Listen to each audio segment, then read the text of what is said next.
This is the story of 10th Planet Jiu-Jitsu, a radical approach to the art of grappling, one that would go on to have a global impact. At the heart of this revolution stands one man, a visionary, a rebel, and above all, a pioneer who dared to redefine the rules of an age-old martial art.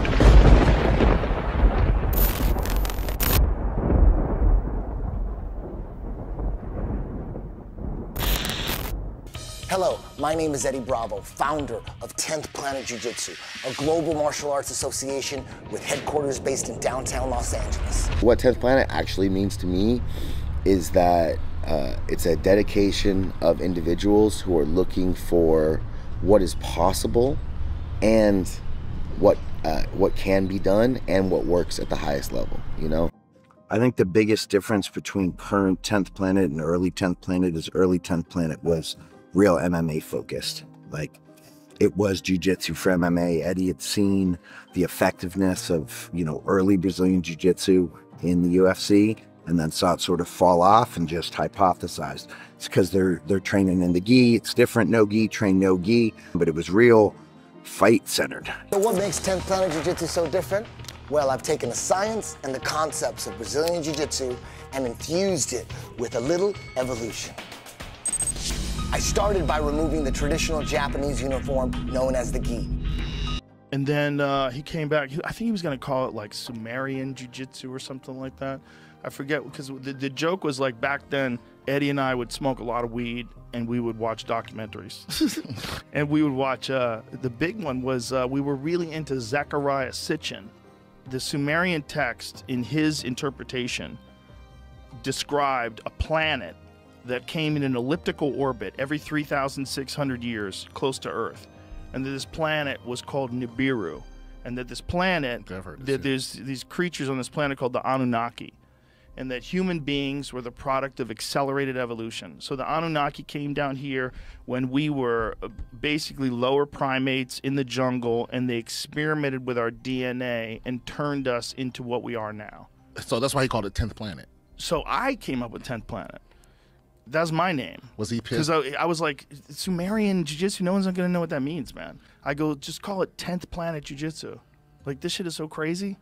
It's from over there. Was he? 10th Planet wasn't really trying to make waves within the BJJ community as much so as it was trying to be a unique path to making the beautiful art of jiu-jitsu be something substantial and actually vital to MMA training. That was the whole thing. So when it started becoming more sport jiu-jitsu and people using it for that, it's like, oh, that's great, but it really wasn't the original purpose for it. That was just kind of a consequence of the development of so many people adding to the system.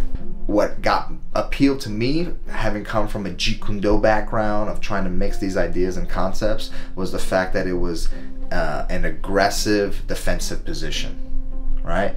When you get on the ground, you don't just play half guard and wait for something to happen. You play lockdown and you aggressively try to sweep. You don't just lay on your back and take punches, you clinch. You use rubber guard to get back and submit people and really gun toward finishing them. And that for me was the key in making 10th Planet unique amongst BJJ systems. It wasn't just a worst case scenario per se, but it actually had a path toward victory focused on finishing with submission.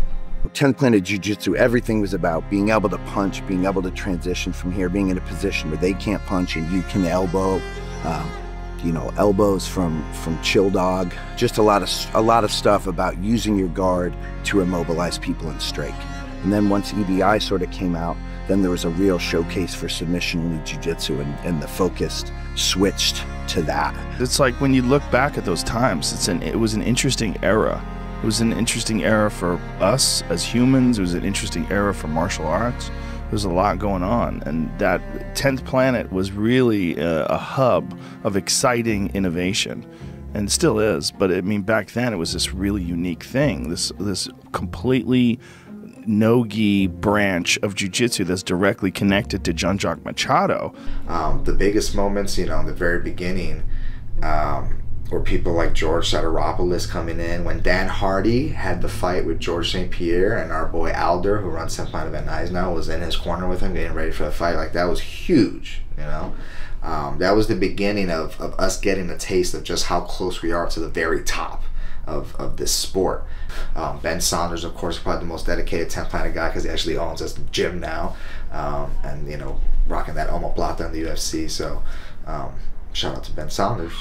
Coming out here to train with Eddie Bravo definitely comes from my Jeet Kune Do basis. You know, it's all about just expanding your mind, you know, training all different styles, being open-minded. You've accomplished way more than I have. I definitely believe we're both artists in our own way, man. We're both, you know, scientists to the art, and, you know, no one can deny Eddie Bravo's passion for jiu-jitsu. You could sense easily that your passion is there. So I'm like, when you surround yourself with people that are passionate about the same thing and you're into the evolution, for me, it just seemed like a no-brainer, man. They say the guard is dead. They say the guard is there only to get back to your feet. Nobody told Ben Saunders, nobody told Eddie Bravo, and he gets himself to mission control. Well, he climbs up. He's setting up something called the dead orchard position. They say that triangles can only be finished with one arm in and one arm out. Well, nobody told 10th Planet that, because over there, these guys with long limbs are finishing this two-arm in triangle. And now he's got him in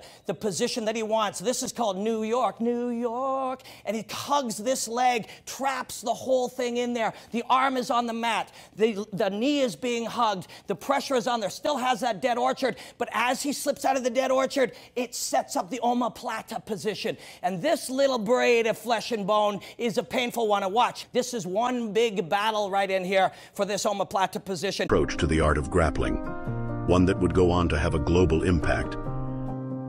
At the heart of this revolution stands one man, a visionary, a rebel, and above all, a pioneer who dared to redefine the rules of an age-old martial art.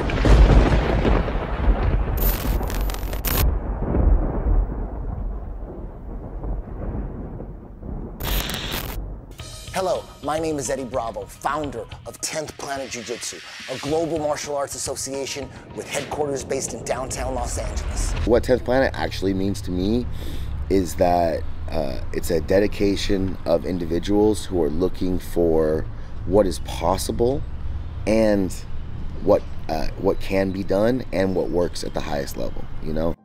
I think the biggest difference between current 10th Planet and early 10th Planet is early 10th Planet was real MMA focused. Like, it was jiu-jitsu for MMA. Eddie had seen the effectiveness of, you know, early Brazilian jiu-jitsu in the UFC, and then saw it sort of fall off and just hypothesized. It's because they're training in the gi. It's different, no gi, train no gi, but it was real fight-centered. So what makes 10th Planet Jiu-Jitsu so different? Well, I've taken the science and the concepts of Brazilian Jiu-Jitsu and infused it with a little evolution. I started by removing the traditional Japanese uniform known as the gi. And then he came back. I think he was going to call it like Sumerian jiu-jitsu or something like that. I forget, because the joke was like back then, Eddie and I would smoke a lot of weed and we would watch documentaries. And we would watch, the big one was we were really into Zecharia Sitchin. The Sumerian text, in his interpretation, described a planet that came in an elliptical orbit every 3,600 years close to Earth. And that this planet was called Nibiru. And that this planet, that there's these creatures on this planet called the Anunnaki. And that human beings were the product of accelerated evolution. So the Anunnaki came down here when we were basically lower primates in the jungle, and they experimented with our DNA and turned us into what we are now. So that's why he called it 10th Planet. So I came up with 10th Planet. That's my name. Was he pissed? Because I was like, Sumerian Jiu-Jitsu, no one's going to know what that means, man. I go, just call it 10th Planet Jiu-Jitsu. Like, this shit is so crazy. It's from over there. Was he? 10th Planet wasn't really trying to make waves within the BJJ community as much so as it was trying to be a unique path to making the beautiful art of jiu-jitsu be something substantial and actually vital to MMA training. That was the whole thing. So when it started becoming more sport jiu-jitsu and people using it for that, it's like, oh, that's great, but it really wasn't the original purpose for it. That was just kind of a consequence of the development of so many people adding to the system.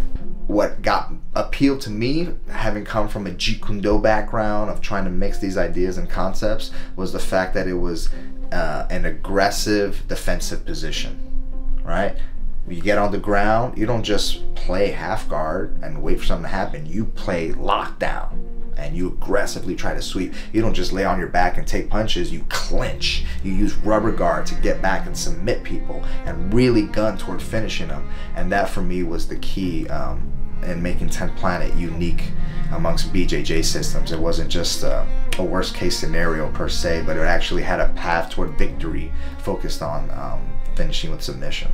10th Planet Jiu-Jitsu, everything was about being able to punch, being able to transition from here, being in a position where they can't punch and you can elbow, you know, elbows from chill dog. Just a lot of stuff about using your guard to immobilize people and strike.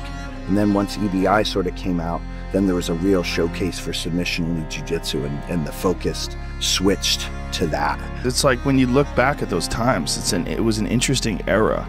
It was an interesting era for us as humans. It was an interesting era for martial arts. There was a lot going on, and that 10th Planet was really a hub of exciting innovation, and still is. But I mean, back then it was this really unique thing, this completely no-gi branch of jiu-jitsu that's directly connected to Jean-Jacques Machado. The biggest moments, you know, in the very beginning, were people like George Soteropoulos coming in. When Dan Hardy had the fight with George St. Pierre, and our boy Alder, who runs 10th Planet Van Nuys now, was in his corner with him getting ready for the fight, like, that was huge, you know. That was the beginning of us getting a taste of just how close we are to the very top of this sport. Ben Saunders, of course, probably the most dedicated 10th Planet guy because he actually owns this gym now, and, you know, rocking that omoplata in the UFC. So shout out to Ben Saunders.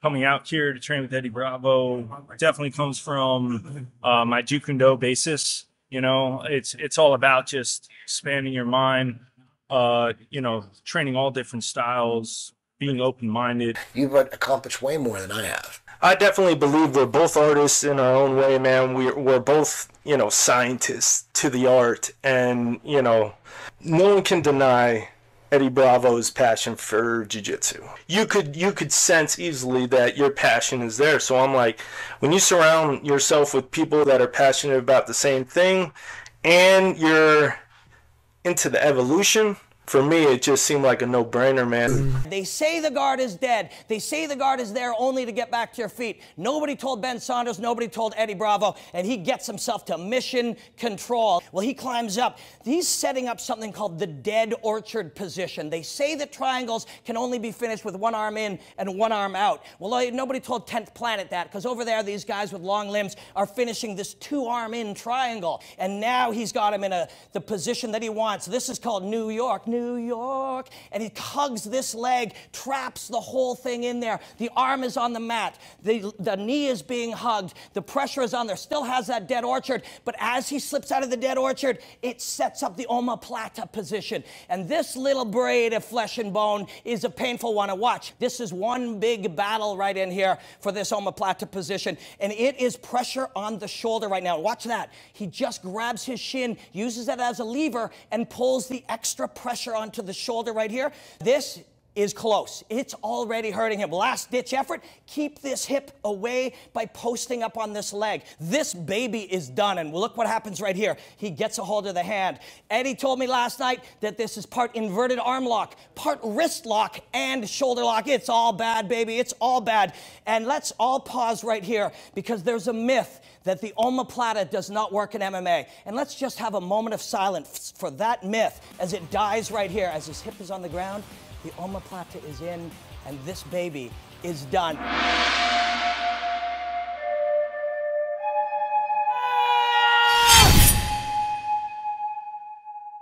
Why did I create the PGF? Because I wanted to turn jiu-jitsu into a real sport. And we're live with PGF Season 5, presented by Ghost. So it's starting to get quiet. You can really sense that competition air is like really starting to build. The PGF has everything that you would expect out of any sports league. Athletic combine, draft, regular season, postseason playoff, we have a fantasy league. Man, there's a lot to be excited for this season. The PGF gets better every season. And he gets stabbed! Oh, Gibbs is the winner with the Darce choke! I'm feeling every different way that there is to feel. I think that we'll look back on this 20 years from now and be like, that's where professional jiu-jitsu started. What else is there to say? 4 straight days of just nothing but badass grapplers. The PGF is everything you love about sports, plus jiu-jitsu.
And we're live, ladies and gentlemen, here at the Becoming Church in beautiful Decatur, Alabama. Also known as the River City, Decatur is home to the Professional Grappling Federation, where for the next week, 20 athletes will compete for a spot in the playoffs. We're just about ready to get things started here with PGF Season 5. It's everything you love about sports, plus jiu-jitsu.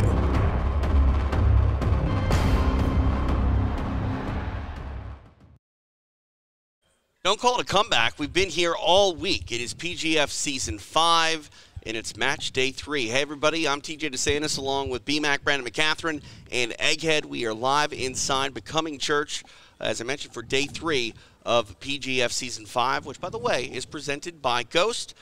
Do us a favor and go check them out as they support us. Visit them at imghost.com. Guys, this has been a phenomenal week of action thus far. Day 1, it was all about Landon Tourville, a big surprise as he was out there running the board. And then yesterday, things kind of got a little more normal as the jabroni grappler, Elijah Carlton, scored in a big, big way, ending the day in first place. And, you know, you had to know he was coming, B-Mac. The jabroni, a guy that we, you know, touted from the word go here this season. After a relatively quiet day 1, he was anything but on day 2. He was amazing. And what did you say, Egghead? A regression to the means? That's right. I mean, you sometimes have somebody going above what they should be doing, or in that case, below. But eventually, they're going to come back to where they should be. And Jabroni would say he's exactly where he should be. I mean, he's a guy that is not quiet about his intentions, and he's predicting another big day here today. Egghead, I mean, size him up. What do you expect from Elijah Carlton as we move into day 3? More submissions. I would expect 2 kills, possibly a break, possibly 3 kills. I mean, he believes he's the best, and he's probably right.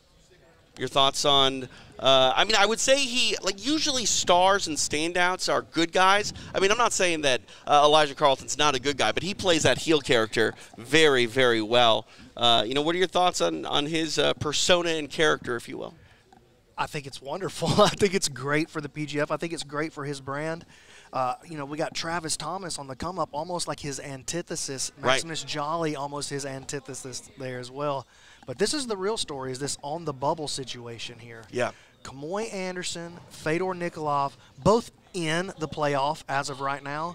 But right there on the edge, Cam Hurd, Matt DeWeese, and listen right here, number 11, Matt Elkins. Scoreless on day 1, scoreless in his first matches on day 2, lands that 7-pointer in the 3rd match, gets on the board. You know, traditionally, in the times that we've seen Elkins here in the PGF in the past, he has been a slow starter on day 1. It's not his first time to be scoreless on day 1. It's not his first time to be out of the mix on day 1. He's right there again, starting to crawl up the board, and I do expect to see Matt Elkins start climbing his way back into the top 8 and eventually make his way into the playoff. Yeah, two standouts, though, are going to clash today. We're going to see Elijah Carlton take on Landon Tourville. But let's take a look at some of our matchups here in Block 1. Egghead, walk us through on what to look for. Okay, the one we've all been waiting for is that Matt Elkins versus Cam Hurd rematch. Yes. They faced each other in ADCC East Coast Trials. It was a brawl. They went into the stands. You had people standing around them like it was a street fight. It was all over the place. It was great. Eventually, Cam won via points from a takedown, but we don't do points here, right? You know, for takedowns. You got to get that submission. So now it's a different rule set, and Elkins knows the PGF rule set, and he knows how to get those kills. So I have to think he's the favorite in this one. Yeah, and you look at Cam Hurd, he doesn't need any reason to not be aggressive. One of the more aggressive grapplers on the PGF mat. BMAC, I'm curious your thoughts on what that rematch is going to look like under this PGF model. Well, one thing that happened in that match, it's true, Cam did not submit Matt. But it is true that Cam was all over Matt's neck with that front headlock attack. He was on him for a large portion of that match at the ADCC East Coast Trials. And I think that if Matt comes in even a little bit hesitant or just leaving his head back just a little bit, that Cam's going to snap him into that position. He's going to cycle Matt through some potential problems right there. I mean, do you think that like Block 12, when Matt faces his brother Jake, do you think he just sits? I'm not sure. I almost wonder if he doesn't kind of want that one back, so to speak, because he did get taken down in that match, and it was a tough, hard-fought takedown. I almost think Matt might want it back, but I also think Matt's here to play this game, and he's here to try to get into the playoff and to back up towards the top spot. I think, you know, in Season 1 he started off slow, and he ended up being he finished second place in the scoring after basically I think he had a 0 after the first week in Season 1. He did. He faced two Elijah and Floyd, two highly touted black belts. I forget the third person, but yes, he came away with 0 on that first week. You're right. And ended up second by the end of the season. Oh yeah, he racked up kills, you know, by the bushel. Could see that again. By the bushel? You can rack up kills by the bushel? I can't personally. Good. I don't know what a bushel is. Let's just let it go. Okay, let's let it go. All right. We're going to actually let it go over to Bobby, both of them, who's with Kamoy Anderson, to talk more about how this season of PGF is unfolding. I'm here with the goat of the night, Rated R, Kamoy Anderson. Earned a little bit of extra cash tonight. Got your sponsor out there a little bit. How's it feel going into day 3, being the goat? It feels good. The mission don't change. It's always the same. Trying to perform well, put on good matches, get PGF them good highlights. So yeah, I feel good. I appreciate it. Go to the night. I am the GOAT sponsor athlete, so it only makes sense. That's what's up, man. Any match tonight that you're really looking forward to? Oh, my first match versus Landon. I think that's gonna be a very interesting match. I just want to see how well our jiu-jitsu matches. It's gonna be real interesting. I'm looking forward to that match. Yeah, man, that one's going to definitely be fireworks. We're looking forward to it from you tonight, and maybe several more points after that. Anything else you want to say to the folks home? Keep watching. At some point, y'all going to get what y'all waiting for. Y'all know what y'all waiting for. It's coming. All right, Rated R, Kamoy Anderson. We appreciate it. Back to you guys, TJ.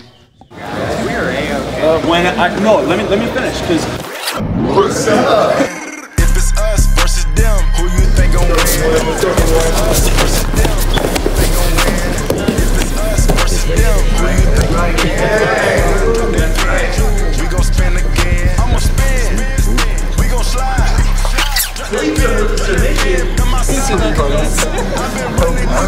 So what happened with? Because what I'm gonna say is, I brought the heat hard because I was trying to make a statement that if you run, I gotta chase you. And we're back here at the table. PGF Season 5 is live, and expect the unexpected, because I didn't expect us to come back so quick. We are here. And Kamoy Anderson picking up Go to the Night.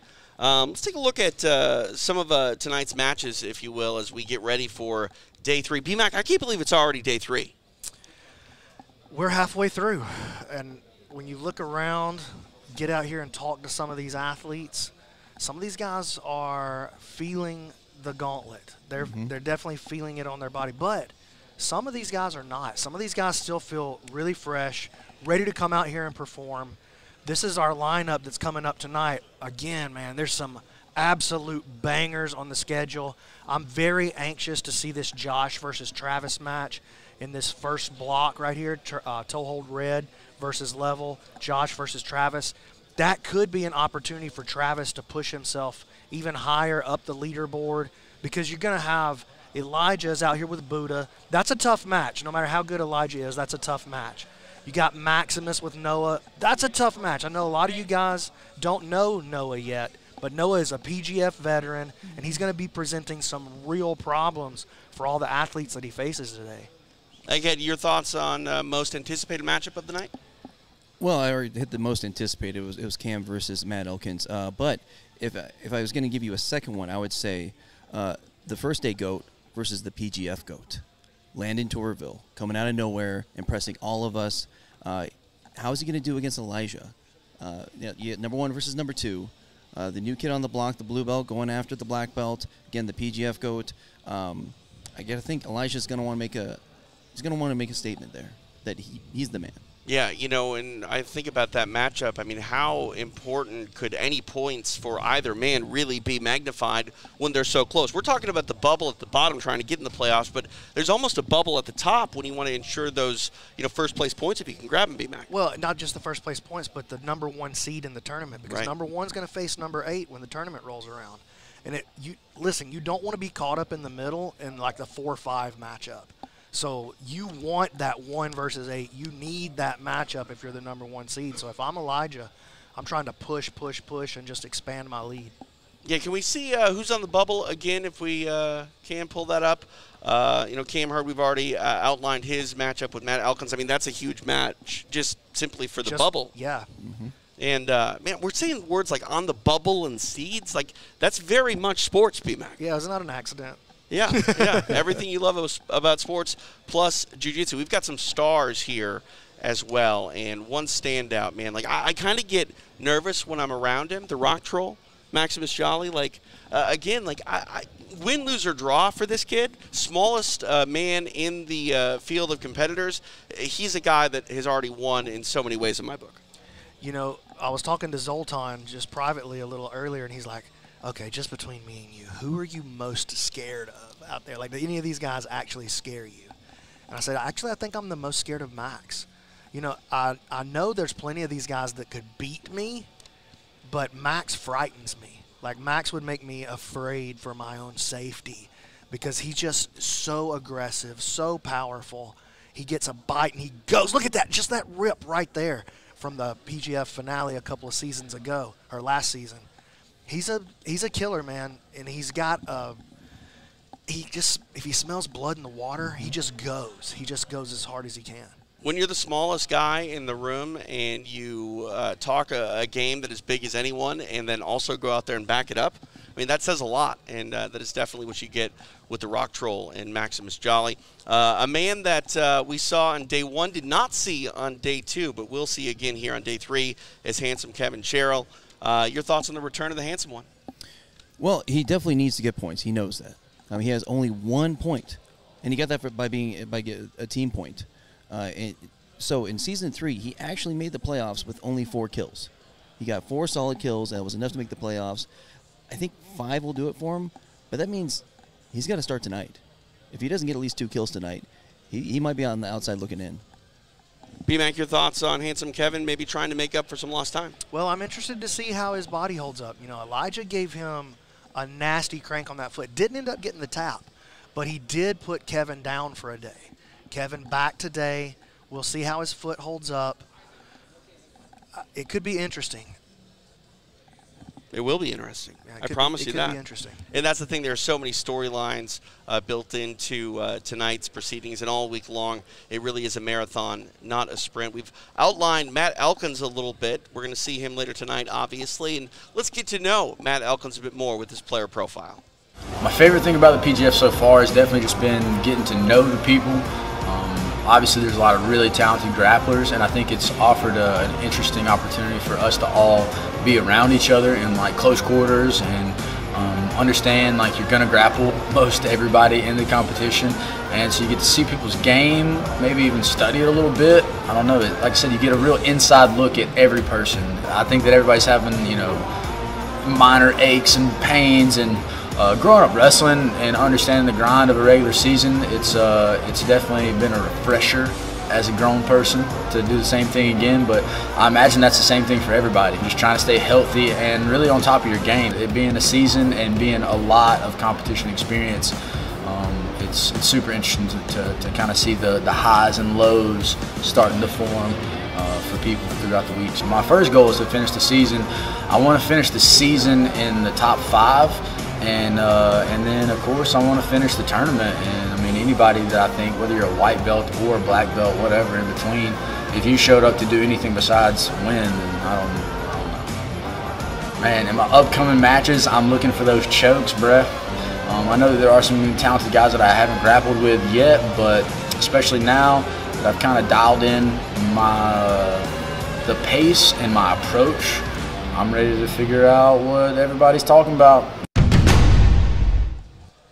Well, there you go. Matt Elkins, not only wanting to shine during the regular season, but wants to make a name for himself, and obviously all of our grapplers looking to capture gold. We got the gold right here. Can you show us? Oh, you want to see it? I do want to see it. This beautiful belt donated by Amanda Sharon Realty. BMAC, I mean, the credibility that you just got by putting that on your left shoulder. I mean, yeah, you're now actually the coolest one in the booth. Beforehand, not the coolest one in the booth, but right now, the coolest one in the booth. Yeah, I actually feel like I'm the weakest link in the booth, but man, this feels good. It's a little heavier than you expect it to be. I mean, that's just the fame that comes with it. Quality the stardom. workmanship. That's what that is. Check that out. And do we need to remind everyone how the PGF works? I think we do, don't we? Let's do it. All right, let's remind everyone how the PGF works here for Season 5. So the PGF is just like any sports league. We just do it with jiu-jitsu. We have a regular season where the athletes are going to be split 20 athletes onto 4 different teams, 5 players per team. Each athlete is going to play 12 times during the course of the week, so they're going to get 12 grappling matches. And the top 8 from the season are going to move into a one-night playoff on Saturday.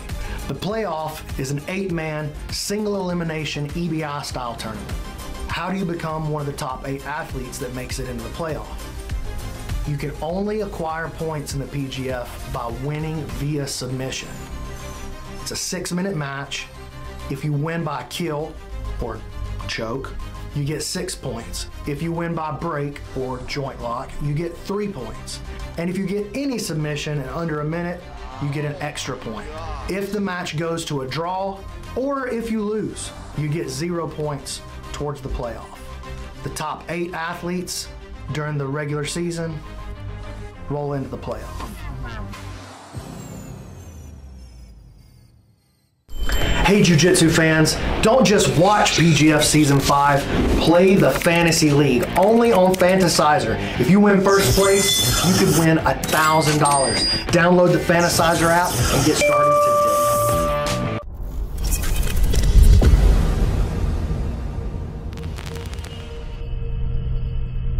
The PGF Fantasy League is presented by X Marshall. You can download the Fantasizer app and get in on the action. Purchase your favorite grapplers, put them on your team, and see where you end up at the end of the day. How's your fantasy team looking? Everyone loves rubbing that in. I'm 18th place. In all the stuff we do here, I set my team last, so that's my excuse, and I'm sticking to it. I didn't know he came with excuses. He does. He comes with built-in excuses, dude. Okay. Just standard issue. Perfect. Straight out of the box. Yeah, I actually kind of feel bad for you because almost every athlete that we have come in at the end of the day, sit down with us, they're getting on you. If you said anything negative about them or their chances, you know. Well, somebody's got to say it, and I like to use it as motivation for them. Like, some of them want to prove me wrong, right? And I'm happy when they do. I generally like. We care about every athlete here. Yeah. I mean, it's almost like your children. You love them all the same. Maybe some more than others.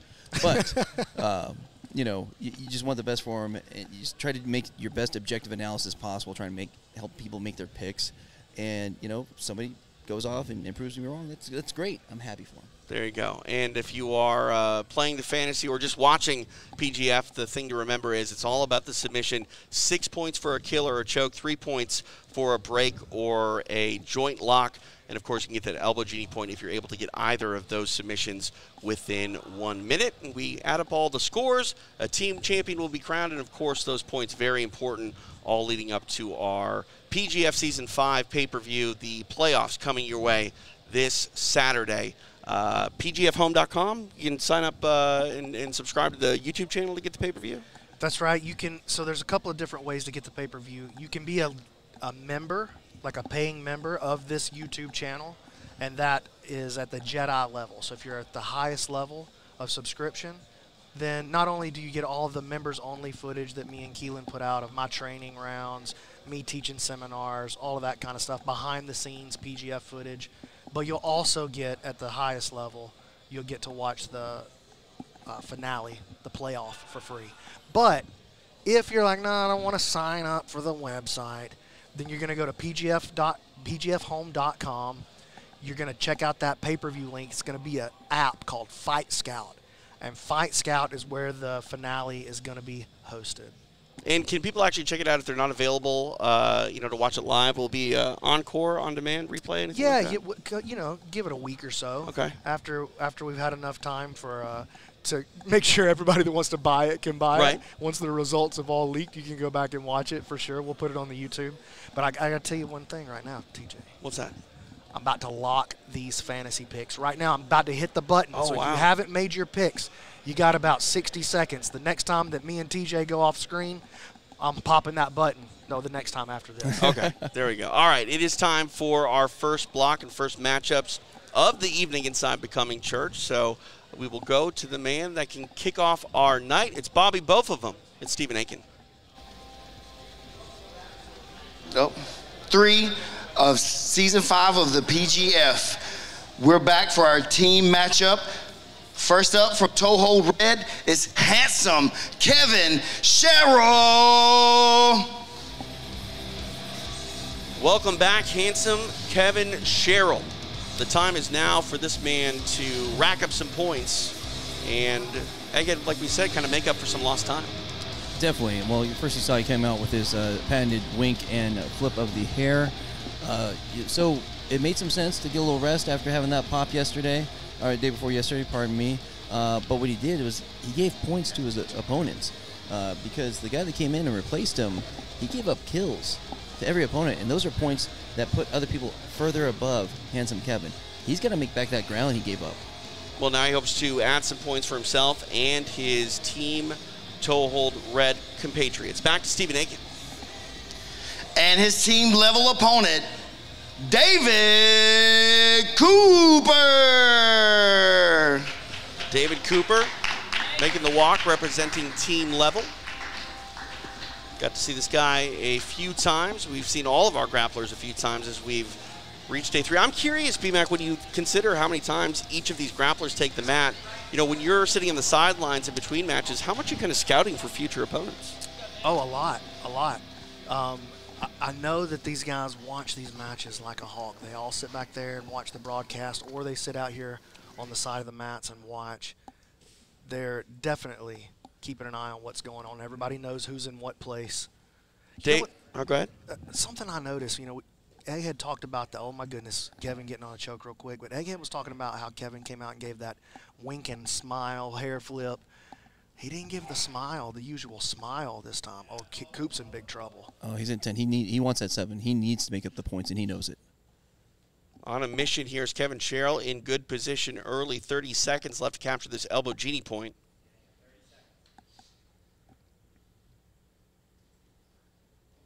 Working this front headlock. Looks like he's got a good chin strap going, but he's not really been able to create separation on the elbow. Talked about that injury to Kevin Sherrill. How much can that really heal in a day, of rest, BMAC? Well, I saw him walking around out there, and he was putting weight on both feet equally. He wasn't walking with a limp. So I think it's just, and I think all the back and forth in the chat has really put some motivation on him to come out here make sure he gets at least a kill in this opening match. So now that the elbow genie point's not at play, do you think he kind of slows down and takes his time with the submission? Yes, I do. You mentioned the chat, BMAC. I mean, there was some drama. How much you want to talk about that? Oh, we can talk about it. This is a good setup here by Kev, though. All right. Oh, he's going to the punch choke variation. See how he brings that right hand in? Not able to make it happen. Yeah, so Kevin and Creighton, Elijah, they've all, Kamoy, they've all been kind of jawing, but mildly jawing. Right. You know, it hasn't been like real animosity, but they're also like, they're ribbing each other about some of their antics and performance during the matches, off the mats. And, you know, you don't take it personally because you know a lot of it's just gamesmanship. It's tactics. But it still affects you. It still hits you in the heart, whether you want to admit it or not. So, anything, you know, from that with him taking the day off, any, you know, considerations moving forward to the rules of PGF? No, I don't have any intention to change the rules. Those alternates are here for a reason. They're here to be used when the players need them. I understand it's a gauntlet. I understand what we're asking of these guys. Approaching the halfway point here of regulation, Kevin Sherrill working his offense throughout. Yeah, he got There's it. the tap, nicely done. Huge points racked up for Kevin Sherrill. Takes a day off, come back, and gets 6 points for that kill. Nicely done. We'll go to Stephen Aiken and make it official. And your winner from Team Toehold, handsome Kevin Sherrill. Kevin Sherrill getting it done, gets the kill in his first matchup here in Block 1. And we're going to get a word with him here in a brief moment. But, Egghead, that's exactly what Kevin Sherrill wanted and, more importantly, needed. Like we said, he needs to come out of here today with at least 2 kills if he wants to be relevant for making the playoffs. All right, now he'll speak with Stephen Aiken. All right, Kevin, I'm here with you. Excited to see you back tonight. There's like one question I'm sure that's on everybody's mind. How are you feeling after the day off? I'm feeling pretty good, man. I mean, it was rough. I know a lot of people had a lot of criticisms, a lot of things to say. And so I took yesterday, after I heard all that, and I reflected, and I kind of looked inward. And what I found, like, I just didn't have the will to give a shit what Elijah thinks. That's fair. That's fair. I heard you spent the day at the spa getting some exfoliation. You know, exceedingly handsome again tonight. More chokes coming up? More chokes coming up. All right, man, we look forward to it. There he is. Kevin Sherrill getting the kill, starting his night off the right way, and man, he just couldn't find it within him to care what the jabroni was saying. You know what? That might be the most true indication that he did care.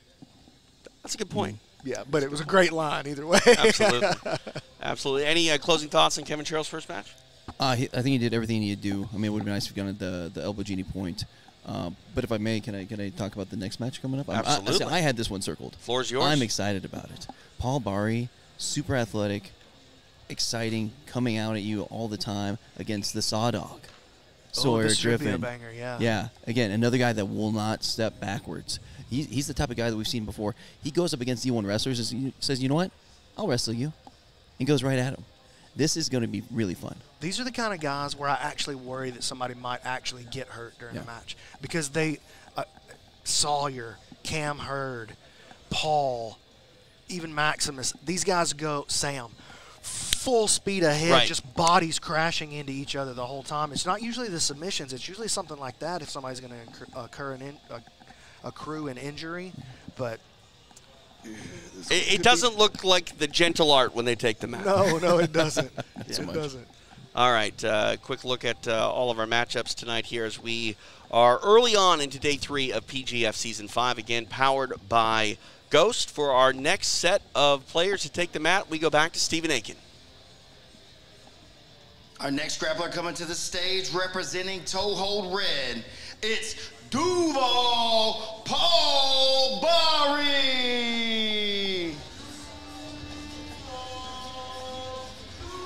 Stephen Aiken going with Duval Paul. Your words finally got through. I think it's the right move. I'm locking eyes with Bobby, both of them right now. We're in communication. We're on the same page. Duval Paul it is. All right, we will welcome his opponent to the mat. Now back to Stephen Aiken.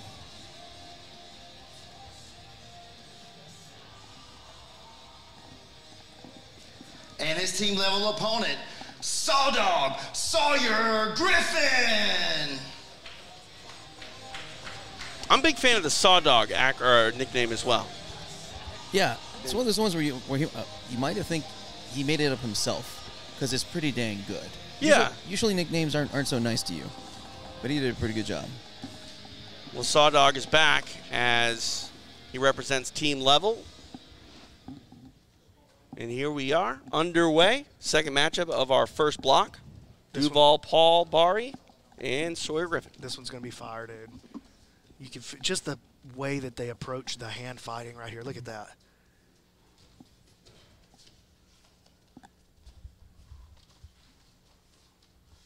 Both guys pretty straight up with their posture, though. Sawyer wants that single leg. You can see that right away.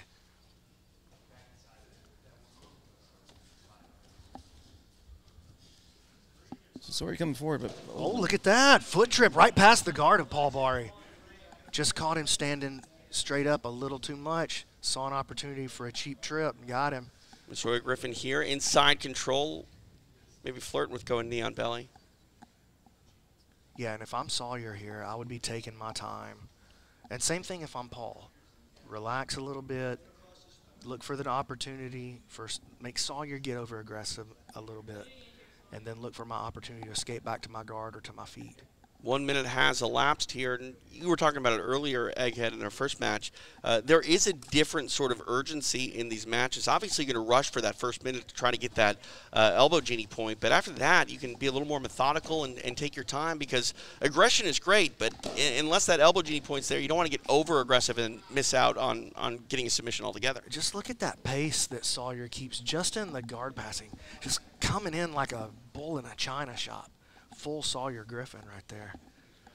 In this closed guard of Paul Bari, actually triangling the body here with his guard. That could be pretty taxing on the guy who's trapped in that guard.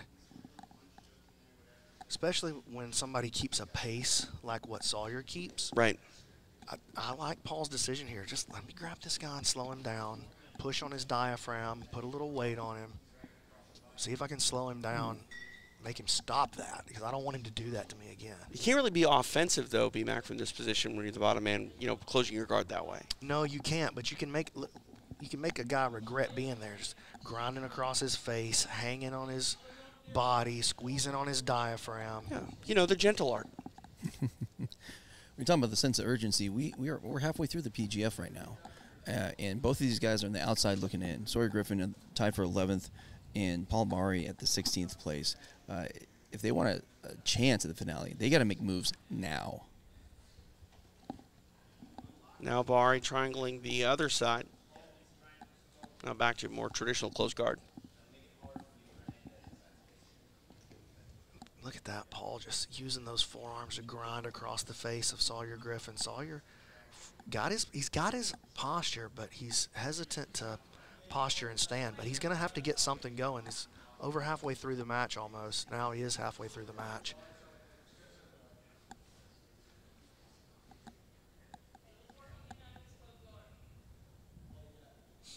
And you can hear Nakia Jackson, the coach for team level, and a teammate of Sawyer's. Oh, look at that, pushing on the face. You can hear her say, hey, we need to work on standing up and opening this closed guard. Paul, he's thinking about a triangle on that side, I think, just the way he keeps going with his grip on the wrist. But Sawyer may be waiting for a moment like that too, because if the guard opens to attempt the triangle, that's movement for Sawyer as well. You mentioned Kai Jackson, the manager of Team Level. That's one thing that I've really enjoyed all week, BMAC, from the combine to the draft to these regular season matches. The dynamic of these grapplers in this team concept, they're truly teammates, and that's something that's pretty special to see unfold. And obviously, the relationships with their manager is special as well. And that, you know, that's funny you bring that up. That's been the #1 thing that as I go around to all the athletes during the week, I say, tell me what you like, tell me what you hated, and tell me what your favorite part was. And the favorite part across the board from every athlete or staff member that I've talked to is I love the camaraderie. I love the spirit of what we're doing here at the PGF, and that makes me feel good. That makes me feel like we're on the right track. It's the hardest thing to do in combat sports, to take an individual sport and make it really a team-based sport. Yeah, well, we're working on it. You've done a good I job. feel like we're moving in the right direction. Here comes Paul with a big sit-up. It's rather amazing how much they can gel just over a couple of days. Right. I mean, you give them a mission. They're all trying to get those team points in each block, so they're all cheering for each other as well. But they also are all staring. Each team has its own Airbnb, so they're living with each other. They're talking about matches, strategy throughout the night, you know, afterwards, and as they're getting ready for the day. The chance for bonding is just there the whole time, and we're seeing it.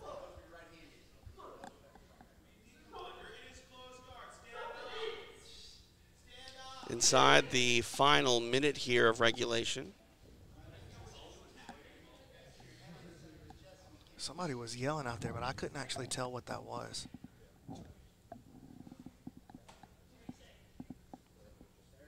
I don't know if that was Sawyer in frustration or... I mean, he's essentially been... He's been neutralized completely. Yeah, Paul's kept him in this closed guard the whole time.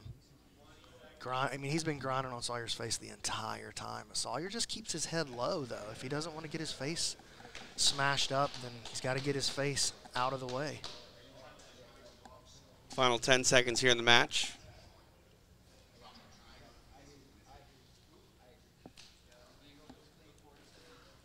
And there's time. There's the guard. There's time. Time. We go the distance, 6 minutes. This one ends in a draw. To make it official, back to Stephen Aiken. After 6 minutes, this match finishes with a draw.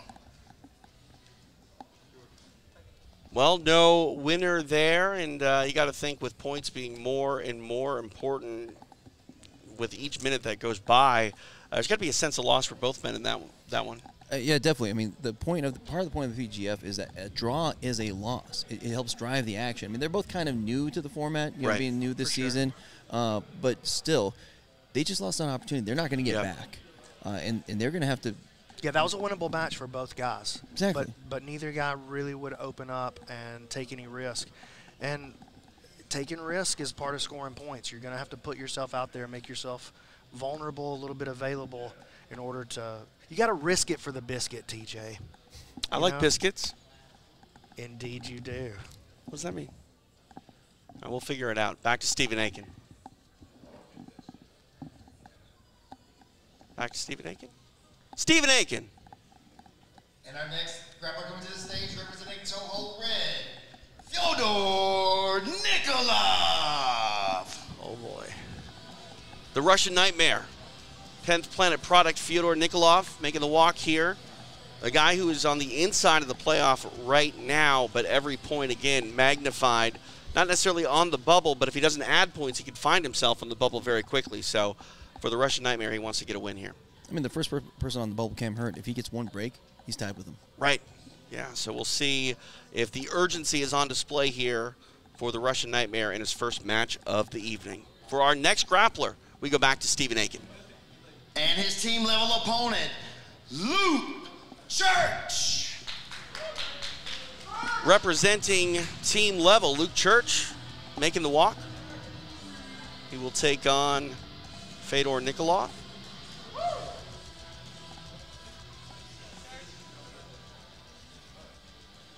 See how these two match up. BMAC, any sort of expectation as far as how this match will unfold? Well, if I'm Fyodor, I'm going to do everything I can to get this thing into the closed guard.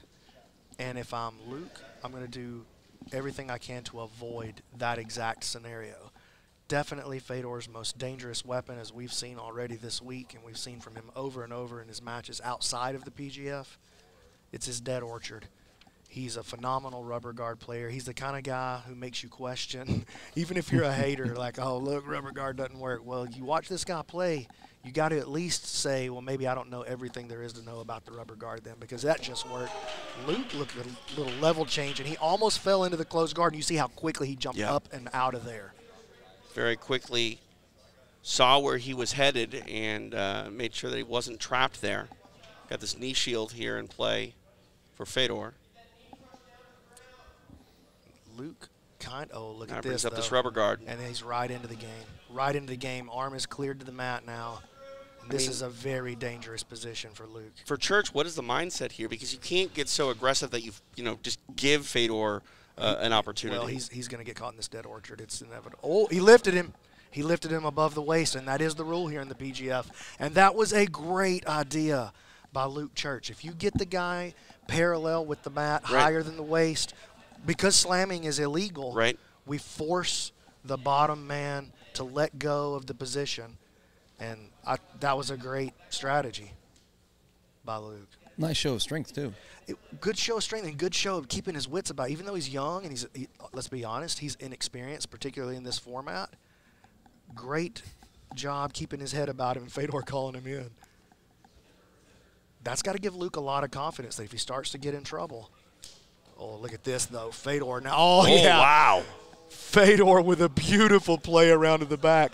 And that's great strategy by Fedor. Look, if I'm going to get to the guard and this kid's going to pick me up, then I'm just going to skip all of that hard part, and I'm going to try to jump straight to his back, lock this body triangle on. And a lot of time here for the Russian Nightmare to work this back game. It just goes to show you the intelligence of Fedor. He's able to change strategies on the fly, really shifted gears on Luke. Luke probably felt like he was leading the dance there for just 1 second. He's like, I just went into the scariest spot. Now I'm out basically for free. And as soon as he starts to get comfortable on the feet, arm drag, I'm on your back, and now you're completely on the defensive for the rest of the match if he can't break this body triangle. Let his guard down for 1 second. Now he's got Fedor on his back. Now, is that slam rule in play? If someone has your back, it's going to be hard for Church to stand up when you're body triangled like this. But if you're able to stand up with the rear naked choke on your back, no, we'll let it play. It's really just for more like the guard style positions, like if you're going for an arm lock, or if you have the closed guard and the guy lifts you, or going for a triangle. Yep.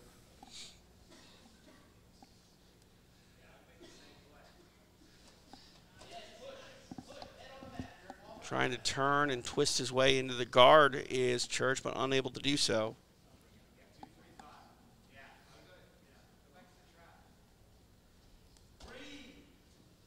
Fedor just shows no emotion. And I'll tell you, a match I'm looking forward to is Fedor later on against Noah Randolph, a man who does not breathe through his mouth, does not show emotion. I almost wonder, in that match, does either one of them show emotion? Looking forward to that. Egghead hates emotion. Yeah, I get it. He's a real man. Not me, dude. I'll cry at the Lion King if that's what it calls for. I mean, I might cry at the end of this PGF season when we crown a champion. Well, Fedor hopes to be that guy. But if he really wants that, he's going to have to make sure he secures his spot in the playoff. And this is a match that he's got to win. And now he's moving a little closer to that reality. Oh, had the hand trap for a minute. Luke survived, fights his way out. It's about a minute 40 left to work. Fedor's thinking about switching off to this arm, and I think that was a good choice. Nicely done with the break is Fedor Nikolov. Nice switch off there and able to attack the arm and get the tap to make it official. We go to Stephen Aiken. And your winner from Toe Hold Red, Fyodor Nikolov. 3 points added to his season overall total. The 10th Planet product, Fedor Nikolov, getting the break there of Luke Church. And, yeah, really a good decision for him to move off to that arm. And he was hunting for that rear naked, really had control of pretty much the entire match and ultimately gets the break. Well, Fedor, very intelligent athlete. made a couple of switches on his game plan in the middle of things. And you can see he's thought about how he wants to approach this. He didn't want to just sit around and play close guard the whole time. Well, he did, but Luke didn't want to. And so Luke got him up off the ground. Fedor sees the opportunity. I'm going to switch it off. I'm going to go to the back. Well, once I'm on the back, I'm going to spend this first little bit here looking for the higher scoring play. Listen, this is not playing out. This kid is tough. Here's an availability on an arm. I'm going to go ahead and score here instead of waiting until the end of the match and having to get into a panic. And score, he did. 3 points added to his total. And off the top of my head, Egghead, I think he's now at 16. I think that's right. Pardon me. He is, yes, he is now at 16. You're correct, sir. I never trust myself with numbers, P-Mac. That's a good play. Math and I don't get along. So there we can see the updated standings. Fedor Nikolov tied with Sam Schwartz, number 6 and number 7 spots with 16 points. So nice bit of work turned in here early by the 10th Planet product, Fedor Nikolov. For our next match, we go back to the mat. Here's Stephen Aiken. Our next grappler coming to this stage, representing Toe Hold Red, is Landon Tourville. Well, the day 1 star, Landon Tourville, making the walk. And, you know, today's really going to be the test for this young man. You know, as we get deeper and deeper, points are very important. For him, he's got a lot of points in the bank, but you can never have too many points here in the PGF.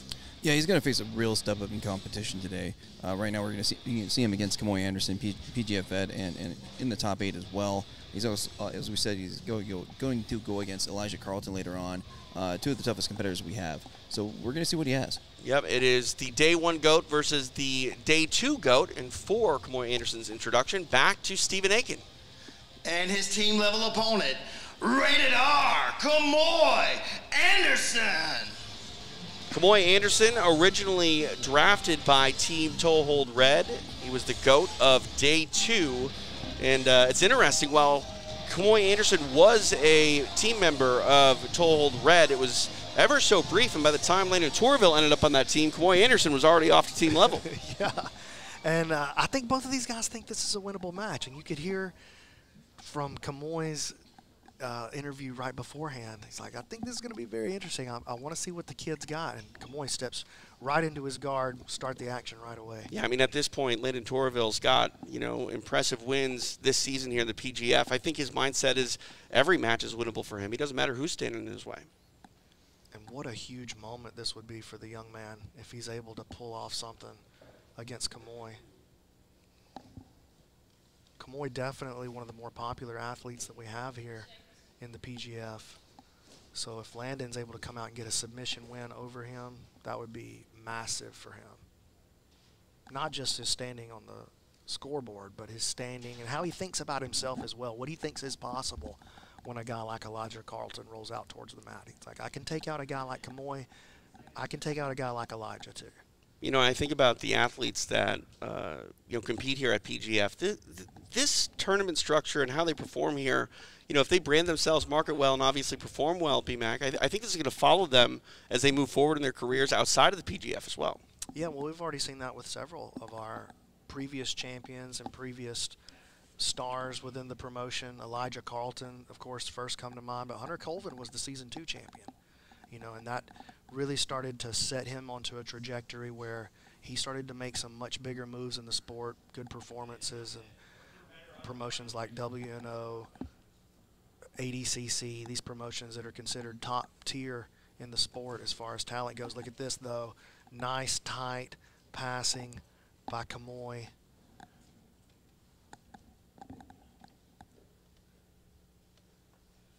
See what Anderson can do here from side. A lot of time to work. Touch over 4 minutes remaining.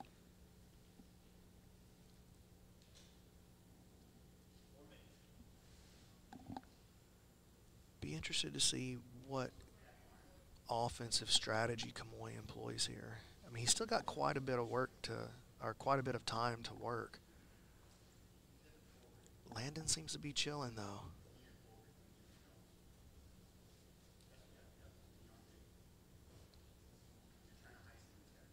Nice. Kamoy has his grip together, and he has an isolation on Landon's right arm. He's under the elbow with his hip. Landon really needs to get that arm back. You can see Kamoy thinking about sliding over to that sugar hold. He wants to take his left arm, weave it from underneath the head and through the front of the armpit to open this space. And here he goes making that play right now. Ooh, this is trouble for Landon. This is highlight territory. This is the sequence that Kamoy hit that beautiful triangle from. Against Moose. Against Moose, yes. He didn't get all the way into this sugar hold in that case, though, because, oh, look, what is Landon doing here? He's trying to get crazy. Just past the halfway point, 3 minutes down, 3 to go. Kamoy's going to be looking to pair this with his triangle choke. It just depends on the positioning of Landon's arm. Oh, he tried to slam into a rear triangle. Look, it's that same setup, that same dilemma, back and forth. Oh, he got it. Kamoy Anderson. Day 2 GOAT starting day 3 strong. As he wraps up the triangle, we will go to Stephen Aiken to make this one official. And your winner from team level, rated R, Kamoy Anderson. Kamoy Anderson getting it done for himself and team level. 6 points there with the kill. And if you're going to have a day 2 like he did, you might as well start it the right way in day 3, and he did just that. Man, Kamoy's got a great dilemma that he plays back and forth between that sugar hold and the triangle. And you saw he went to the sugar hold first this time, instead of what he did the other night where he just got straight to the triangle. He goes to the sugar hold. He's thinking about throwing that bottom foot around for the rear triangle. Landon sniffs out that opportunity to get his elbow back to his body, and when he did, Kamoy pinned it to his belly, slapped into the triangle. Same setup, a little more elaborate this time, but just an incredible play. And another thing, that wasn't a perfect triangle either. You know, there was a lot of back still stuck in that thing. But Kamoy just showed raw horsepower, driving through with his hips, ripping down on the head. That was awesome. Kamoy is so good at that setup. I love it. Kamoy Anderson up to the 4th spot. Well, technically tied for third with Travis Thomas, 19 points. Lennon Tourville still in that 2nd position, but we mentioned Elijah Carlton still on the horizon for Landon Tourville. And it's going to be tough to move on from this and move forward for the day 1 star. But if anyone can do it, I mean, never say never. Landon Tourville, he's been a surprising standout here at PGF, but tough road to hoe in front of him. Yeah, he's been really exciting, exceeded expectations greatly. But as I said, coming into this, he's facing a lot more competition, very much a step up in competitors he's facing today, and it's going to be tough. Yep. All right. More competition still stands in front of us. We go back to the mat. Here is Stephen Aiken. And your next grappler coming to the mat representing toe hold red. He's full time. Josh Gibbs. Josh Gibbs representing team toe hold red. He's back for his 3rd day of competition inside Becoming Church. Again, the site of PGF Season 5. TJ DeSantis, Brandon Mccaghren, and Egghead hanging out. Appreciate you watching along, following along as our day 3 unfolds here live. Back to Stephen Aiken.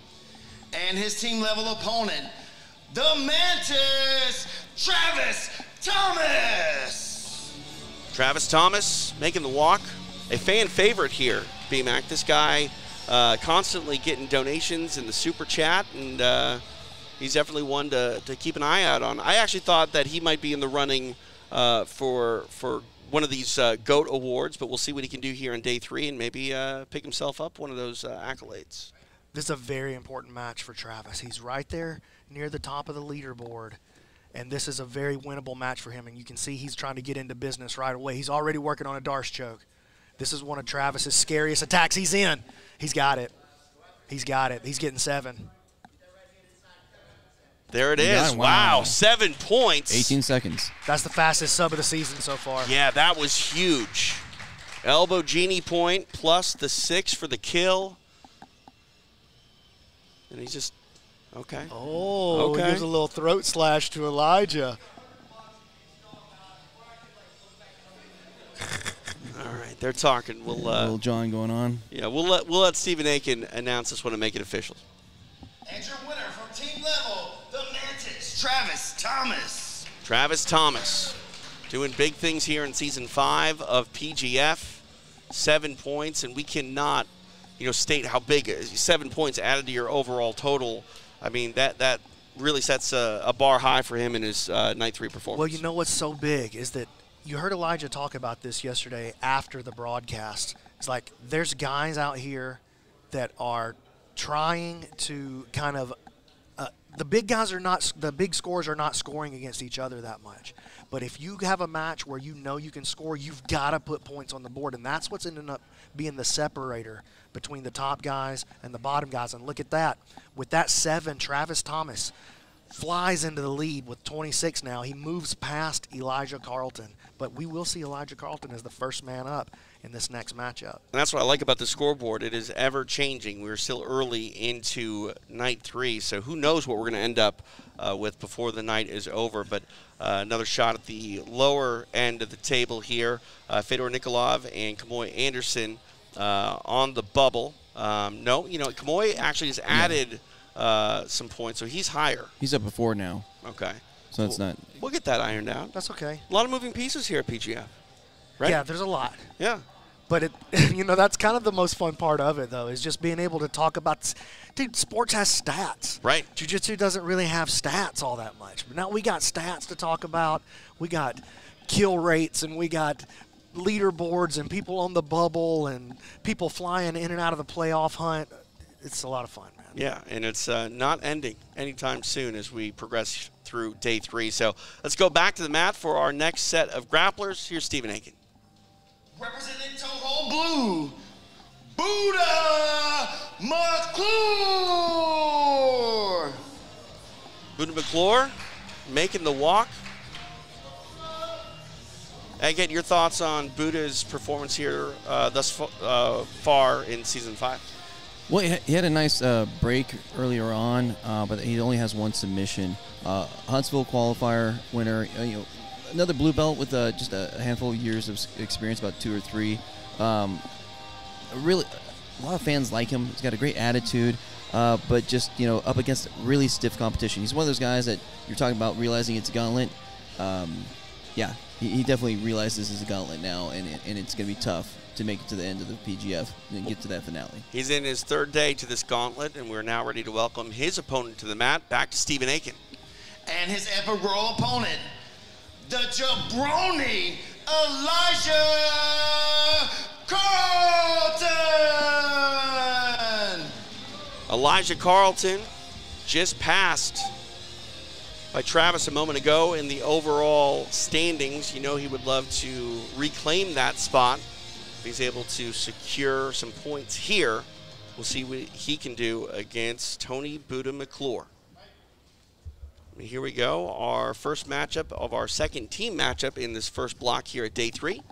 TJ DeSantis, Brandon Mccaghren, and Egghead. Appreciate you joining us live for PGF Season 5, again presented by Ghost. And Elijah needs a kill to retake the lead. He's down 4 to Travis right now, 26-22. So a break, unless it's inside this first minute, a break won't get the job done. A break would tie if inside the first minute, or it leave it still down a point if it comes after that elbow genie rule expires.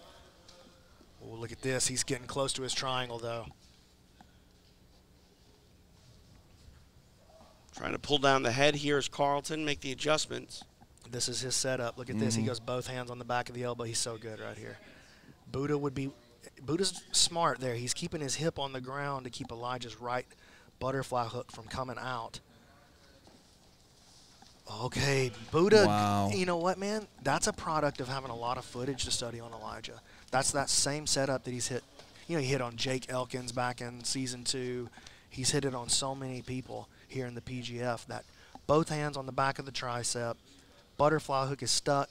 He hangs his weight, pivots his hip, butterfly hook comes out, and he slams into that triangle. Buddha sensed that, keeps his left hip glued to the mat because he knows that setup, and he keeps himself out of a really bad spot early on. He's hit it on Matt Elkins. He's hit on Jake Elkins. He hit it on Neil Bergener.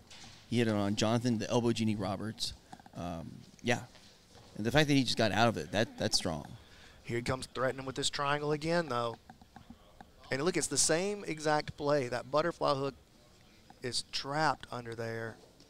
Buddha does have his right hand on the inside of this threat, though. And Buddha keeping a good posture. You see how Buddha just lays on that leg trying to stop it from popping out?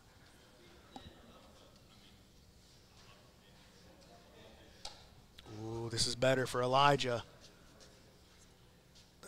The arm of Buddha starting to drift across that center line.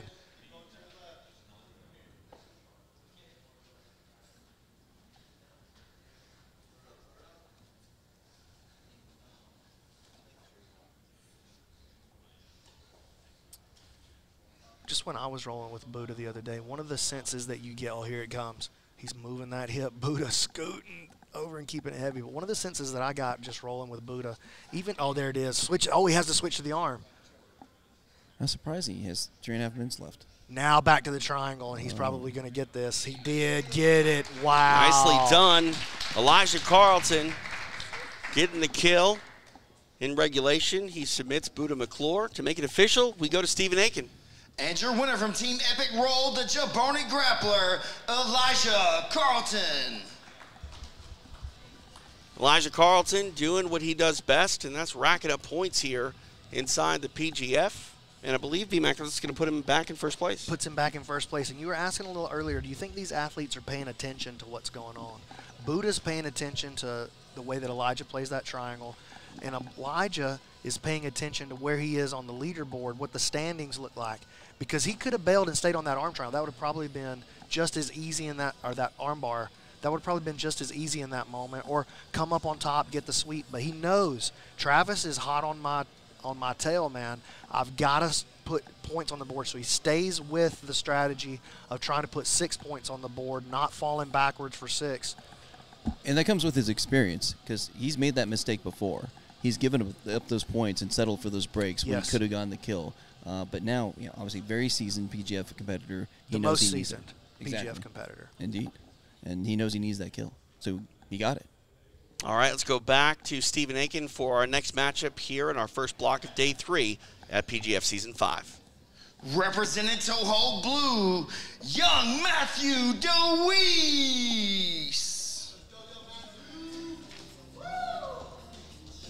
Young Matt DeWeese making the walk, representing Team Toehold Blue. He's a runner-up at the Jacksonville qualifier. He calls 10th Planet Jacksonville home. And he's ready to start his day 3 of PGF Season 5. Back to Stephen Aiken for his opponent. And his epic roll opponent, the Minnesota Maniac, Nick Creighton. Nick Creighton currently at 6th place. We talked about before, if he wants to stay in that top 8, he needs to make sure he gets a break at least here. And BMAC, you mentioned it's not only just about being in the playoff, but your points are going to dictate that team or that individual seeding for the playoffs. And obviously, you want to get the best seed you can have, you know, going into that tournament. Yeah, Nick Creighton, if he wants to be one of the big players this season, this is a match that he has to get some big points on. I got to think that we're going to see him get to his guard and use that to either enter the legs or come up on top. I think he's going to be looking for his anaconda choke this match. He's going to put him in that same dilemma that we've seen multiple times from him. Yeah, the King Black Belt tournament that he won, the Invitational about 3 months ago, he took out everyone with the anaconda. Here we go. He gets to his guard, and he's on the front head. Oh, yeah. Okay, nice. Matt's not going to just sit there and find out how good he is at this choke. I was like, I'm getting back to my feet. Creighton takes a seat again.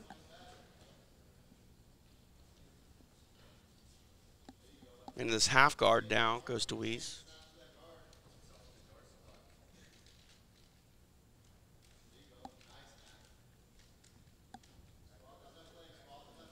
Well, here's it set up. He's on the leg, and he's going to go for the break. Short, straight ankle. Just lost out on the elbow genie points. Now back in the head.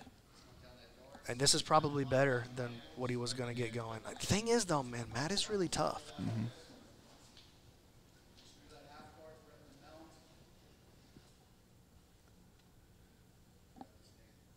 Matt got to be very careful. He wants to keep his elbow, the one that's trapped, his right elbow in this case. He wants to keep it on the outside of the hip. If he can keep it on the outside of the hip, then he can start to nullify that anaconda choke. And this is good work by Matt here, trapping the hip so that Nick can't escape. Nick wants his hip on the other side over there so he can put weight into this choke. Nice work by Matt, just really aware of what's going on, where he's at on the floor, what threats are available to him, and what is it that Nick needs to do to put this choke together. Let me shut off at least one piece of that, and he survives and gets back into the next exchange in the guard of Nick Creighton. And here's a Kimura threat. Got to be careful not to get his back taken here. He's got a decent trap going right here. He does have the elbow line still. Oh man, what an upset this would be if he can hang on to this. Nice job though by Nick. He's like, I'm going back to the well. And I love it, man. Matt coming out and attacking Nick Creighton. Oh, but that, ooh, outside heel now.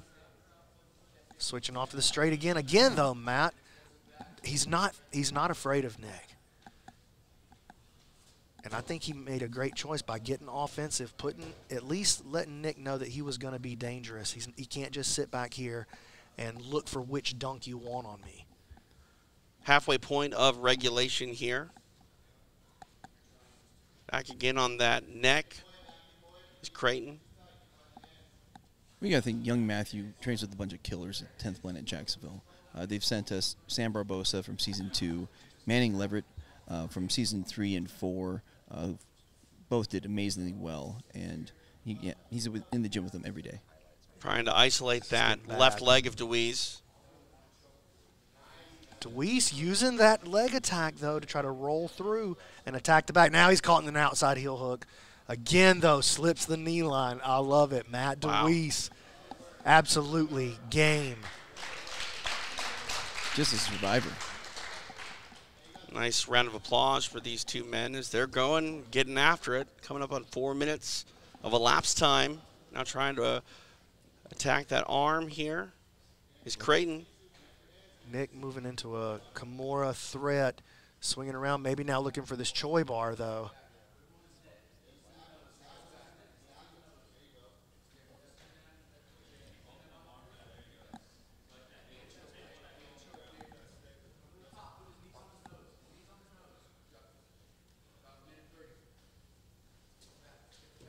Creighton selling out here for this arm attack. 90 seconds left in the match. Matt getting into a much better position here. Puts a lot of weight, bringing Nick's hips up around his head. Very hard to extend with power when you're turned into a ball like that. You can see Nick trying to cut angles, try to get some strength back into his spine, but Matt doing a fine job. And I love that Matt has come out here and really been on the attack. He hasn't taken one single step back from Nick Creighton in his offense. Ooh, nicely done. Deweese able to get that arm free.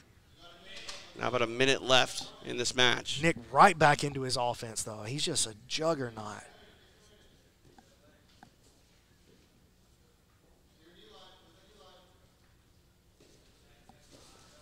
I mean, Creighton is just constantly going from submission attack to a submission attack. I mean, credit to Deweese for being defensive and, staying out of danger, but not really able to get much offense of his own going with Creighton being so aggressive.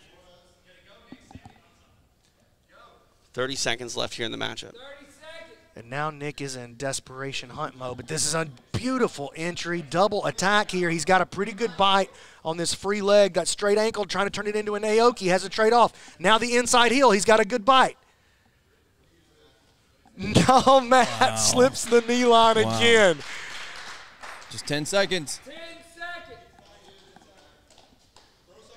Oh, look at this. Matt trying to Hail Mary himself into a submission as well. What a great match. Fires. What a wonderful match. That was fantastic. Big respect to both of these athletes. I love that Creighton was pushing forward the whole time, and Matt never took a step backwards, engaged him the entire time.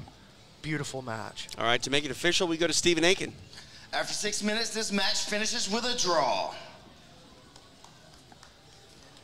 Nick Creighton very aggressive, Matt DeWeese defensive, but we even saw DeWeese, try to be aggressive himself. Hail Mary attempt towards the end there, but I mean, no points awarded, but high level points I think for us in far as entertainment value is concerned. Yeah, they were pushing the pace the entire time, but this is one of those matchups that Elijah was talking about. Like the top guys, you got to come out and score on Matt DeWeese. You have to come out and score on him. Obviously Matt's very tough or he wouldn't be here. Obviously he can win matches. We've seen that. But you have to, if you're one of the top guys, you have to score when you see Matt DeWeese on the board. And Creighton, I think, standing at about 17 points overall. I know the answer to that. I'm sorry, 17 points. He's sixth place. Sixth place, yes. Yeah, so not necessarily on the bubble per se, but all of that could change in an instant. Nick Creighton would love to rack up some points. There's a look at our top 8. Again, all of these grapplers right now have a spot secured in the PGF Season 5 playoff.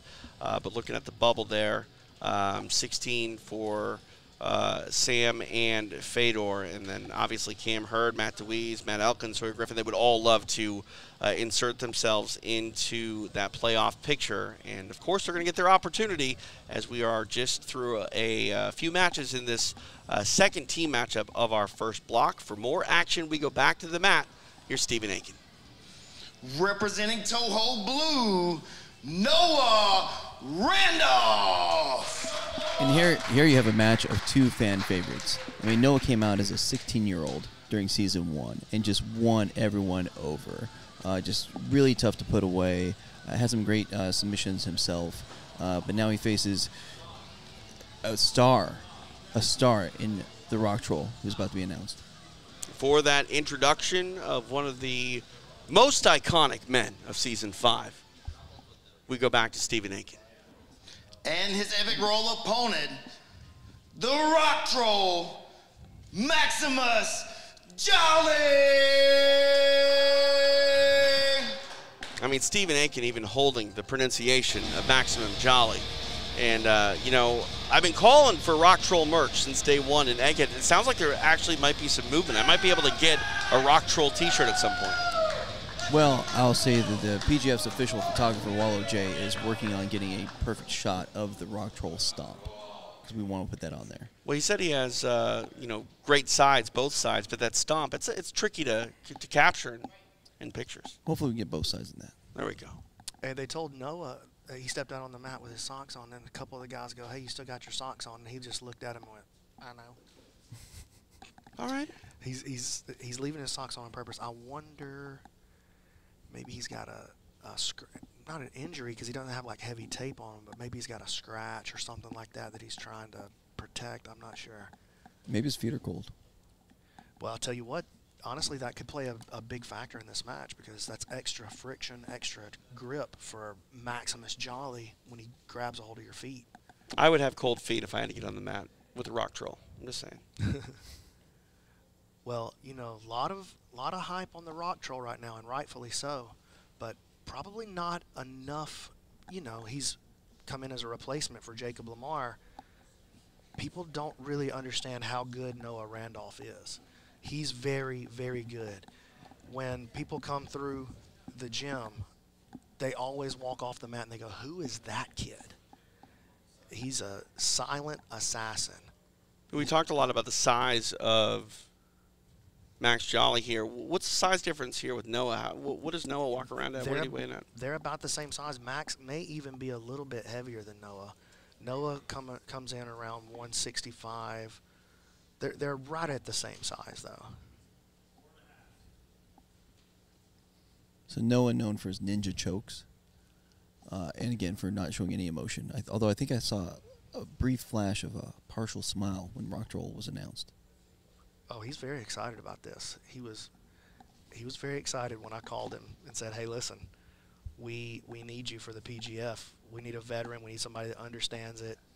We got an injury," and he answered the call. He said, "I will be there." I mean, he was in the stands day one. He was here.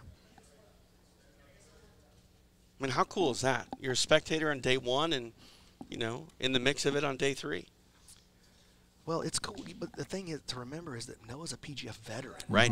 He's been through 2 full seasons of the PGF. made the finale in one season. He got beat by a pretty nasty knee bar. I can't remember who it was that hit him with it. Was it Mario, maybe? I can't remember, but this is interesting, though. This is the first time that we've seen Max spend like an extended amount of time on the feet. He didn't come out and pull guard.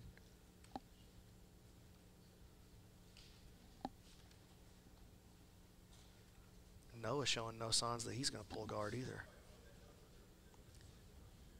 Well, one of them's going to have to soon, or else they're going to waste all their time. Yeah, halfway point here of the match. 3 down, 3 to go.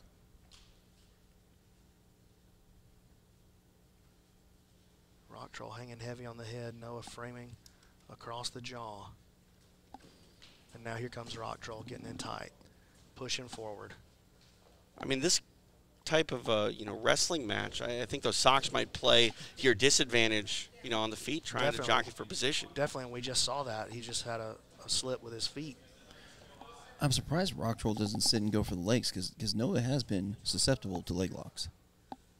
In the past, that's true, but I feel like in the last, particularly the last year, that's become one of the stronger parts of Noah's game.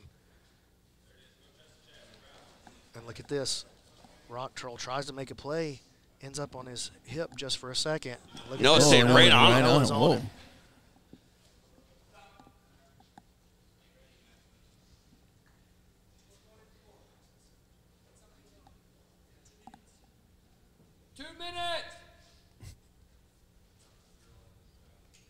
Take a risk. No points for playing safe, boys. Let's ride.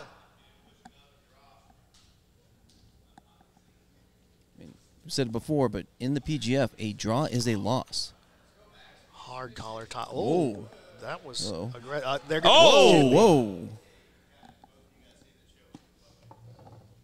You want to talk about a lack of emotion? There was a lot of emotion on display right there.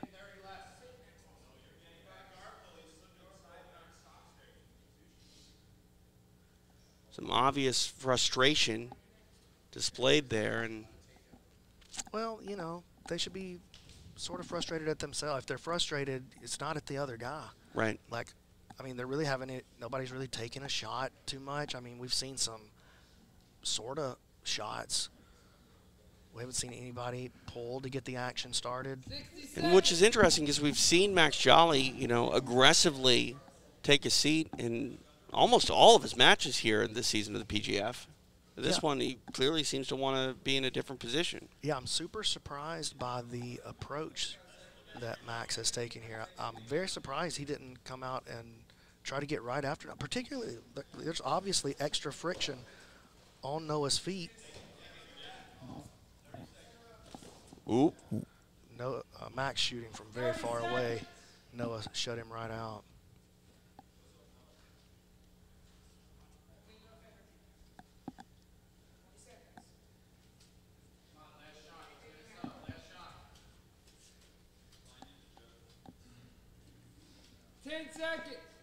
And Noah finally pulls guard with 10 seconds to go.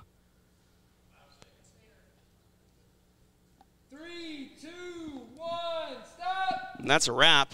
One of the more interesting matches unfolding, as it was pretty much just nothing but a wrestling match, and neither man really able to get the match where they wanted it to go. To make this one official, we go back to Stephen Aiken. After 6 minutes, this match finishes with a draw. Well, there you go.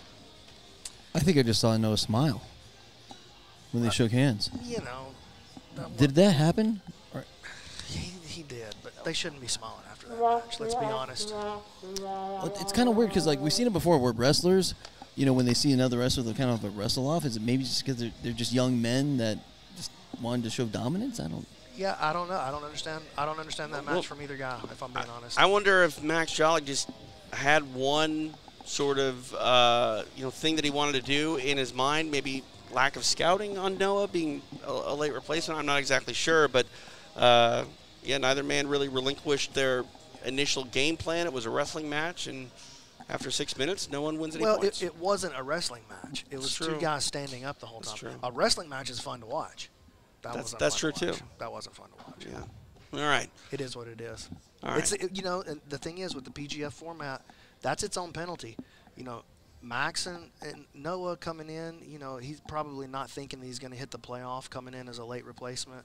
But Max has got to be thinking, like, I can still hit this. How close is he? He's right in the mix, right? He's 5th place. Yeah. 5th place. He's jockeying for that position in that finale. Yeah. He's in right now. Yeah, I think it's just a big strategic error by Max, to be honest with you. For Noah, you know, you almost don't you don't know what to expect for him coming in the middle of the week in place of the injured Jacob Lamar. But for Max, I think that's a slip in strategy. All right, our evening progresses here in Decatur. We'll go back to the mat. Here's Stephen Aiken. Representing Toho Blue, Cody Moose Fritz. I think Stephen Aiken might have rented a 3rd lung to add a few more oohs to that Moose introduction. Everyone loves doing that.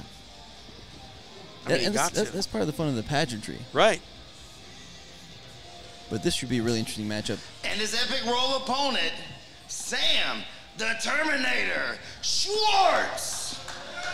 Sam Schwartz, one of those athletes on the bubble here, rounding out the top 8. So points definitely in demand for Sam. So it was interesting. Both of them were at the LA qualifier, but they did not go up against each other. Moose fell twice to Fyodor Nikolov and didn't actually have to go up against Sam.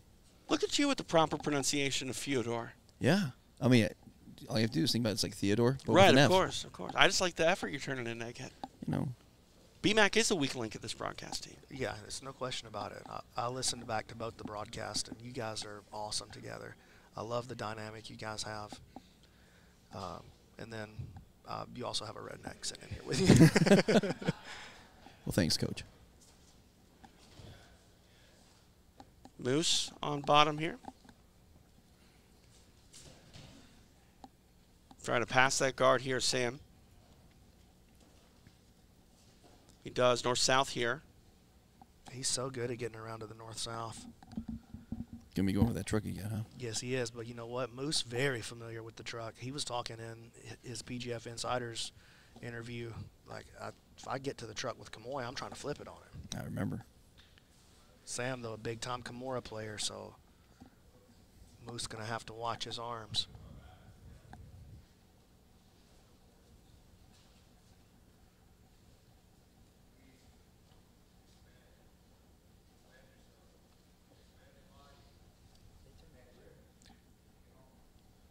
Moose doing a decent job so far at keeping his posture, but Sam's starting to get a good wrap on the head.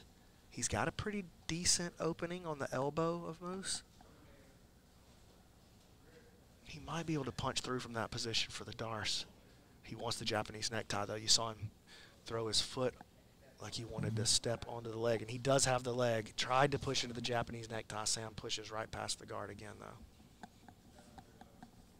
Moose shelling up, trying to pull him back into a quarter.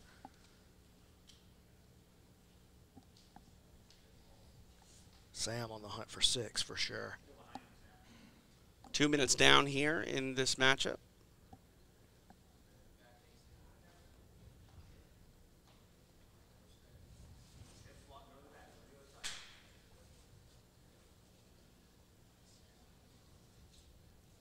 Well, Sam's tied for 7th at 16 points, but that's within striking distance of so many other competitors right now. Another competitor gets a couple kills, and they're right in the hunt and possibly pushing Sam out. Look at this. Moose trying to get out on a leg. He's got some decent grips. He's just going to have to do something with them. Switches off to the grip on the other leg now. Inside position, attacking the leg of Sam Schwartz. Sam very aware. Spins through, clears the knee line. He's out of there.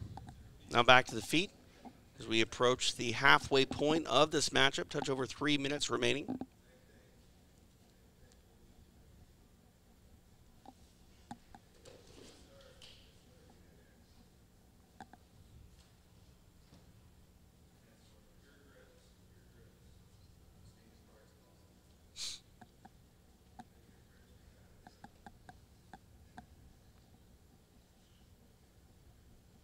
Moose going to have to use that gripping to create some off balance. As long as Sam is evenly balanced on both of his knees with his hips low to the floor like that, it's going to be very hard for Moose to get an entry. He reaches to go for the body lock, does lock his hands. Sam, though, gets both his arms to the inside, creates some frames on the chest, pushes Moose away, and back to the feet we go. I mean, that's pretty brave being standing with a collegiate wrestler.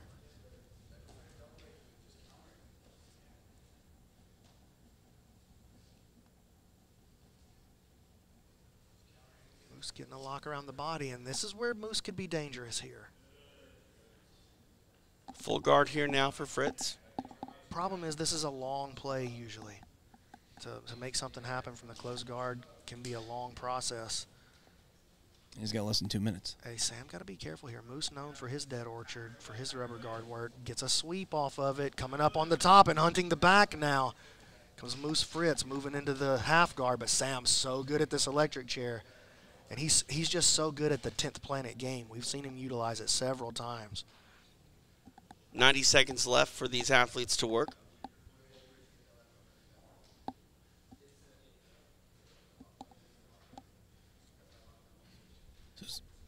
Sam belted out under Eddie Bravo at 10 PHQ, whereas Moose Fritz is under Jeremiah Vance at 10th Planet Santa Barbara.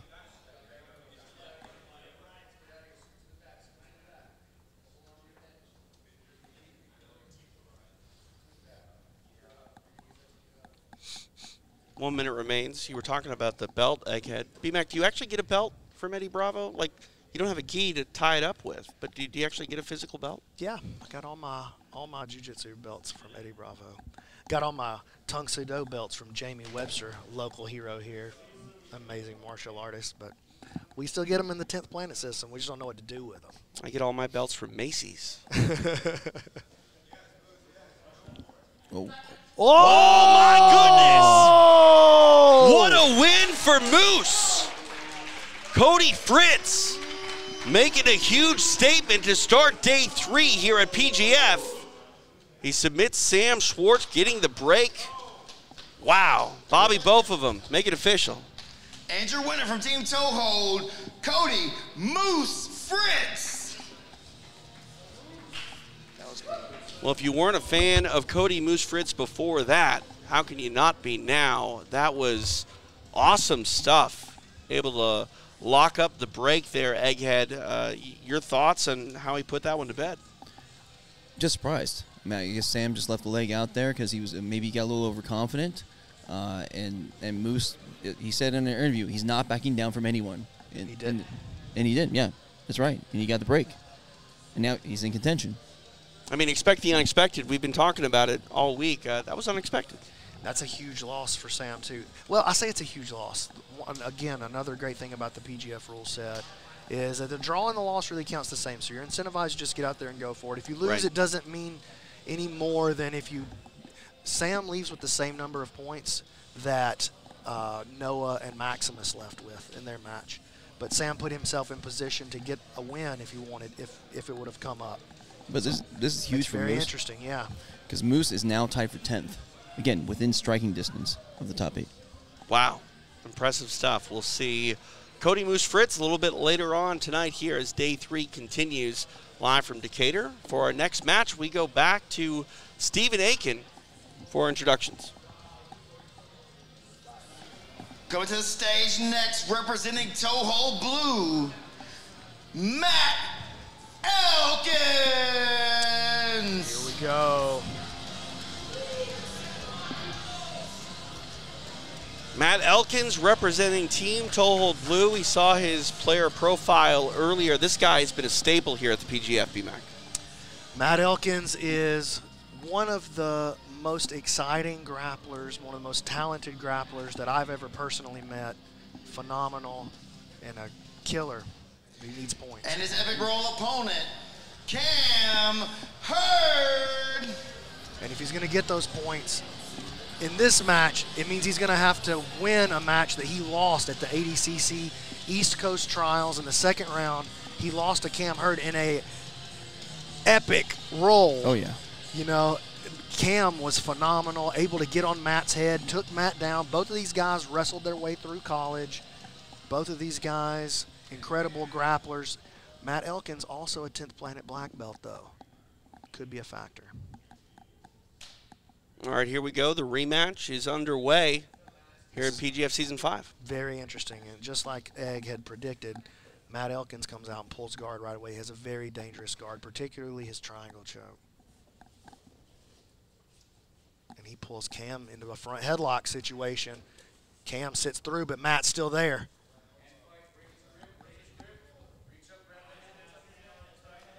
Oh, and Matt showing that he's going to be very dangerous. Cam cannot play around with Matt. What a huge 7 that would have been. Oh, yeah. I mean, Cam's got a great, front headlock game, but Matt Elkins' front headlock game, I mean, it's one of the most dangerous games in the PGF history. Cam makes a big move, thought about circling around towards a knee bar. Matt able to sniff it out pretty early. Cam, though, going towards the Kimura as Matt plays half guard. This is a great battle here. What a match this is going to be. Through that first minute of this match, touch under 5 minutes remaining.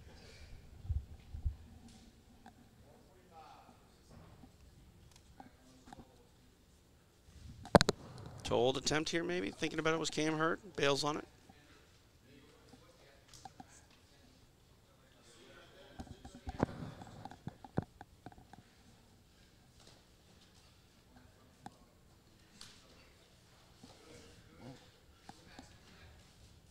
Look at that. Big Heisman as Cam stepped past the guard, went around the side.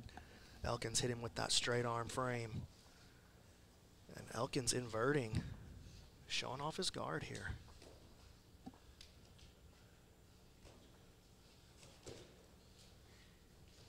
Matt trying to get in on the legs. And this is a big difference between the Matt Elkins that we saw in seasons 1 and 2 is that he's a competent leg locker now. Running out of real estate, going to get a reset in the center.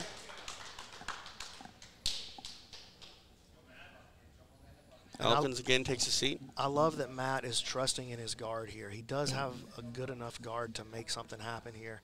He got a taste of the wrestling at the 80cc match, and he's going to give Cam a taste of his guard in this match. And how long ago was their first meeting? Oh, maybe a month ago. It's a relatively short turnaround time. 2 months max. Okay. No, it was less than Yeah, that. yeah, you're right. It was just the East Coast trials just a couple of weeks ago, really. Yeah. Maybe even 3 weeks. Mm-hmm. A lot of things happening, a lot of tournaments happening in my life, so I can't remember exactly, but I think it was about 3 weeks ago. All right, halfway point of this matchup. Here's a little side note. With Cam not getting a 7-point elbow genie kill, that means Level takes the block and gets the team points for their people. So they take out the big epic roll team. That's huge. That's huge for their athletes, too, because it puts 1 extra point on the board for them towards the playoff. It takes a point away from these epic roll guys who have all been crushing, especially yesterday, winning all 3 team blocks. That's right. Cam keeps a great pace, man. Look at this pacing. Oh, man. Matt shoots up for that triangle, but that ends up being the thing that gets his guard pass. And now Cam on his front headlock game.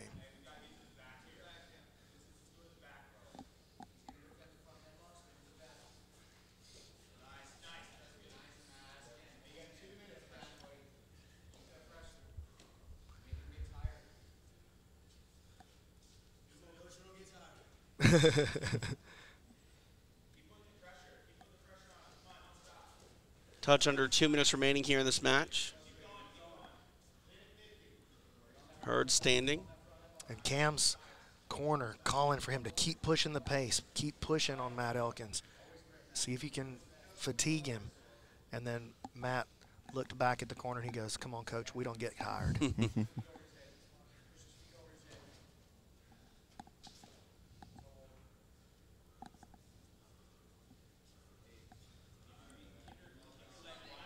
Matt creates an off balance with that reverse De La Hiva. Oh, makes a play. Cam takes a deep breath and a step back.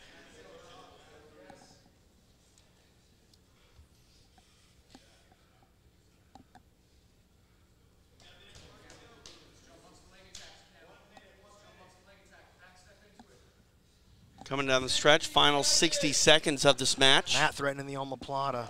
Cam senses it, comes out of there, and in the scramble, ends up past the guard and on the head. He's going to go for it right here. He's really going to push right here at the end. It's a Kimura. Matt comes up.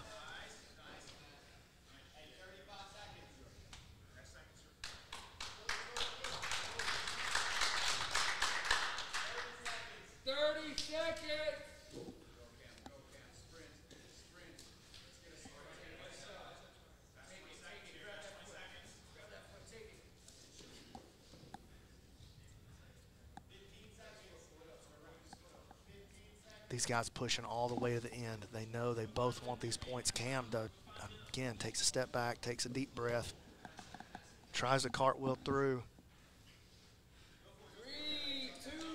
Time going to expire here as we go the distance. Great match. But again, a lot of output by both men. You can see the cardio tested. But we go the full 6, no points to be handed out. To make this one official, Stephen Aiken. After 6 minutes, this match finishes with a draw.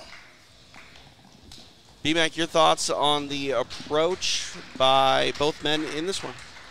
I thought it was a great strategy by Matt Elkins. You know, he's kind of tested out the wrestling of Cam Hurd, found out he's more than capable and game, and even if Matt thought that he was the better wrestler, he knows that Cam is at least good enough to fight him back right there.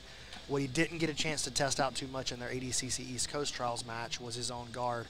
Matt relies on his guard, and I thought that that might be the difference in the way that these two matches looked, that we'll see Matt come out and display his jiu-jitsu black belt skills rather than just his grappling black belt skills, his wrestling skill. Cam did look good. Both guys pushed and hunted the whole time. And listen, that's a draw, but there's a big difference in that kind of draw and the draw that we saw between Noah and Max. Nobody wants to see that match again. We would all watch that one again. Oh, yeah. Yeah. Oh, no question.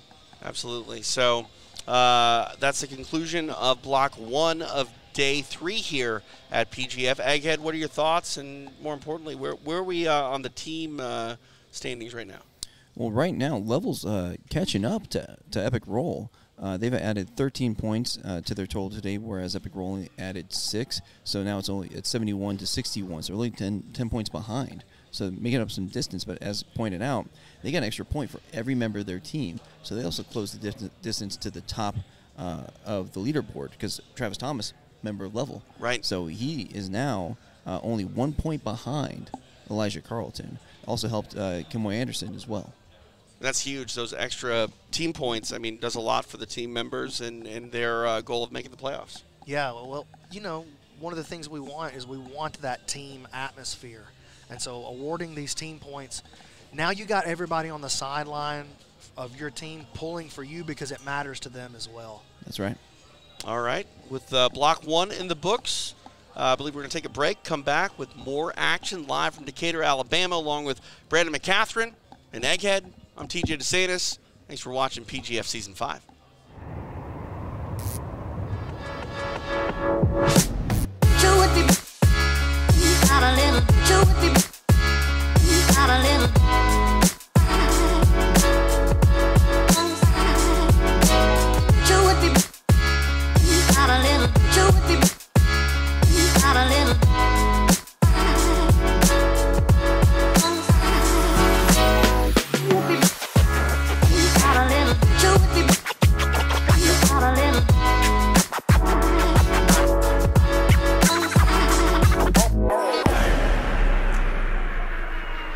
Smoke.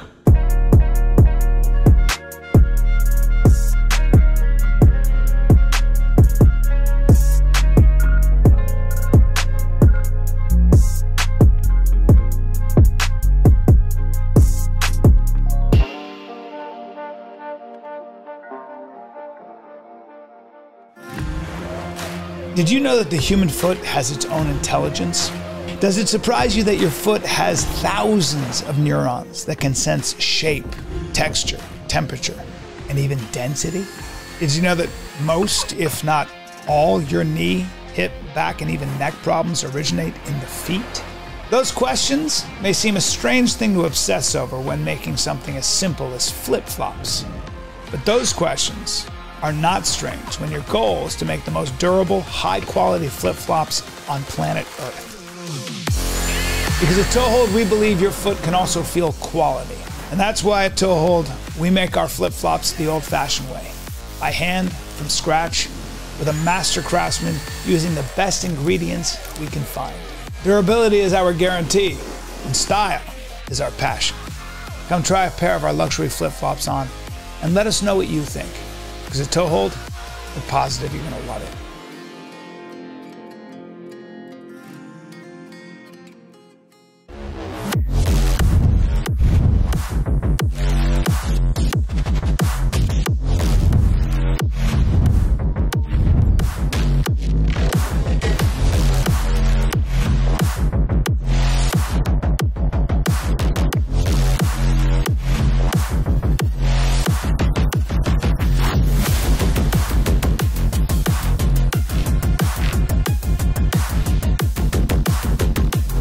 Are using psilocybin in what they call microdosing.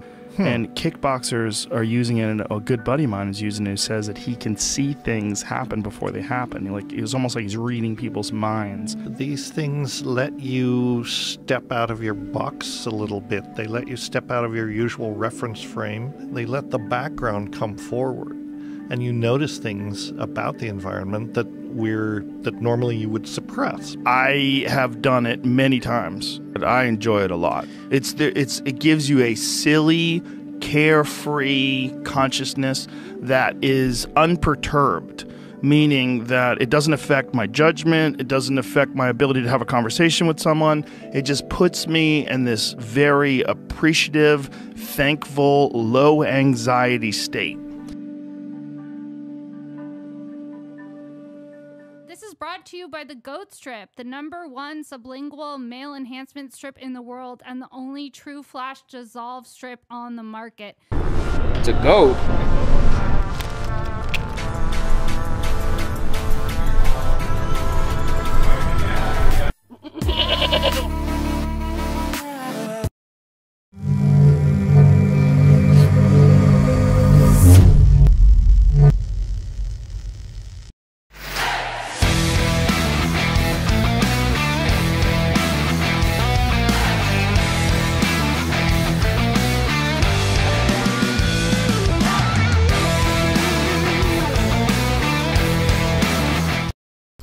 Hey Jiu-Jitsu fans, don't just watch PGF Season 5, play the Fantasy League, only on Fantasizer. If you win first place, you could win $1,000. Download the Fantasizer app and get started today.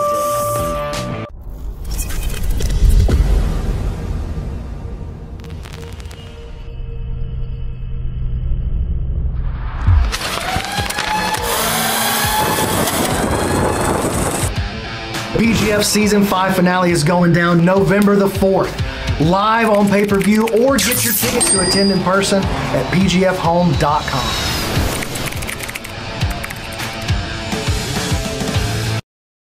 Why we believe the cells coming from the umbilical cord are optimal to use, and why for 8 years it's what we stick with, it's what we stay with. And the first thing is, when you're using embryonic cells, you're killing a life to get those cells, right? And so you're ending something that is going to be a human being. It's not something we could ever be part of. The science world, it doesn't, many people just stay stuck. In the medical world, it's like hairstyles, right? People keep the same hairstyle that they had when they met their spouse, and 30 years later, they still got that 80s hairstyle or the 90s hairstyle. And not realizing that there's maybe better out there. And so in the medical world, people don't understand that that is where a lot of docs get stuck, or scientists get stuck. We now know today that the most effective cell that produces the most amount of change, that makes the most of themselves the fastest, is the cell that come from the umbilical cord after the baby's been born.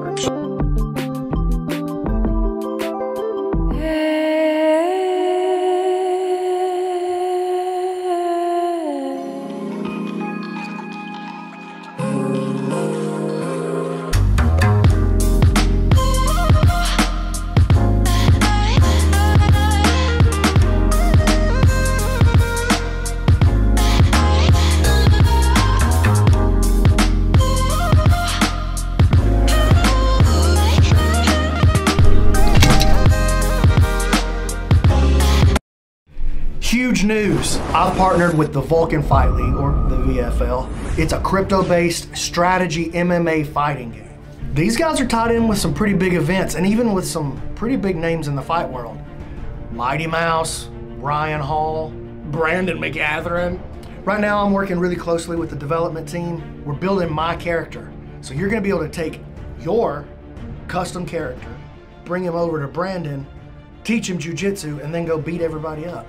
Now listen, the coolest part about this game is that it's play to earn. You can win actual money and crypto rewards for playing the game.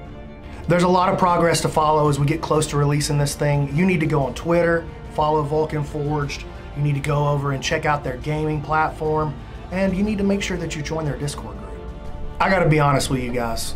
I'm really excited about this. Not just because I get to be in a video game, which is cool, but I get to be in a fighting video game, and I get to be involved in this new coming world of crypto gaming, which I think is gonna end up being a pretty big deal. So I'm interested to hear what you guys think.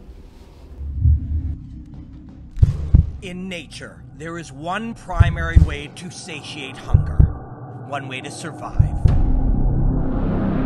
one way to grow, one way to thrive. There is one way to live. This is through the cleansing power of competition.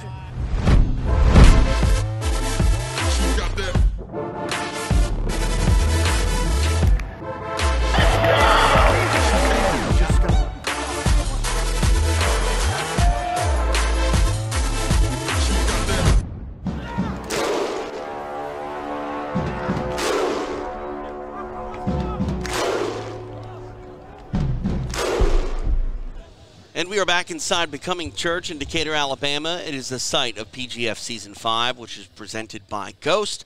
TJ DeSantis, along with BMAC, Brandon Mccaghren, and Egghead. Appreciate you joining us live, watching all around the world. And it's time for Block 2 here on Day 3. Egghead, this one has the matchup you've been looking forward to.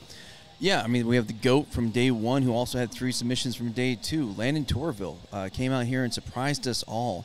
However, he's facing the other guy that got 3 submissions on Day 2, the GOAT of the PGF period, Elijah Carlton. We talked about this is a big step up in competition for Landon. Can he keep it going? But first, another really exciting match. Handsome Kevin Sherrill. We talked about him taking a day off. He needs to make up some ground. Well, he started Block 1. Started the whole day off for us, actually, by putting 6 on the board against David Cooper. He did, but now he faces somebody that's never been submitted in the PGF. Your favorite of mine, Maximus the Rock Troll Jolly. He's only lost by EBI overtime in the playoffs. And you've been talking a lot about emotion, Egghead. I'm curious if the emotion that sort of got high for Max Jolly, if that's going to be in check, or if he's going to come out emotional at all. Man, I'm glad you said that, because I was just walking around out there, during the break, just kind of checking in with the athletes. How's everybody feel?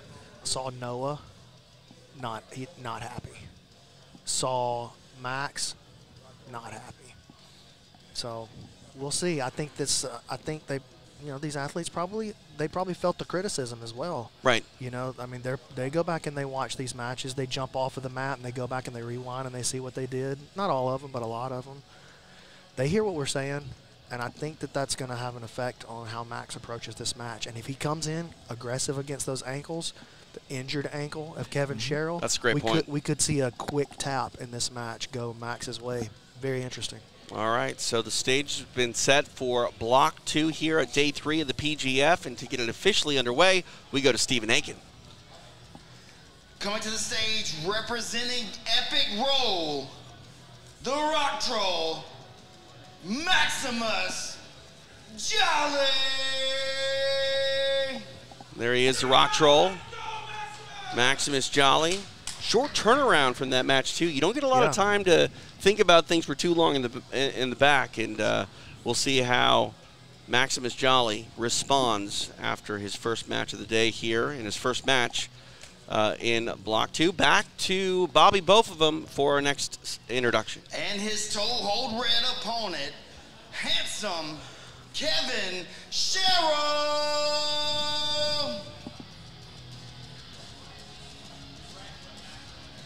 Handsome Kevin Sherrill with the hair flip and the wink. It kind of drives a guy like me a little upset, you know, a little crazy. It makes you crazy. Yeah. Yeah, I you're mean, just in love, dude. That's what's going I'm on. smitten, I think is the word. Yeah, I think it is. Yeah. Or just jealous that I don't have any hair. One of the two. Why not both? Yeah, okay. Little column A, little column B. I like that. I like that. I can get behind that. TJ DeSantis, BMAC, Brandon Mccaghren, and Egghead here. Appreciate you joining us for PGF Season 5. Here's matchup 1 of Block 2 and Day 3.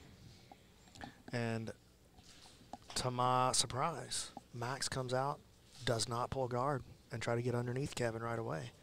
And also surprising to me to see Kevin moving around, putting mobility work on that ankle, working from the feet. Do we know which ankle it is? I do.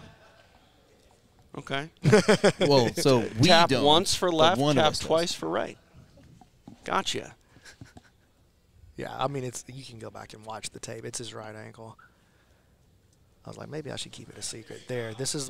Honestly, this is what I want to see from Max. That's where Max does his best work. And I don't mind him coming back up when he didn't get the entry that he wanted. But I want to see him active. That's the Max we know and love. That butt scoot of viciousness.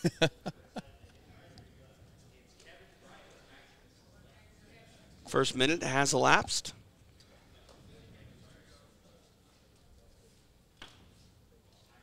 Because we talked about with the Noah match, Maximus is not known for his wrestling, and he's standing against a D1 wrestler here. I mean, handsome Kevin Sherrill went to University of Northern Iowa on a scholarship for wrestling. And they don't mess around in the state of Iowa when it comes to wrestling.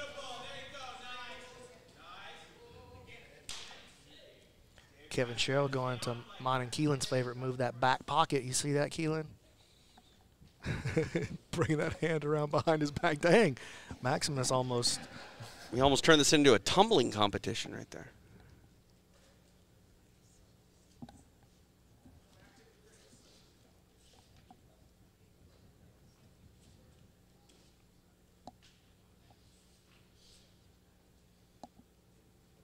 Both guys playing very cautiously. Both have a lot of respect for each other, but say the same thing.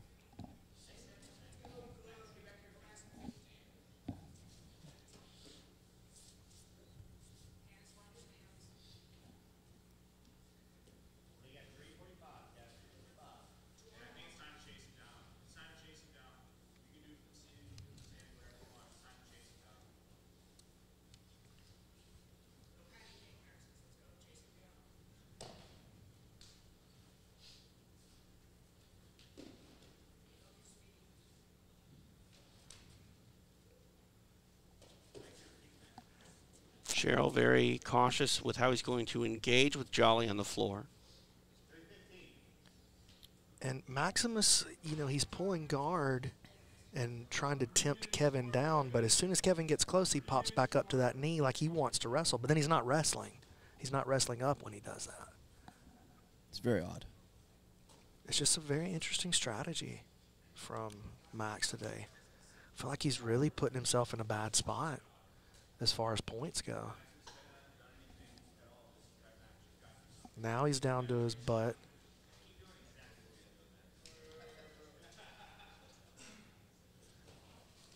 Sits in, Kevin comes, and Max again threatens to wrestle up but doesn't come up.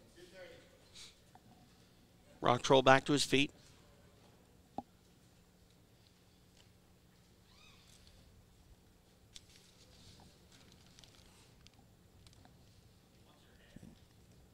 More than halfway done with this match.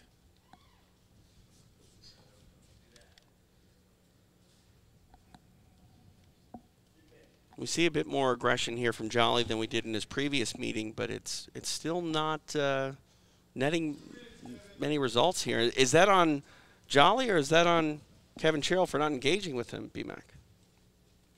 Well, there's a common denominator in these two draw. Well, this is not a draw yet, but in these two matches that have been, he got Max in the jaw there a little bit. But these two matches that have been, let's be honest, boring. And it's Max right now. You know, we praise Max when he does well, but if we're gonna be unbiased, we have to talk about when he's not doing well also. Do you think all the praise we've given him has got to his head a little yeah, bit. got a little pressure. Like, yeah, I mean, maybe. That's possible. This is day 3 now, you know, and when it's all said and done, these grapplers, you know, are running that gauntlet that we're talking about. I wonder if mentally it's just taking a toll a bit. Well, you know, it's not like Kev's setting the world on fire out there either in this match. But he hasn't really been taking a step back. He's circling around looking for an opportunity, but when he gets close, Max kind of resets either to that Nicky Rod kneeling position. Kevin now coming down a little bit more. And then, look, Max is going to stand up and disengage from it. I'm just not sure about the strategy. I wonder if something's going on with Max that he doesn't want to reveal. That's the only thing that makes any sense to me. I still think it's the pressure. I think he feels like everyone's his fan, which we are, and he doesn't want to let people down. So he's kind of shelling up some.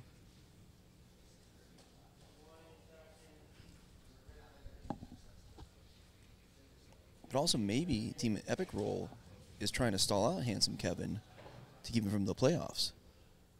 They know he's formidable. But that, you know, if that's your theory, that does nothing to explain the Noah match. True. It's true. True. And that's a wrap. 6 minutes in the books. No points. Ends in a draw. We go back to Stephen Aiken. After 6 minutes, this match finishes with a draw. There you go. A draw in the books for Kevin Sherrill and Max Jolly. We roll on here. That's the first matchup of Block 2. B-Mac? I mean, it is what it is. Not every match is going to be a banger. We don't want any of them to be that, or the last one with Max and Noah. We don't want those matches, but again, man, it's a long season. We'll get the Instagram highlights off of something else, but we're not getting them off of those 2 matches, that's for sure. And they're the rarity, as you've seen. I mean, yesterday we had obviously. so many submissions. Obviously an exception, but, you know, if we don't have stalling calls. Right. And I like that because I feel like stalling is its own penalty. Now, that's a penalty for the viewer when they do that. Yeah. But ultimately it hurts them. It stops. Just both of those guys needed points on the board, particularly Kevin. Yeah. But really, in my mind, it's more important for Max to put those points on the board so he can stay in the running. Because this is, you know, he didn't get scored on, but now all these other guys have an opportunity to start catching up to him right here. All right. Hopefully more action is coming up next. We'll go back to the mat. Here's Stephen Aiken. Coming to the stage next, representing Toe Hold Red, it's Duval Paul Bari.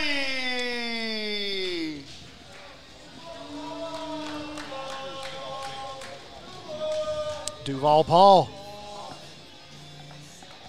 And the commissioner staying on top of Stephen Aiken to make sure that the proper introduction is done. Listen, man, it rhymes. It does. I'm a simple man.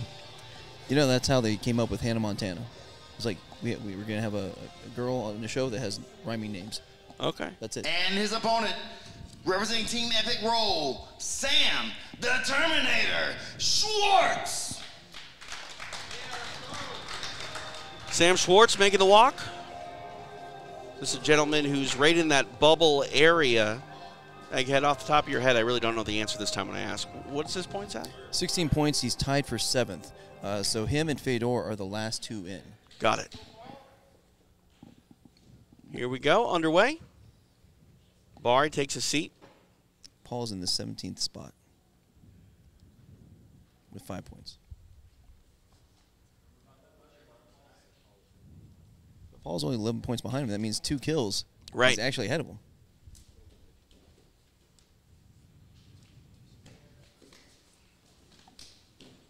Look at this, passing the guard quickly. Oh, man, a lot of explosive athletic movement from both of these guys. Well, you have the semi-pro soccer player in Paul, and you have the collegiate wrestler in Sam. Does Paul know how you feel about soccer, B-Mac? I don't think I'm going to tell him, and I hope you will keep it between us. Just make sure we do a post-match interview when it's all said and done tonight. All right. Paul, please.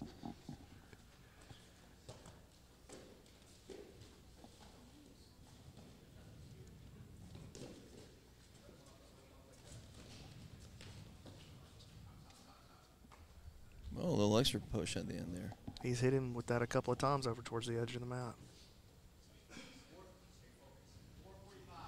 Yeah, that's one thing that we have sort of seen as this week has gone on. You know, the guys are getting a little more chippy on the mat, off the mat. I mean, it's all competitive, but I do think that the gauntlet has run its course emotionally. These guys, not necessarily taking cheap shots, but you know, they're making everyone uncomfortable. Man, look at that, Sam just exploding past the guard. He does such a good job of changing speed and changing direction to get what he wants in his guard passing on the outside.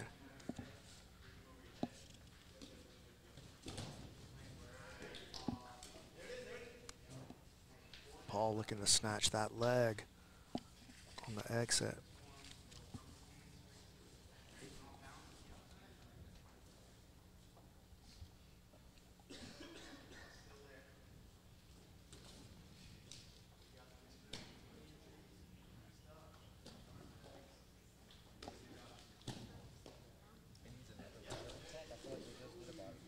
Man, just so much. Look at these athletes just going after each other. Intense pace, toe hold. Ooh, Paul kicks out aggressively, man.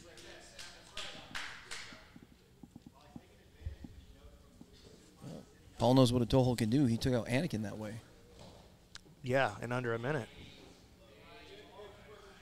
Actually took Anakin out of the season with that. That's right. Anakin on his way back to Colorado right now. I really wanted to see that Vader lock he has.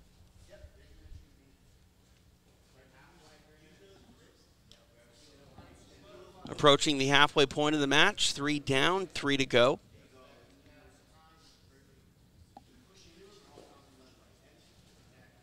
That's the thing I like a lot about this format too, BMAC, is there isn't a lot of time, which goes to your point about not really needing you know, stalling warnings or a get down rule. You have 6 minutes. It's how you and your opponent choose to spend that 6 minutes. Yeah, and you know, to be honest with you, we've considered at times making the move to 5 minutes just to push it even harder. Wow. So that's definitely on the table for the seasons moving forward. I want them to feel that sense of urgency. Well, gamesmanship here as Sam is sort of offering his legs here to Paul. And ends up getting out past the guard as a result.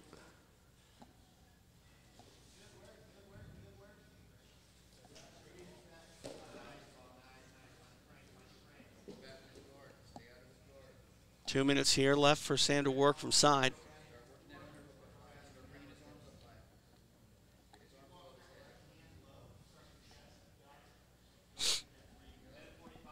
Stepping across here for that mount is Sam. He gets it.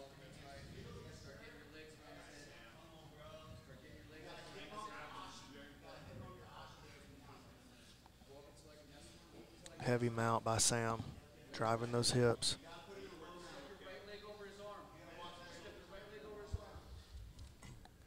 Both of Paul's elbows are exposed, creating a big movement, trying to get some space back. That was a good job by Paul, just creating some movement, some momentum, trying to get him, just get this guy off of me.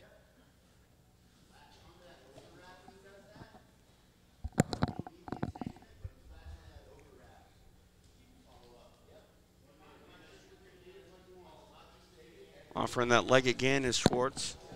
And he uses it again to get past the guard.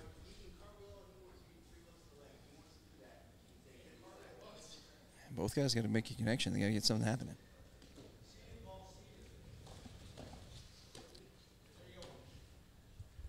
Nice pass for Sam.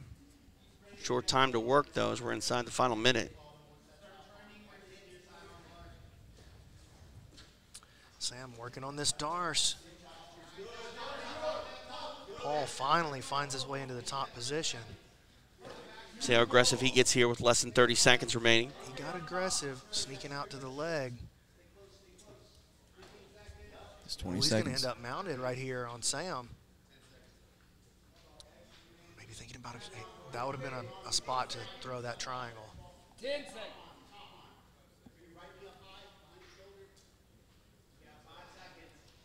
Three, two, one, time. That's a wrap. Another draw unfolds here on the mat. To make it official, Stephen Aiken. After 6 minutes, this match finishes with a draw. Well, the action has slowed a bit here in our last few matches, and another draw in the books. And you got to believe it was a bit of a disappointment for Sam Schwartz, who's still in that playoff hunt. But man, points are getting less and less. The opportunities are dwindling down as we go through each and every block. And we said, it's worth saying again, every draw is a loss. You only have a certain amount of opportunities. Every competitor came in here with 12 opportunities to put up points, and every time you don't use those opportunities, somebody else will. And they're going to catch up with you. And our next match actually involves the last person in and the last person looking on the outside looking in Fedor and Cam Hurd. Okay. Very important for them, this next match. I'm interested to see how this match plays out, to be honest with you. This is, you talk about a style contrast. Oh, yeah. Fedor, our most calm, methodical, almost chill, even as he competes. I've been watching him walk around out there and warm up. He just almost has like I don't know, he's like a little cartoon character. He's got a little pep in his step, but he's a very interesting guy. But a totally opposite style to what Cam Hurd brings to the table. Just for example, Cam Hurd versus Sawyer Griffin that we saw yesterday. Today, Cam Hurd versus Matt Elkins. In both of those matches, he's just pushing to the bitter end. And it'll be very interesting to see how he approaches this game of Fedor. I think Fedor is going to definitely try to get him into the closed guard and try to slow him down a little bit. Yeah, you'd have to think Fedor's probably going to sit. Just to remind the guys, That's my guess. I mean, you said Fedor just stoic, just kind of calm, collected, whereas Cam, very ferocious, very intense, coming at you. It should be very exciting. I mean, when you talk about high-level sports accomplishments, it's generally the team or player that can make the adjustments. And, each and every matchup is an adjustment in its own, but this one is definitely one where you're going to have to make the proper adjustments because the style of Fedor is so dangerous in that close guard. We'll see how Cam chooses to deal with it. So we are set to go back to the mat. Here's Stephen Aiken for our introductions. Representing Toehold Red, Fyodor Nikolov. The proper pronunciation of Fyodor, it's going around now, Egghead. Stephen Aiken even got a Fyodor. Well, he's in the PGF Insider House, and so we learned about it last night, so we're trying to up our game a little bit. All right. Trying to be cultured. I like it. It's the effort. It's the effort that counts. All right, for our next introduction, back to Bobby, both of them. And his epic roll opponent, Cam Hurd. Cam Hurd making the walk for the second time this evening. We talked about the short turnaround. Right now we're looking at Team Epic Roll and a back-to-back. What would your mindset be if you were one of these athletes, BMAC, to go back there and, how cool do you allow yourself to get when your team just got done and is coming right back for another battle of the block? Can't let yourself cool off too much. You don't want to warm up twice. So Cam probably still warm from his last matchup. This is a real quick turnaround. Only 2 matches between. All right, here we go. It is Fedor taking on Cam Hurd. TJ DeSantis, Brandon Mccaghren, Egghead live tonight inside Becoming Church in Decatur, Alabama, the site of PGF Season 5, which is powered by Ghost.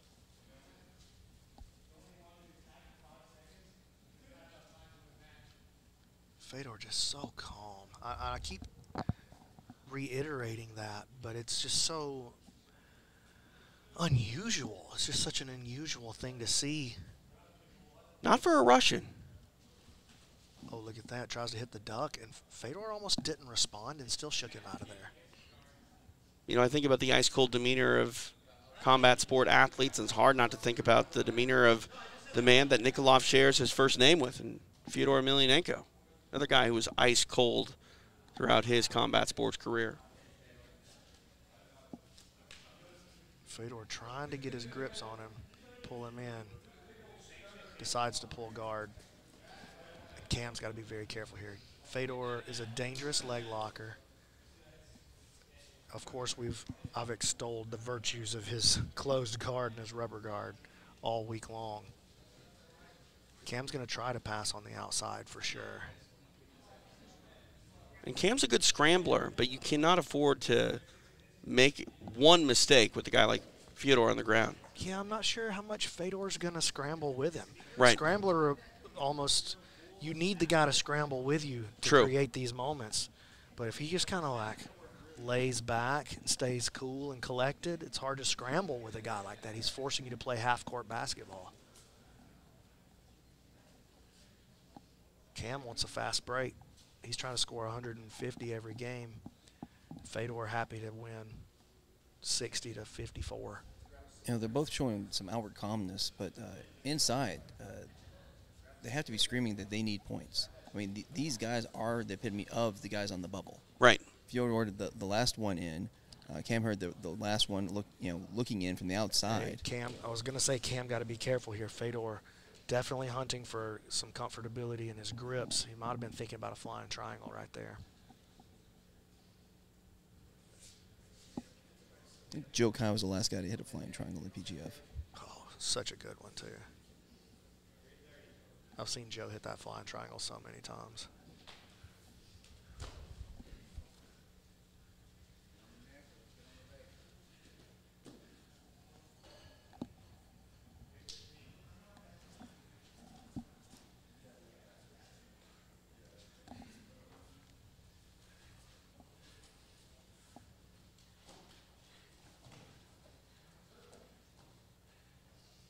Three down, 3 to go as we are at the halfway point of the match.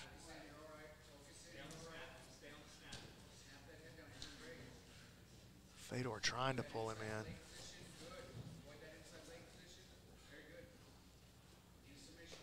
Cam steps back, takes a deep breath right there.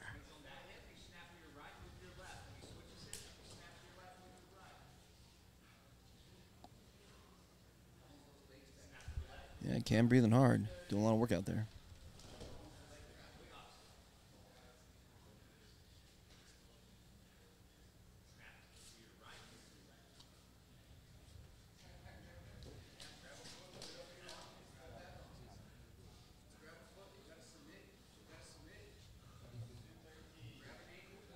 Talking about differences in styles, is Fyodor, is he actually breathing?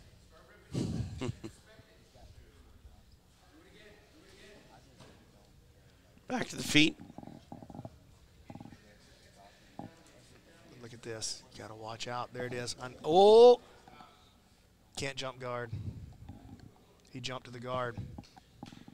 Could you make the argument that he was maybe trying to go for a flying triangle and he settled in the guard? Because, I mean, it's you over? can make the argument. It's over? Yep. All right. Stephen Aiken. It's a DQ. 2 points. Yep.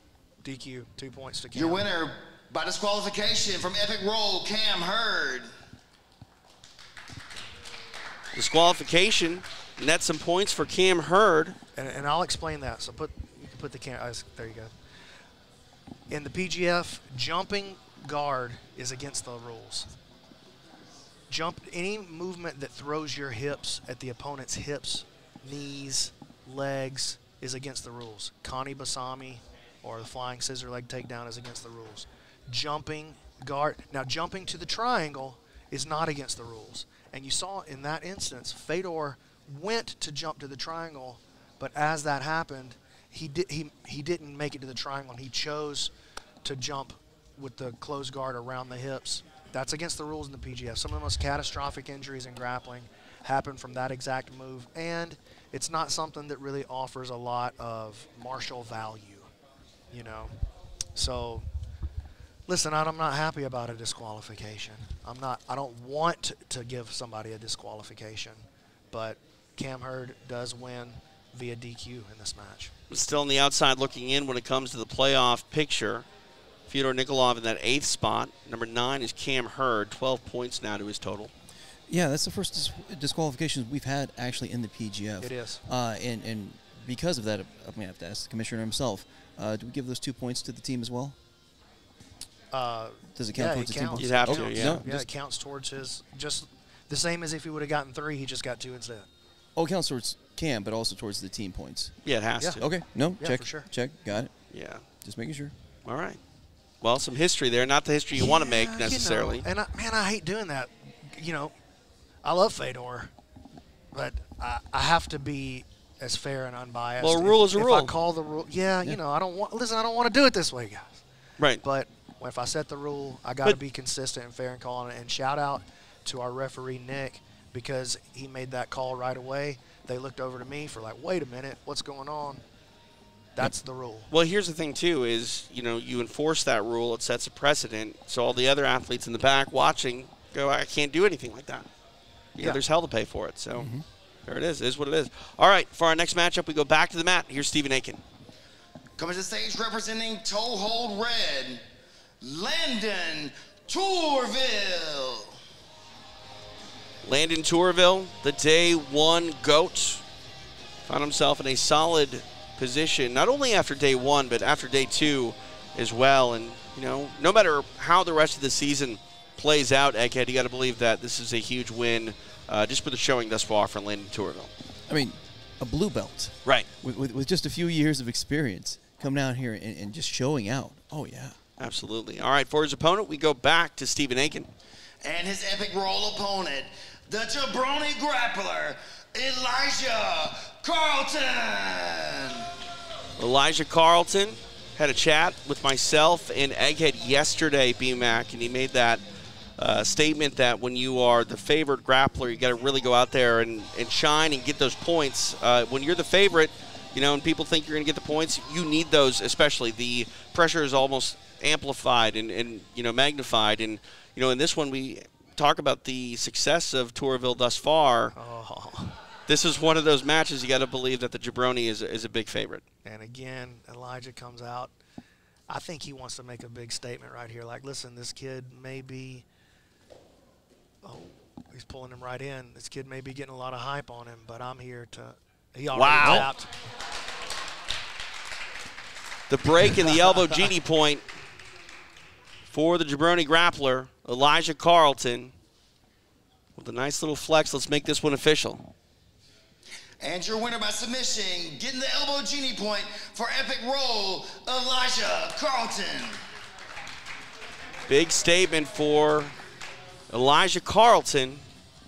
I mean, that was lightning quick. Did he actually, you know, put the pressure on there, or just Landon just knew? I actually didn't see what the lock was. I just saw that the legs were tangled, so I actually don't know. I mean, it looked like an inside heel hook, but I didn't think he was actually torquing.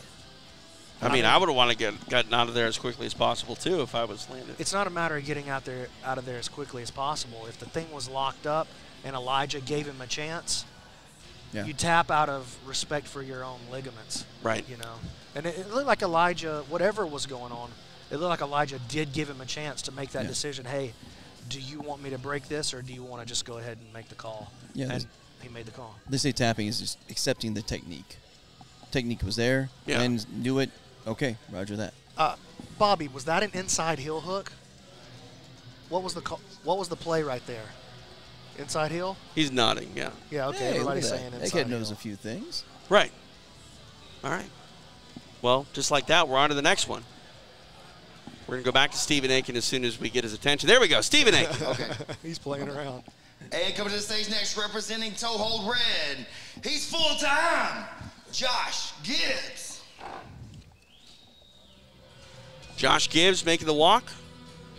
Brown belt out of Nomad Jiu-Jitsu. 36 years old with 8 years experience on the mat. Multiple-time PGF veteran as well, was in Season 2 and 3. And the winner of the Season 3 Battle Rama legend. Battle Rama And his epic roll opponent, the Minnesota Maniac, Mccaghren. Nick Creighton making the walk, representing Team Epic Roll. They call him the Minnesota Maniac. Currently in 6th place with 17 points. He's going to come out very hungry right now. I saw him in the break, and he asked about young Matthews, like, has anyone actually submitted that man? So hard. So he's very frustrated not getting that submission that first match. We'll see what he can do here against full-time Josh Gibbs. Creighton takes a seat. Gibbs trying to come right back after him. Oh, man, he's going for 4 as well. He got it. Oh, man. So look at that. Is that the fastest one of the season? That's got to be. Yeah, that was definitely very, very quick. That was 15, 16 seconds max. I believe that was an inside heel hook as well. And we go back to Stephen Aiken. And your winner, representing Team Epic Roll, getting the elbow genie point, Nick Creighton. Nick Creighton getting the break and the elbow genie point. We were talking about how the action had slowed down a little bit here, but in back-to-back matches, lightning quick speed. And wow, that was impressive stuff by the Minnesota Maniac. I think that was under 30 seconds back-to-back matches. Wow. That's 2 elbow genie points back-to-back. So, for Epic you know Roll. what, man? That's kind of the way the game is played over the long term. You know, we might see a couple of stinkers over the course of the week, but these guys that are out here to score, they come out here and they dunk, dunk, dunk. That's what I love. You like dunks, don't you? I like dunks. Yeah. That's what everybody likes, dunks. Look, man, people say they love baseball. People don't love baseball. They love watching highlights of baseball on ESPN. People don't love basketball. They love Michael Jordan doing what Michael Jordan does. Let's take a look at that leaderboard, Tej. There's the standings. Elijah Carlson firmly in first place. He's got a 5-point lead over Travis Thomas. Lena Tourville still in the top 3 with 20 points. Kamoy Anderson, rated R, with 20 points as well, as is the Minnesota Maniac, Nick Creighton. So a logjam there from 3 to 5, all with 20 points. And with those submissions, 3 in a row, with counting disqualification, Team Epic Roll has gained a little bit of ground on level. They're now 20 points ahead of them in the team matchups. Nicely done for them. And we are not done yet. We still have more matches in this second block. We go back to the mat with Stephen Aiken. And coming to the stage, representing team level, rated R, Kamoy Anderson. So this our first matchup of the second team matchup in our second block here on day 3. Kamoy Anderson, the GOAT of day 2.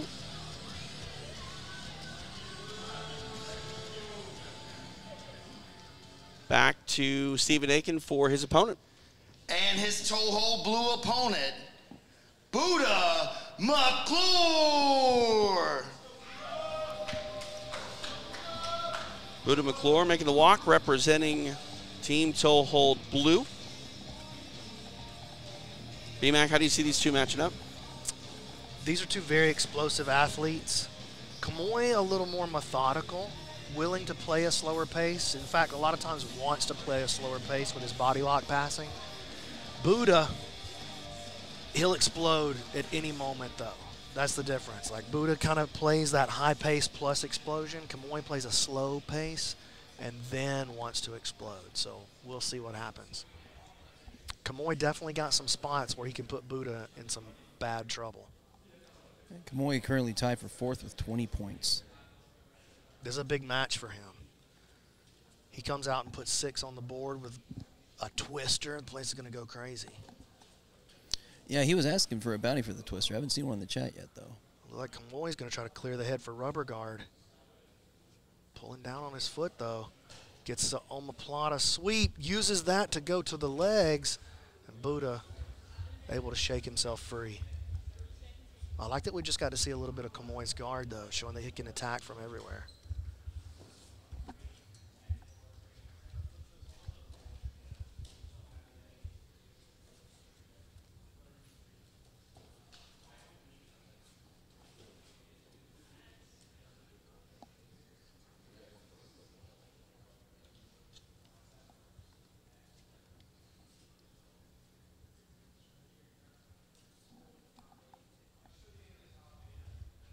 One minute down here in this match. Kamoy getting onto the front headlock.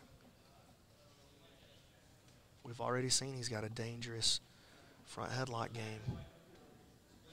Kamoy's had a really good season so far. You know, he's a little bit of criticism perhaps on some of his approach to some of his matches, and perhaps valid some of it. But you can't deny that when it's been time to come out here and score, he's been able to put points on the board. Yeah, it seems to, student of the PGF, Season 2 veteran, Season 4 coach. He knows all about the PGF. it seems to come up with the strategy of, okay, kind of like Elijah said, I'm okay with stalling out against the top competitors here. But when it comes time to go against some of the guys a little bit lower tier, that's when I'm going to get my kills.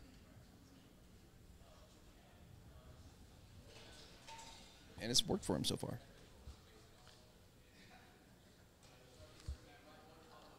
Kamoy's going to be threatening back and forth between this front headlock game and his truck attack. Buddha, though, doing a good job of keeping a strong posture. Even though Kamoy is still out on the headlock, Buddha has been able to keep him from advancing his offense. And Buddha was your Huntsville qualifier winner, the last person to be added to the roster of the PGF.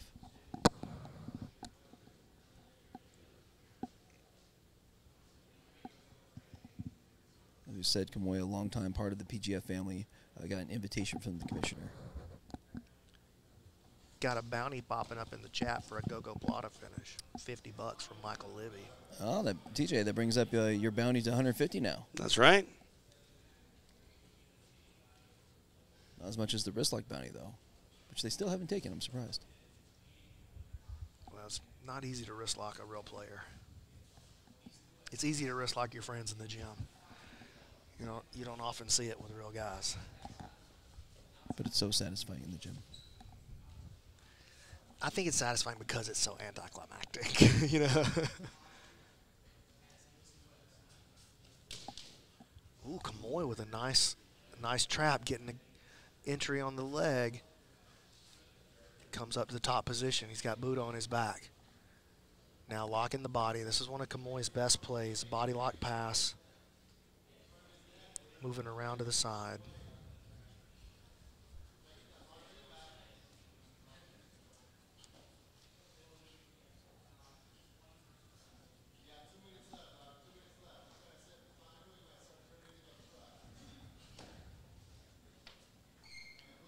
Buddha doing a pretty good job of keeping his frames in good position so that Kamoy can't slide underneath into his... Kamoy got a very good case of Gatami attack, actually. Something you don't see from a lot of good jiu-jitsu players.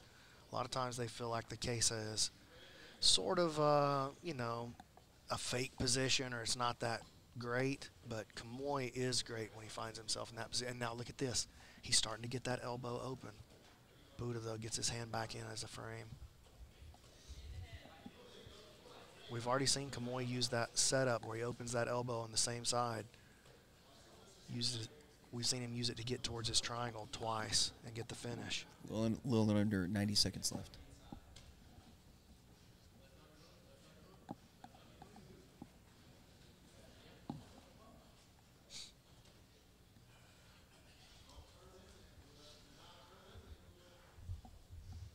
Kamoy giving a lot of pressure, but Buddha's used to a lot of pressure. He's got some really large black belts that take it to him every day in the gym out there in Integrity BJJ. Ooh, Kamoy stepping over. Heading down the stretch here inside the final minute. Kamoy puts the knee on the belly to try to create some movement.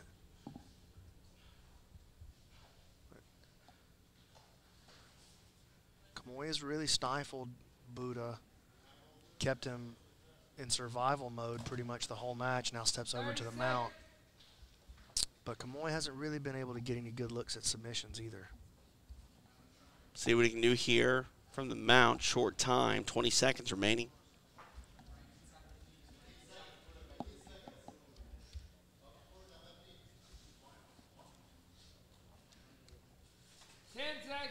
Kamoy wanted that triangle. 3, 2, 1, time. And this one ends in a draw. So you go 6 minutes full. We will go to Stephen Aiken to make it official. After 6 minutes, this match finishes with a draw. You can see Kamoy's disappointed with himself. He knew he needed those points. And he did need those points. But he shouldn't be disappointed in himself. Buddha was doing a good job of keeping himself safe. And it's not like Kamoy was moving backwards the whole time. He was passing the guard. He was moving forward. You know, there's been some criticism, valid or not, of his strategy. But it's not he definitely didn't go backwards in that match. He was coming forward, playing the offense the whole time. Just the offense that he was choosing to play was a slow, methodical offense, and that, didn't result in any points for him. Ran out of time. All right, take a quick look here at our standings as Rated R, Kamoy Anderson still locked in a battle, three-way battle here for position number 3, all with 20 points, tied with Landon Torville and Nick Creighton. And then there on the bubble, Sam Schwartz in at 7 and Fyodor Nikolov at 8. All right, for our next match between Team Toehold Blue and Team Level, we go back to Stephen Aiken. Comes to the stage representing Team Level, the Mantis, Travis Thomas.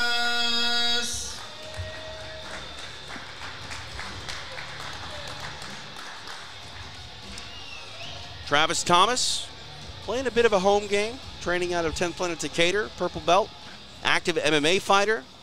But tonight, back on the mat, representing Team Level. Time for his opponent to make the walk. We go back to Stephen Aiken. And his Toehold Blue opponent, Matthew DeWeese.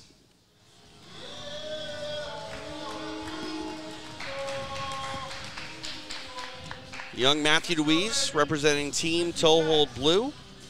Blue belt out of 10th Planet Jacksonville. He's a runner-up at the Jacksonville qualifier. Also had a great showing at the Nashville qualifier. This is another one of those matches that Elijah was talking about last night, where the front runners have got to score when they get their opportunities, and this may be a great opportunity for Travis to do that. Look at this foot sweep. Oh, boy, and that might be the biggest reaction that we've gotten out of a movement from the crowd this entire season. I mean, you launch your opponent up in the air and have him slam into the mat. That's fun for everybody, except for maybe the guy who's slamming into the mat. Young Matthew doesn't seem phased.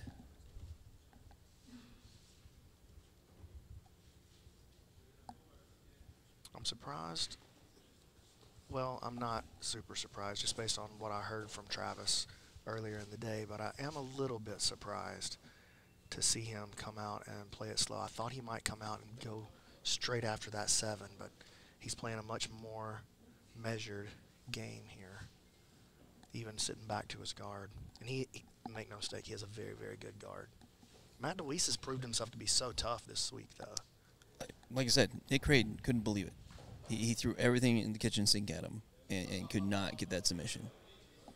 And on a leg here, and he gets the break. Nicely done. Travis Thomas getting the break, just missing that elbow genie point, as it happened about 1 minute and 10 seconds into the match, but he gets his hand raised and the points to make it official. Here's Stephen Aiken. Your winner from Team Level, Travis Thomas. Travis Thomas going to rack up some points here, and I believe he's going to catch up with our Stephen Aiken here in a moment to talk us through his day 2, or day 3 rather. Nice bit of points turned in and collected by Travis Thomas. Now he's with Bobby, both of them. What's up, dude? How you doing tonight? I'm doing pretty good. How about you? I'm feeling pretty good, man. That was a nice catch there. I don't think anybody saw it coming on that fast. Matthew's been very durable. How'd you feel getting him out of there that fast? I felt pretty good. I haven't spent too much time on the mat, so I feel that is keeping me nice and ready to come out for the next match. Elijah Carlton, be ready for the finale. Hey, that's what's up, man. Day 3 is typically one of the bigger and harder days for everybody. The pecking order really starts getting to be established. Where do you think you are? Top 2, top 3? I think I'm in the top 2 right now.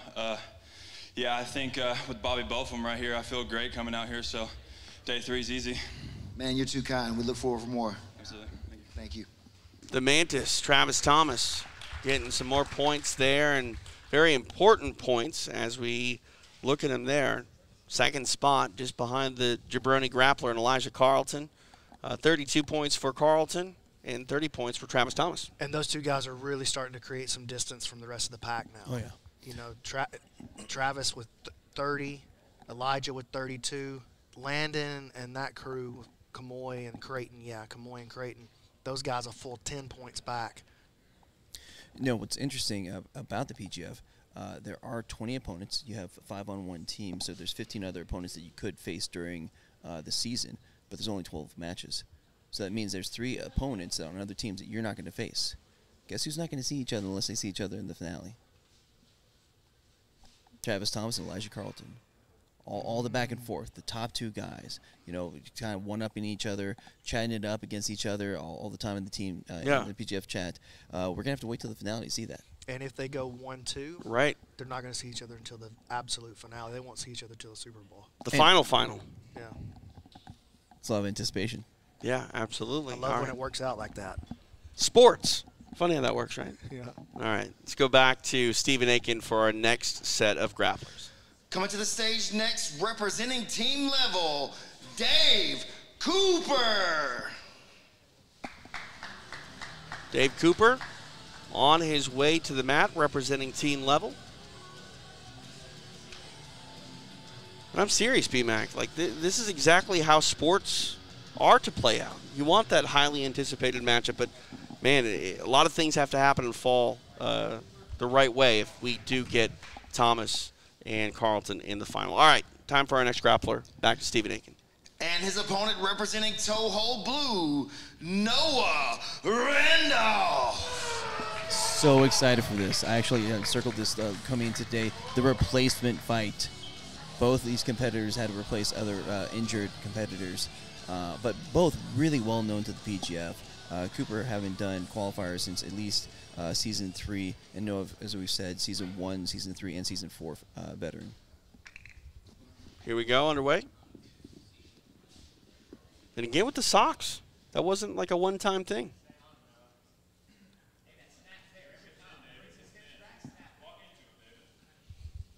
Maybe it's a new style.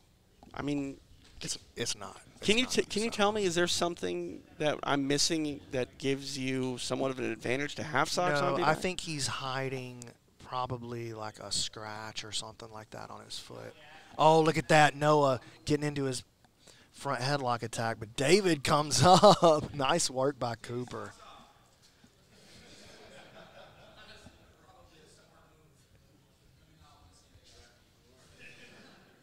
Noah employing the Z guard against Cooper's passing. Noah keeping that hand heavy on the back of the head, just keeping a monitor on his posture as he controls the wrist.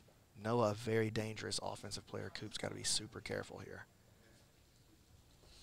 There's some chatter a moment ago about telling Cooper to take his socks off? Yeah, that's what his corner was calling for, just for him to remove Noah's socks. Are you ready for the nerdiest bit of MMA trivia ever?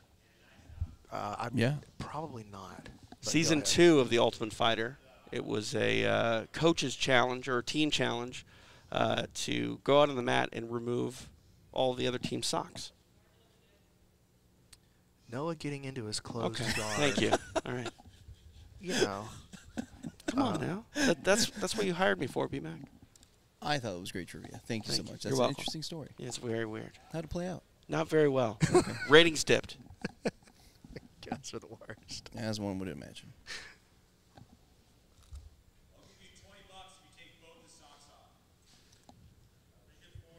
Oh, we have a sock removal bounty being offered on the mat. $20 to remove the socks. On The Ultimate Fighter, you get to pick the next fight. It might be reset here in a second. They're kind of towards the edge. Yeah, they really do need to be reset just in case it gets wild over here. Oh, look at that. Noah hits that triangle off his Z guard. What a setup. And Cooper's got bigger things to worry about than the sock removal. Cooper buried in. Noah's going to have to change his angle. He's starting to try to drag that elbow across, switching to the very nice triangle switch. Does this count as a rear triangle because he gets his hip behind his back? No. It's just a reverse triangle. Okay. Rear triangle comes off the back. But Coop buried in right there.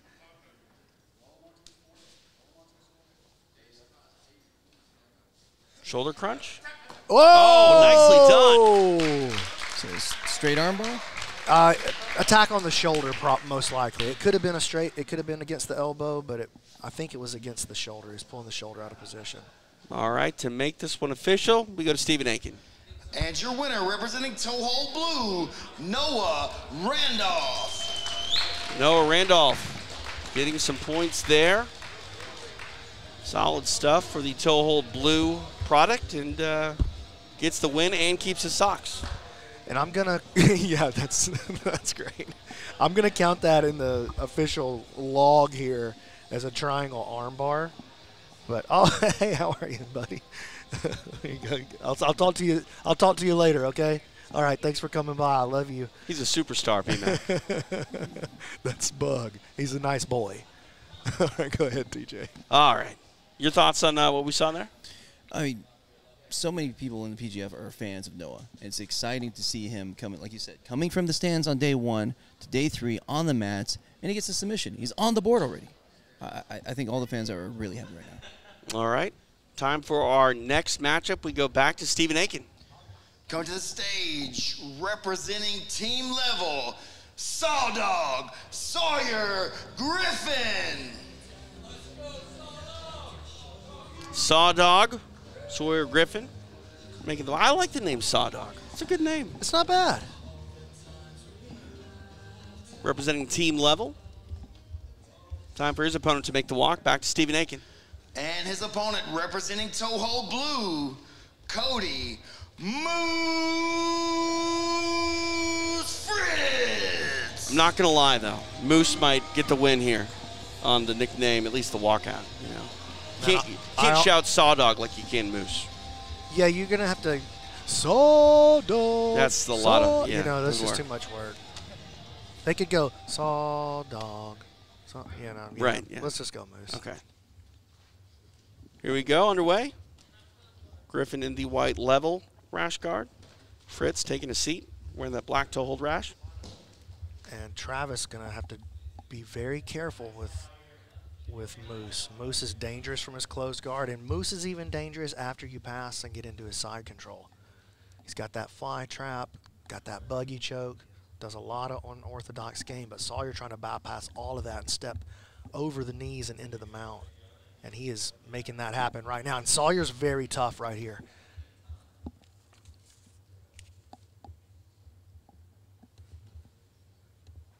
Sawyer creating a bit of a turn from Moose. He's got the gift wrap.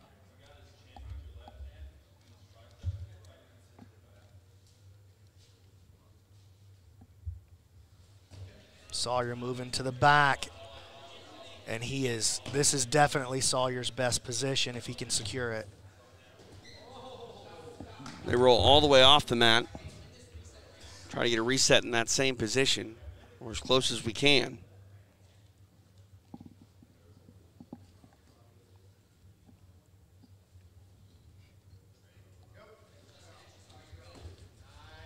Sawyer immediately getting around the chin. Oh, he's underneath there. Moose got to be very careful right here. Sawyer's super dangerous. Heavy body triangle.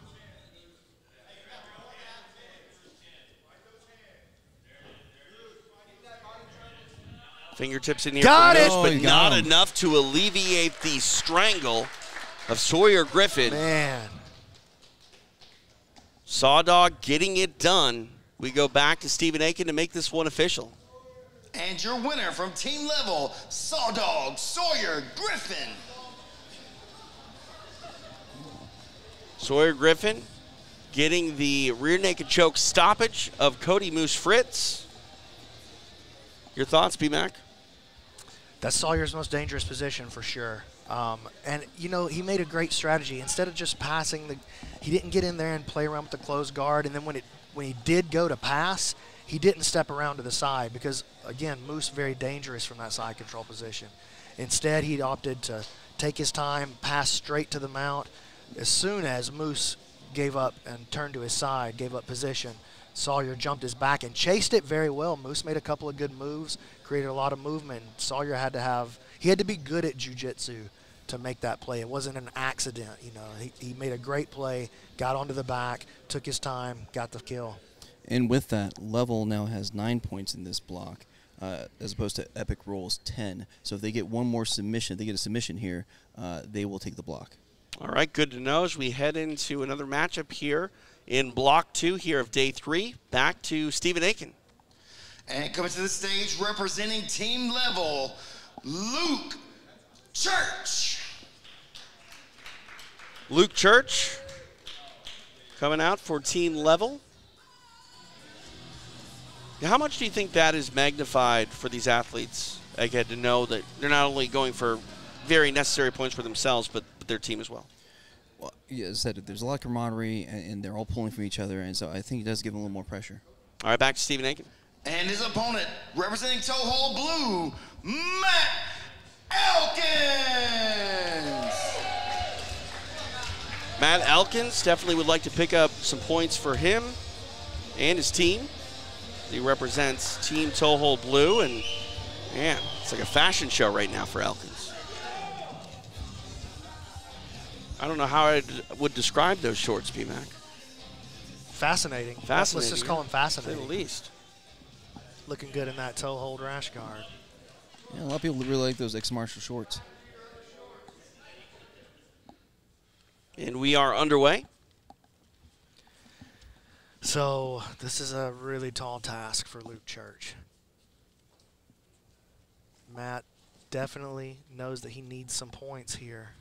He's got a chin strap cooking.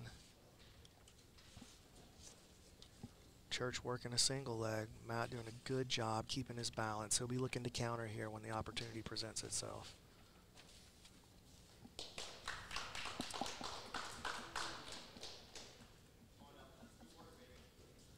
You got to think Matt has to attack quickly. He needs the elbow genie point.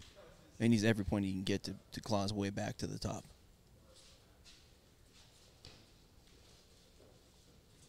Tries that slide by.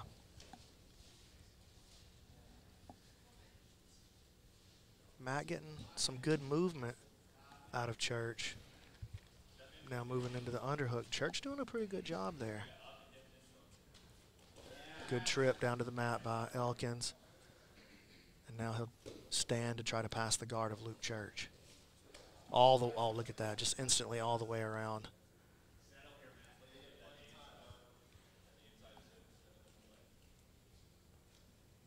Matt now with plenty of time to work. Has his knee on the belly.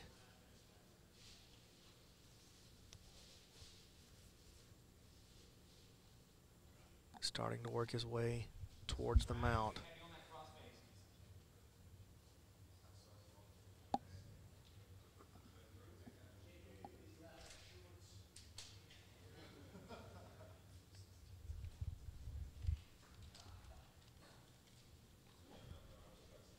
That's a heavy knee on belly. Became reinforcing it with the pull on the back of the neck.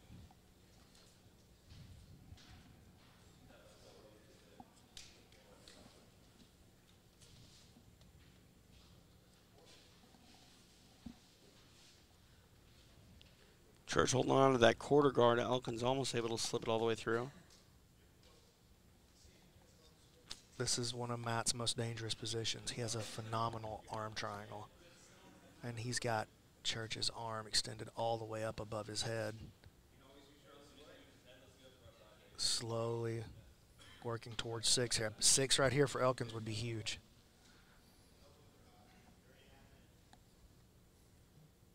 A lot of time to work here for Elkins as he slowly but surely brings his head into position. You got that foot free as well. Man, this is a tough spot if you're Luke Church. Elkins with 3.5 minutes to cook. And wow, nicely done by Church. Just free. Matt let his spine get a little too bent on that arm triangle attempt. You saw he ducked his head into position to try to force it into the spot, and just not able to back up the lock with the integrity of a straight spine. And Church finds a way to squeeze out of it. Oh, looking for this punch choke, though. We did see him get a finish with this at the East Coast Trials at ADCC. First round. He tapped a pretty good black belt with this. Church, though, I mean, he sees that in the gym all the time. Elkins thought about throwing to the triangle. What a combo.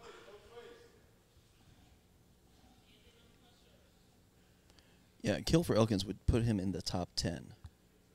So it definitely helped his chances of making that finale out.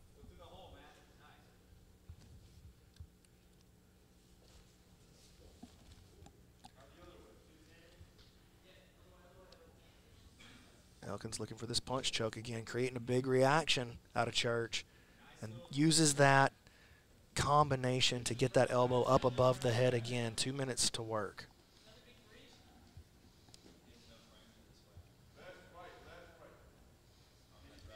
This time, Church doesn't have that quarter guard. Elkins in full mount.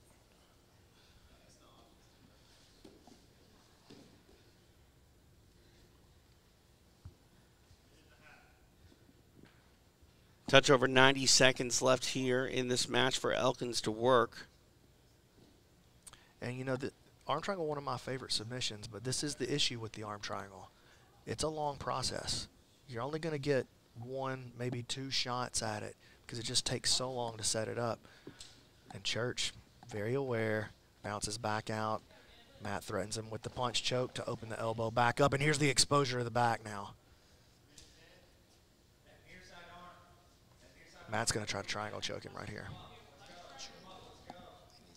And he has a beautiful triangle choke. There he is. There you go. Nicely Wow. done. A huge kill from Matt Elkins. Triangle choke submission of Luke Church. Some much needed points captured by Matt Elkins. We go to Stephen Aiken to make this one official. And your winner, representing toe hold, Matt Elkins. So that now puts him in 10th place. 10th place now for Matt Elkins. Again, some much-needed points as we head down the stretch here. That puts a wrap up, a bow rather, on our second block of day 3. B-Mac, your thoughts on what we saw there from Matt Elkins?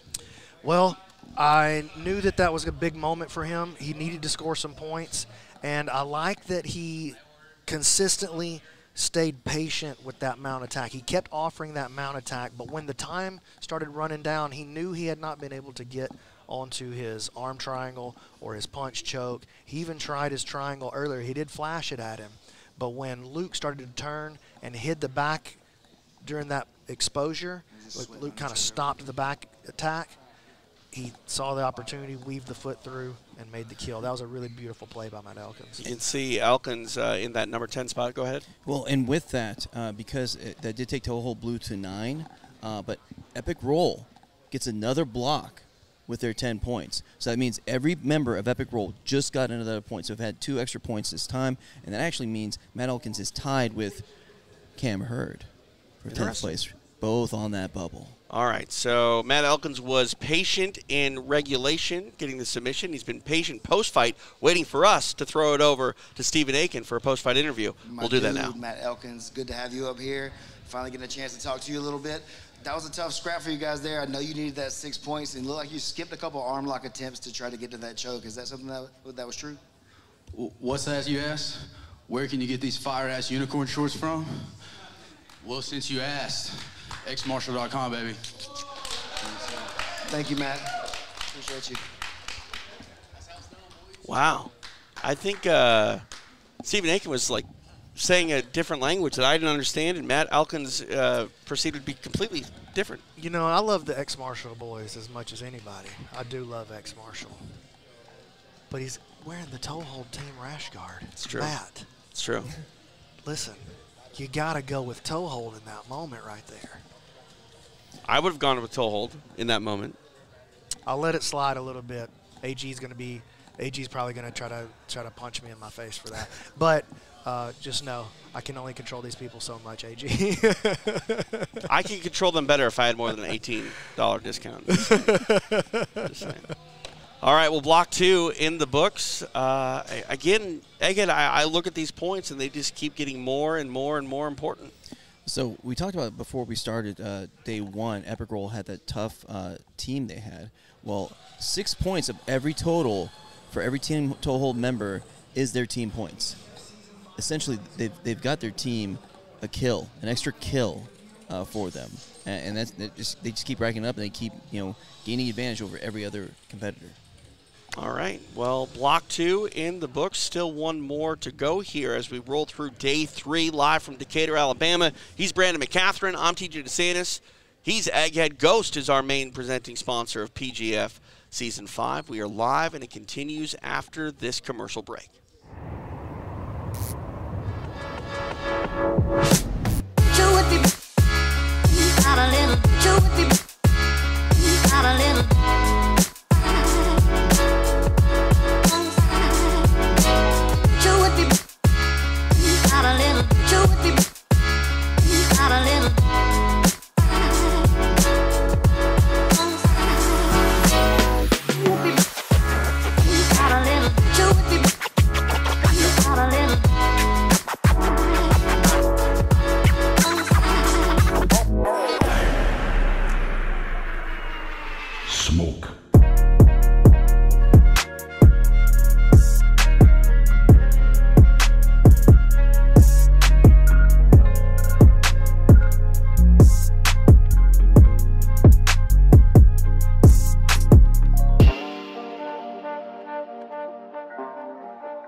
Did you know that the human foot has its own intelligence?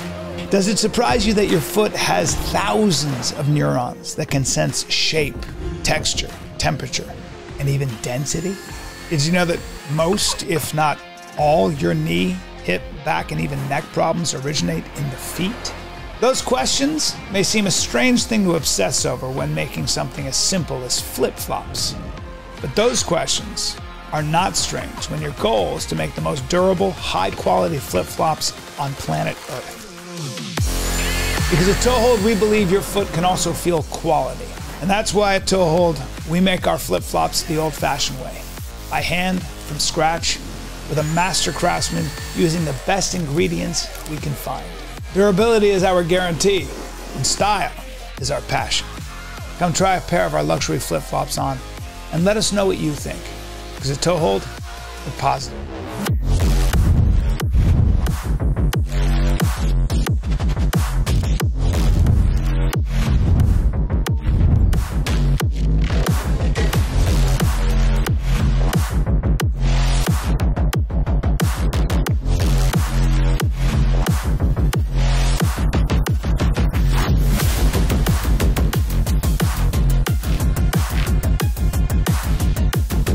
People are using psilocybin in what they call microdosing.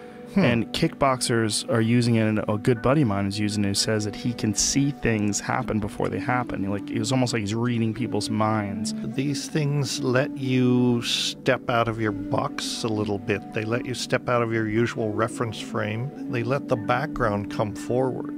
And you notice things about the environment that normally you would suppress. I have done it many times, but I enjoy it a lot. It gives you a silly, carefree consciousness that is unperturbed, meaning that it doesn't affect my judgment, it doesn't affect my ability to have a conversation with someone. It just puts me in this very appreciative, thankful, low anxiety state.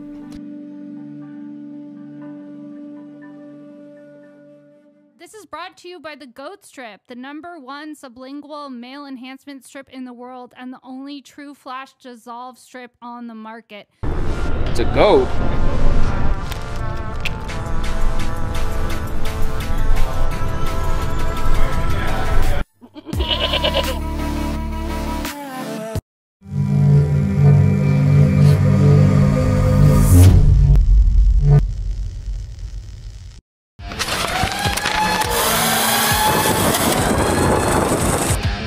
PGF Season 5 finale is going down November the 4th. Live on pay-per-view, or get your tickets to attend in person at pgfhome.com. Why we believe the cells coming from the umbilical cord are optimal to use, and why for 8 years it's what we stick with, it's what we stay with. And the first thing is, when you're using embryonic cells, you're killing a life to get those cells, right? And so you're ending something that is going to be a human being. It's not something we could ever be part of. The science world, it doesn't, many people just stay stuck. In the medical world, it's like hairstyles, right? People keep the same hairstyle that they had when they met their spouse, and 30 years later, they still got that 80s hairstyle or the 90s hairstyle. And not realizing that there's maybe better out there. And so in the medical world, people don't understand that that is where a lot of docs get stuck, or scientists get stuck. We now know today that the most effective cell that produces the most amount of change, that makes the most of themselves the fastest, is the cell that come from the umbilical cord after the baby's been born.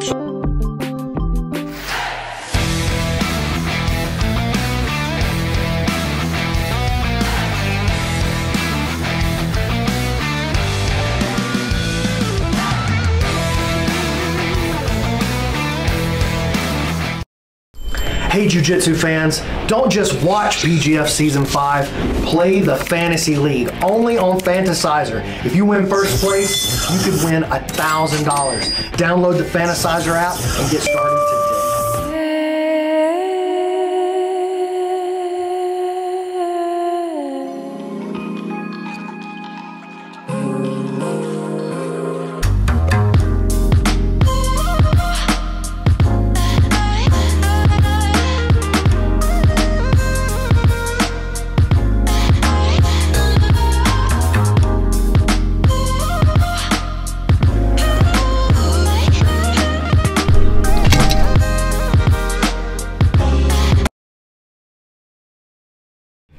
Huge news. I've partnered with the Vulcan Fight League, or the VFL. It's a crypto-based strategy MMA fighting game. These guys are tied in with some pretty big events and even with some pretty big names in the fight world. Mighty Mouse, Brian Hall, Brandon Mccaghren. Right now I'm working really closely with the development team. We're building my character. So you're gonna be able to take your custom character, bring him over to Brandon, teach him jiu-jitsu, and then go beat everybody up. Now listen, the coolest part about this game is that it's play to earn. You can win actual money and crypto rewards for playing the game. There's a lot of progress to follow as we get close to releasing this thing. You need to go on Twitter, follow Vulcan Forged. You need to go over and check out their gaming platform, and you need to make sure that you join their Discord group. I gotta be honest with you guys.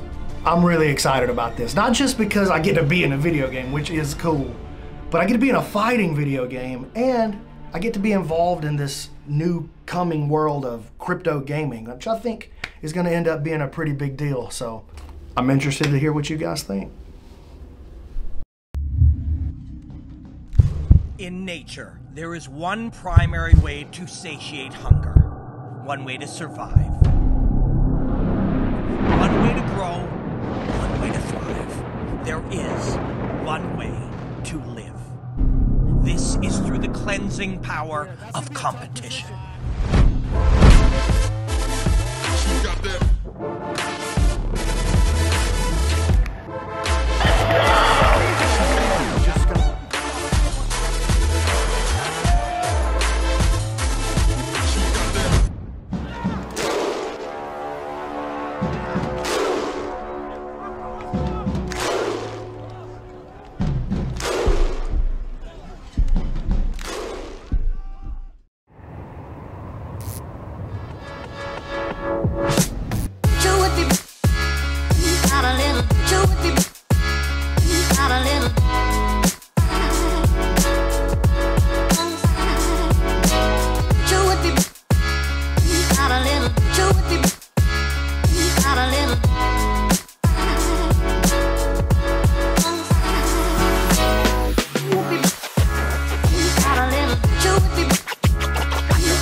Did you know that the human foot has its own intelligence? Does it surprise you that your foot has thousands of neurons that can sense shape, texture, temperature, and even density? Did you know that most, if not all, your knee, hip, back, and even neck problems originate in the feet? Those questions may seem a strange thing to obsess over when making something as simple as flip-flops. But those questions are not strange when your goal is to make the most durable, high-quality flip-flops on planet Earth. Because at Toehold, we believe your foot can also feel quality. And that's why at Toehold, we make our flip-flops the old-fashioned way. By hand, from scratch, with a master craftsman using the best ingredients we can find. Durability is our guarantee, and style is our passion. Come try a pair of our luxury flip-flops on, and let us know what you think. Because at Toehold, we're positive you're going to love it.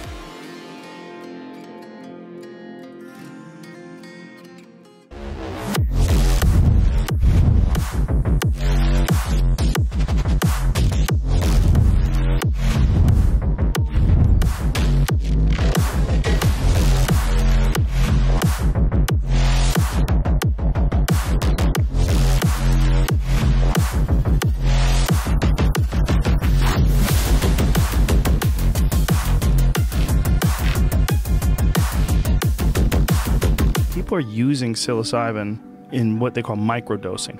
And kickboxers are using it, and a good buddy of mine is using it, who says that he can see things happen before they happen. Like, it was almost like he's reading people's minds. These things let you step out of your box a little bit. They let you step out of your usual reference frame. They let the background come forward.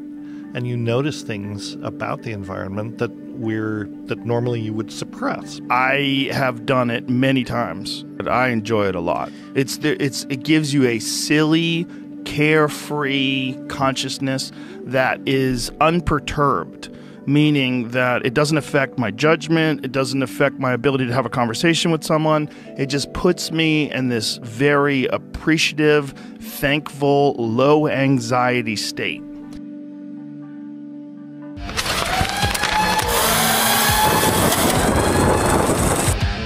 PGF Season 5 finale is going down November the 4th, live on pay-per-view, or get your tickets to attend in person at pgfhome.com.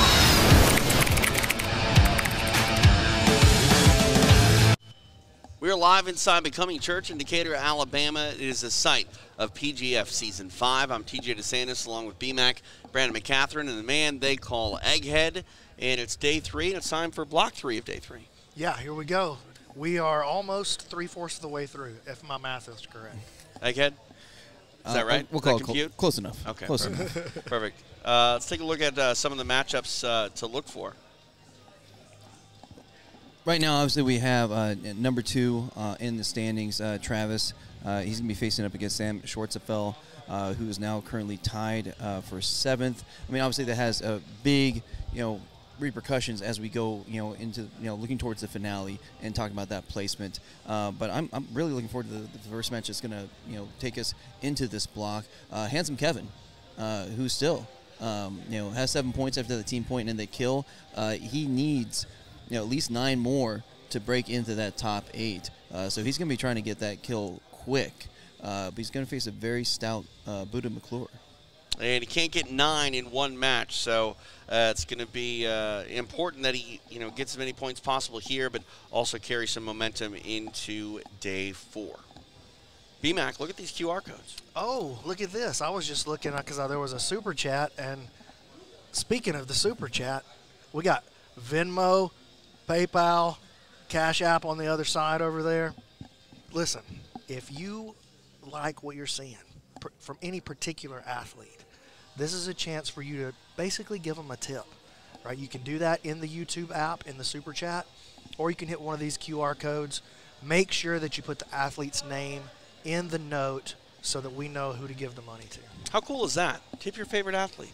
Yeah, it's cool, right? It's pretty awesome. All right. I don't know how many tips Bobby, both of them, has, but, can people tip Bobby? Yeah. Okay, perfect. They can tip you.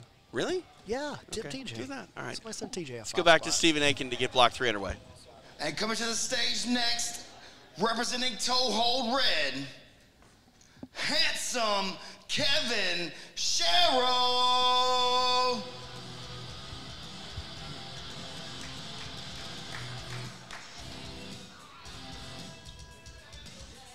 I didn't know if we were going to get the hair flip here, but we did.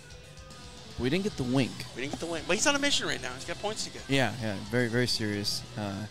If he doesn't get a kill here, he very much might not make the playoffs. All right, we'll see what he can do. Back to Stephen Aiken. And his opponent, representing Toehold Blue, Buddha McClure. Buddha McClure making the walk. There's a lot made, BMAC, of Kevin Sherrill taking that day yesterday to recover from that potential injury, and that's the risk you run. You just lose a whole bunch of opportunities and rely on a lot of other things falling into place to ensure yourself a playoff spot. Yeah, one of the reasons that Kevin decided that maybe yesterday was a good day to take off is that was one of his tougher days that he was going to have.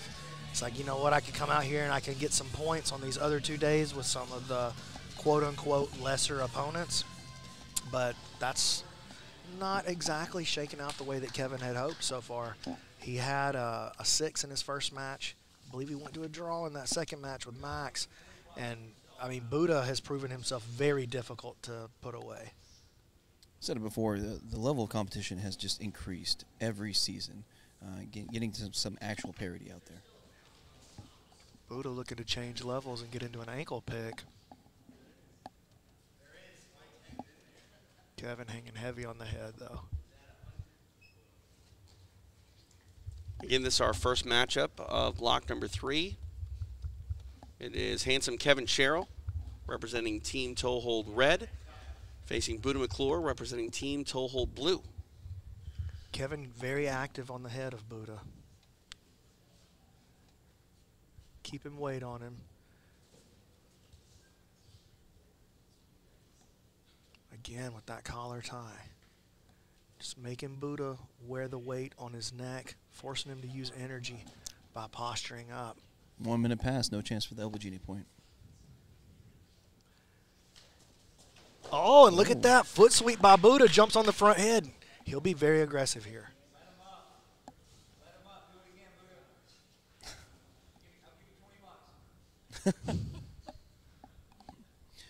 The jabroni grappler offering $20 for Buddha to take him down again. Tally's up to 40. I thought the live auction was only a draft thing.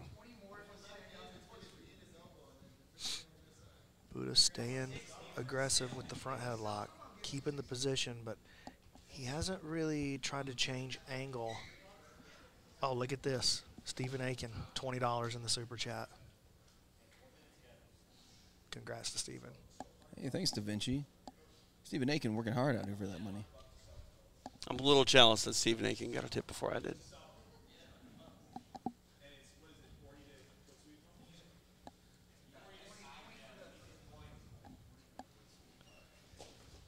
To be fair, he's wearing a suit. Oh, I busted a suit out on finale night. I brought mine too. Okay.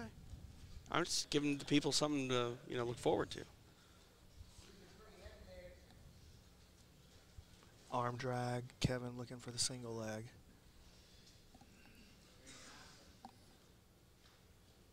2.5 minutes of elapsed time in this one. Every moment that passes, Kevin finds himself slipping further and further out of the playoff picture. And we've seen this. When two wrestlers meet up, they tend to want to wrestle. But handsome Kevin doesn't have the time for that. Buddha again going to the head. And a Buddha again ends up with the takedown.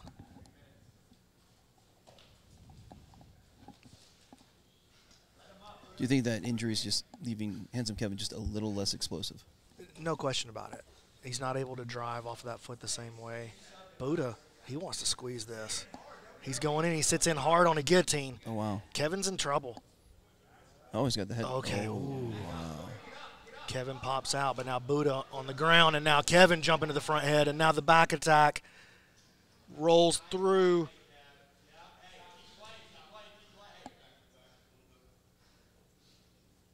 Really nice attack on the back by Kevin Sherrill there. That was really, really nice work by handsome Kev. 2.5 minutes.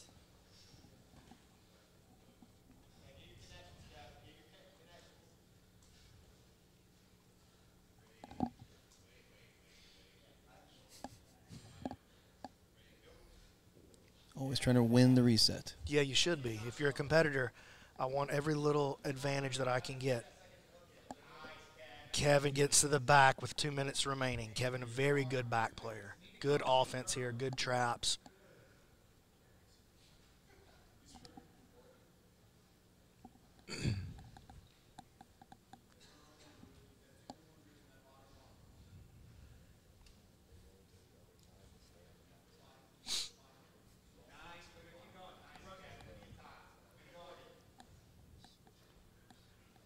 Kevin having trouble freeing the grips from Buddha. Buddha's so strong right there.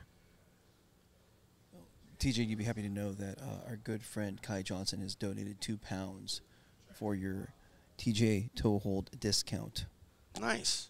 Normally I wouldn't accept any more pounds. I don't need any more pounds, but financially, pounds are good, right? Hey, Kevin, thinking about switching off to this twister. Check that switch on the leg positioning. Ooh, that's the shot right there. There it is. Ooh, Buddha could be in trouble here. He's shelling up, keeping those grips together. Kevin decides to trade back out of there. Just didn't feel like he was going to be able to move forward with that. Inside the final minute, 45 seconds left. I think if I were Kevin, I would try to go back to that twister game and open him up right there. I mean, Buddha is sort of proven by this, like, it's going to be hard to get the rear naked choke. 30 seconds. I would test him with that twister. Kev decides to come up, bail on it, 20 seconds to go. Buddha stumbles on the way up. Cheryl battling two opponents now, Buddha and the clock. 10 seconds remain in this match.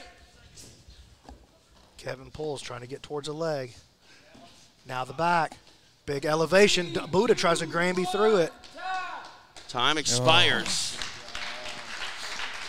And you wonder if the playoff hopes of Kevin Cheryl expire as well. We'll go back to Stephen Aiken to make this one official. And after 6 minutes, this match finishes with a draw. No points for either man. Egghead, your thoughts? It's close. I mean, you're talking about he's going to have to pretty much come out here tomorrow and get 3 kills to ensure that he actually makes the finale.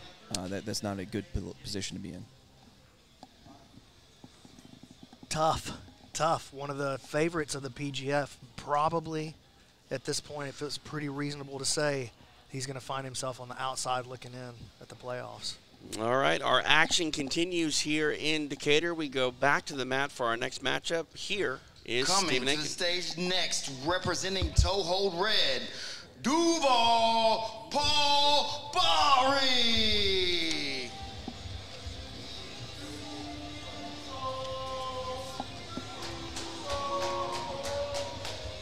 Paul Bari making the walk. His third trip to the mat tonight here on day 3. Of course, he represents Team Toe Hold Red.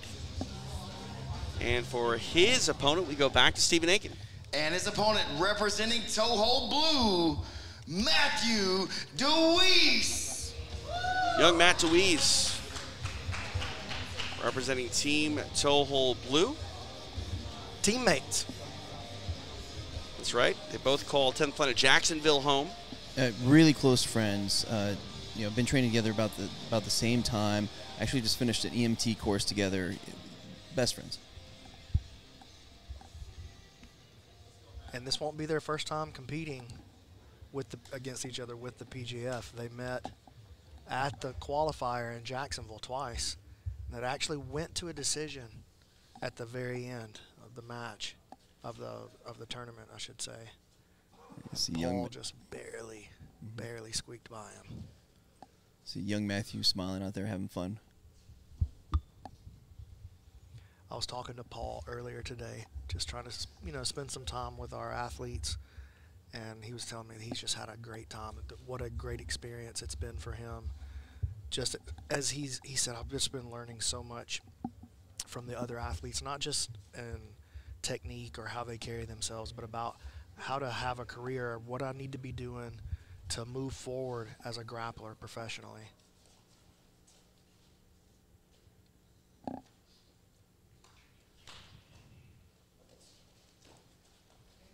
They go into the arm drag dance. Call that the do-si-do where I'm from, TJ. Oh, really? Yeah.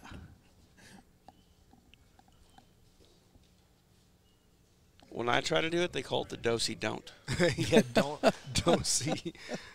Don't see. Don't.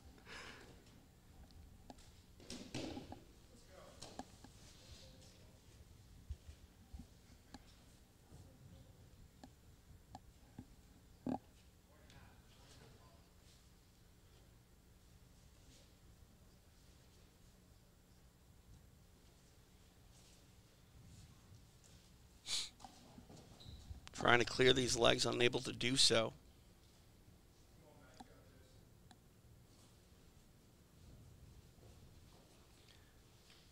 Matt tried to secure an overhook, was thinking about pulling Bari down into his butterfly guard.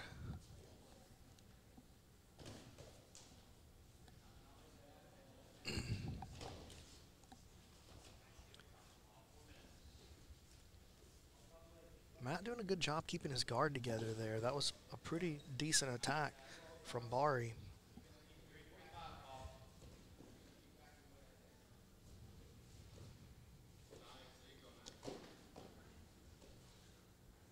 Yeah, Matt very comfortable with his guard. I've actually been impressed with Matt all week long. Oh, yeah. You know, he's a tough kid. He's, you know, it's been a tough week for him. But I've really seen him do a lot of things that I think bode well for his future. Yeah, again, I think Nick Creighton giving that praise to him this morning, like asking if he's actually been submitted, because it's just so tough. That's high praise. It's so hard going up against a teammate, somebody that just knows your game, knows what you're trying for. Yeah, not only are these guys teammates, not only are they friends off the mat, but they're probably the guy you go call when you need to work on something and learn something, when you need to get some drills in. It's probably, these are the two guys that are probably sitting there doing them. Yep. So they, not only do they know, oh, look at this, double overhooks, takes the sweep. Paul not accepting, though.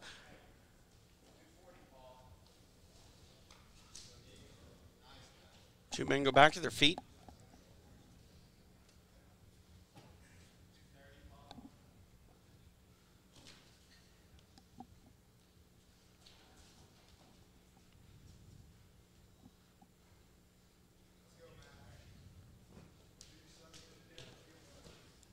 There's that arm drag do-si-do again, Tej.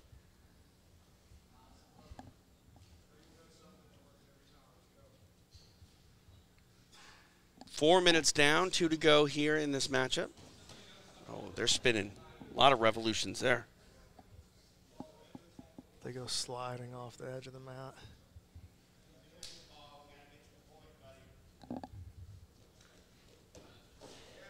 The arm drag works out. Unable to secure the position on the floor. It's just a constant arm drag battle, back and forth. Yeah, currently both of them are on the outside looking in. Matthew Dewey is tied for 12th with 9 points, and Paul Bari down at 17 with 5 points. So they're both at 5? No, pardon me. Matthew Dewey's is 9 points. 9. Bari has 5. Well, you know, that matters. That little battle right there between homies, that matters a lot. So who left the season with more points? It's going to be a talking point for a long time, you know. Bragging rights, oh yeah.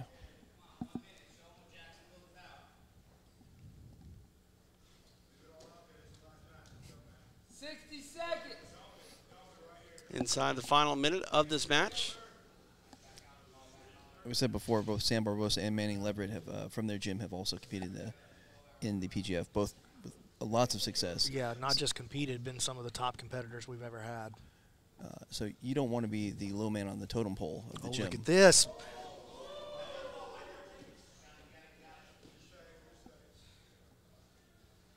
Getting some reactions from the crowd here. 30 seconds.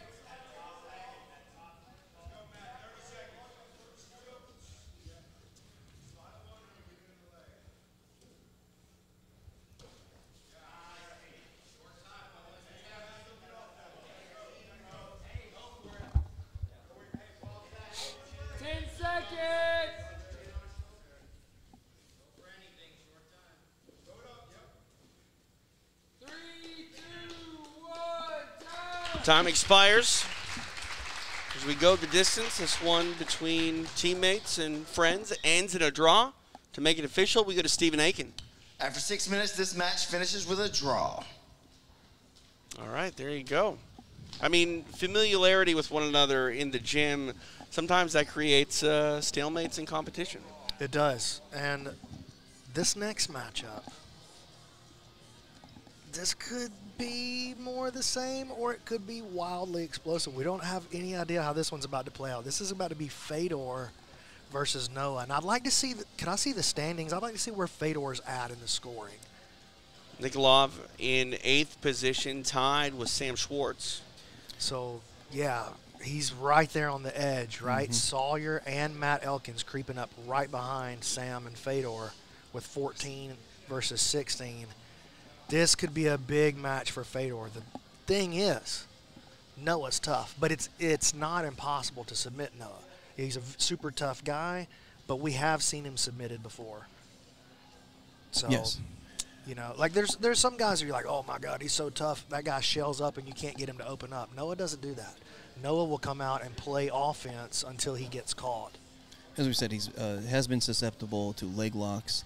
No matter what we see, I don't think we're going to see any emotion on either face, though. Oh, yeah, this is going to be the most emotionless match in the history of grappling. That's a statement. Dude, we need to do you need to do a super chat for every smile, and nobody will have to worry about spending money. You can commit to that right now. I saw Noah get clubbed upside the head earlier tonight, and he just kind of went, eh. I got a great Noah impression. You want to hear it? Yeah. Okay. I have no reference for that, but that just made my night. But you knew it was spot on, didn't you? I did. All right, let's go back to Stephen Aiken for our next set of introductions. Coming to the stage next, representing Toe Hold Red, Fyodor Nikolov. Ice cold, the Russian Nightmare, Fyodor Nikolov, making the walk. Again, right at the edge of the playoff hunt. Would love to finish day 3 with some points and help further his cause. For his opponent, we go back to Stephen Aiken. And his opponent, representing Toe Hold Blue, Noah Randolph. Noah Randolph making the walk to take on the Russian and Fyodor Nikolov. And you can hear a difference in the reaction from the guys when Noah walks out. We're just seeing him for the first time tonight, TJ. Your first time seeing him at all. Right. But that gives you an indication. Everybody that's been a part of the PGF knows that this kid can be fireworks. Oh, most definitely. Huge fan favorite. All right, we are underway. Fyodor just towering over Noah. Nikolov takes a seat. Fyodor, you know, great everywhere, very dangerous leg locker as well. And like you said, Egg, and look at this, Fyodor trying to make an entry to the legs. But like you said, Egg, Noah has been, oh, look at this, Noah wrapping over the top, attacking the Russian.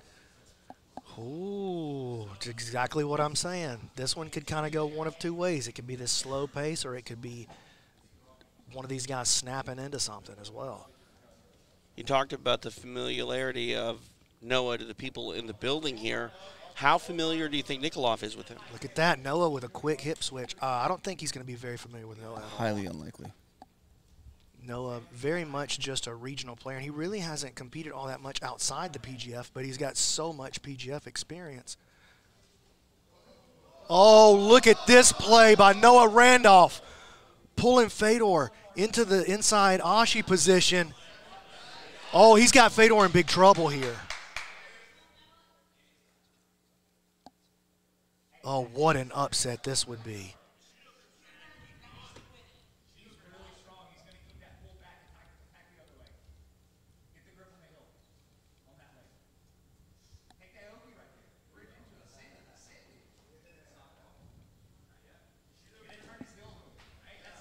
How crazy would it be if Oh Noah my got God, this? Noah digging in on a heel hook on the secondary leg. It's a tough position though. I really feel like he had a great look right there and he got a little bit greedy. But that's what Elijah was calling for. I love that he was attacking him though. Now Fyodor passed the guard. What a cool setup by Noah Randolph to get in. And he made it, you know, he essentially had a Connie Basami entry, a flying scissor leg without flying or doing anything that breaks the rules. You know, he got his hand behind there first, and now he finds himself in trouble, though. He turns into the closed guard, but this is not where you want to be. No one wants to be here. This is the nightmare of the Russian nightmare as Fyodor welcomes Noah into that closed guard, bringing this. Ooh, uh-oh. $50. Noah, pretty good rubber guard player in his own right, so he knows what's possible here. Oh, he's going to the go-go clinch. That would get the go-go plata bounty? Technically, it's not a go-go plata, so I would have to say no. We'll see how he finishes it, though. If it's the choke on the artery there with the hands, oh, my gosh, this is some serious rubber guard right here by Fyodor. Go-go clinch.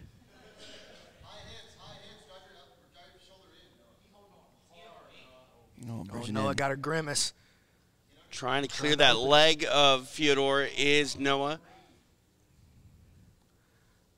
I mean, Noah definitely has a little bit of space right here. You can see he's creating some posture. Fedor ripping down, though. And every time Fedor goes to adjust, Noah steals a little bit of his posture back. No. No, no, no, no, no. No. Oh. Oh, come on. Oh, no. Oh, no. What a bummer. All right. Anticlimactic ending. Referee calls it. Listen, I'm making a commish intervention. Listen, I'm making a commish intervention. We're going back into the go-go clinch. We're going to put the right time on the scoreboard, and we're just going to run it again. He made a mistake. It's not a big deal. We're just going to run it again. The power of the commissioner getting flexed here tableside, and I'm not going to fault you for it. Hey, I want to – no, don't go in yet. Whoa. Undo the position. Hold. Take his leg out of the position for a second. I want to check the time. Take his leg out of position. We're good on time. We got the right time? Okay. We're good on time. Let's restart them. 2:15. All right, wait. Make sure both of these – I'm going to the mat. All right, B-Max getting down to business. Going to reset these guys. Getting his hands dirty. Possible. Some high drama here.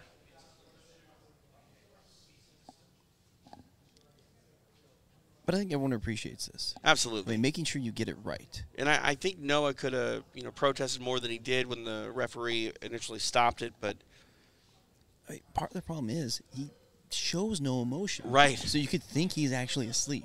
Right. And he doesn't breathe through his mouth either. So again, can look like he's sleeping. All right, the goat of the day is Brandon Mccaghren, I'm going to say right now.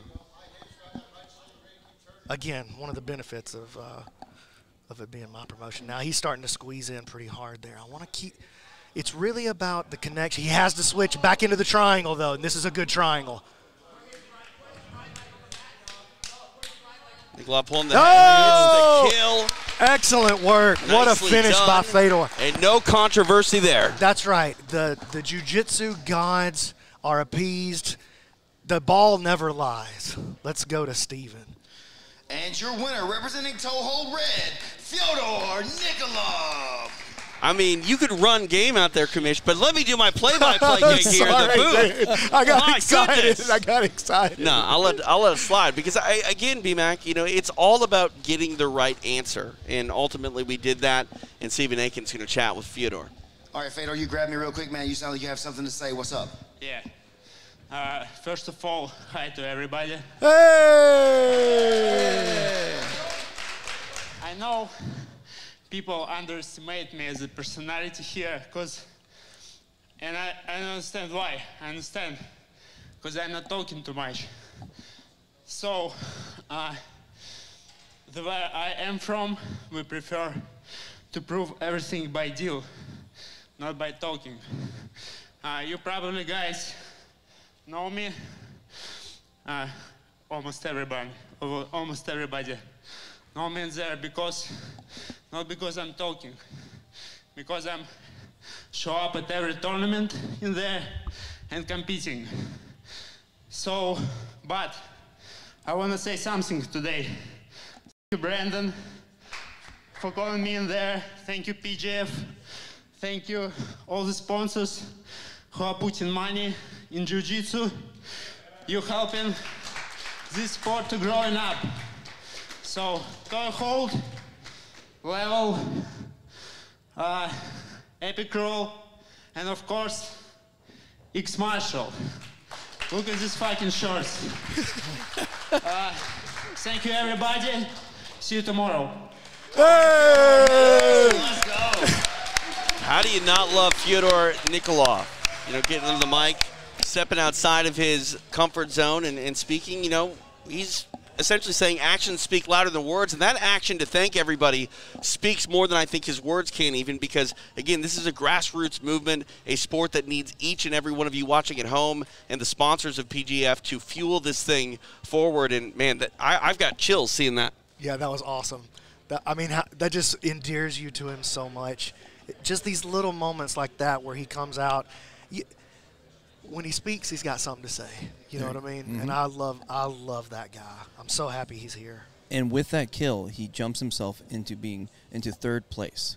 That's huge for Fyodor Nikolov in that third spot as our season standings unfold. And more action set to unfold here in this third and final block of the day. We go back to Stephen Aiken.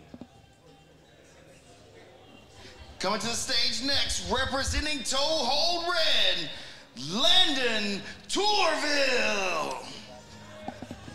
Landon Tourville, the GOAT from day one, had a pretty good day two as well. Today's strength of schedule been a little bit difficult for him, but he has been game throughout, and he's making the slow walk to the mat as he hopes to capture some points on his third and final match here today at day three. Back to Stephen. And his opponent, representing toe hold blue, Cody Moose Fritz.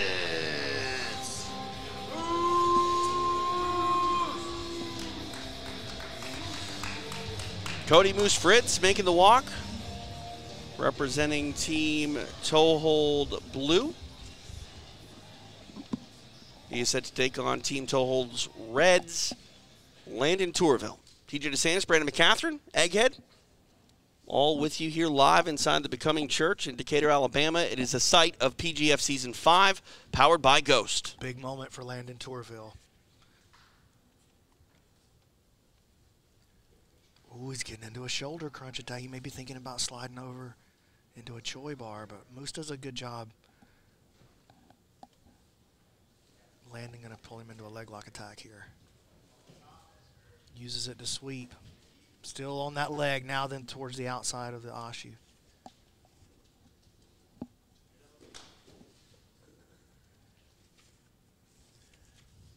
Yeah, we talked about the need to constantly put up points on the board. Landon Tourville has now slipped down to being tied for 5th, down from second when we started the day. Again, Egghead, you made that great call in your blog write-up. Regression to the mean.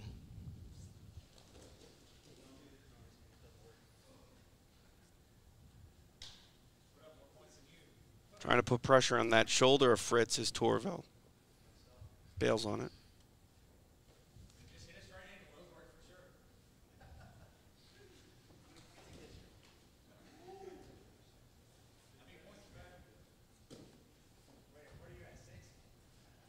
A Kimura grip here for Tourville. Oh, he's moving into a Choi bar. This is a nice attack. Moose. Oh, man. Landon's hips just not quite attached as well as they need to be, but Moose not out of trouble yet. Pressuring in. Here goes Moose turning the corner on Landon. Landon inverts to save the pass and now finds himself back on offense, attacking the leg now. Landon, a very aggressive offensive player. He just always finding some kind. He moves from submission attack to submission attack. Just made for the PGF. Exactly. He's the exact kind of guy that I love for the PGF. You're right.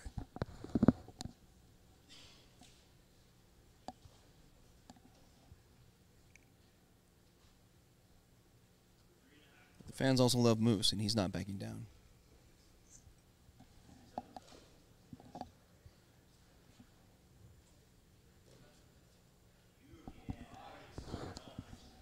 Moose has shown some great jiu-jitsu, but having kind of a tough go of it. Oh. This is big trouble here. Oh, and he got him. Wow. Wow. Steps up to the moment. Big points for Landon Tourville, racked up with that break. Nicely done for the day one GOAT. Putting some more points on his name in our season standings. To make it official, here's Stephen Aiken. Representing toe hold red, your winner, Landon Tourville. Landon Tourville getting it done. I'd kind of like to hear from Landon, actually. Hey, Bobby, I would like to talk to Landon, yeah.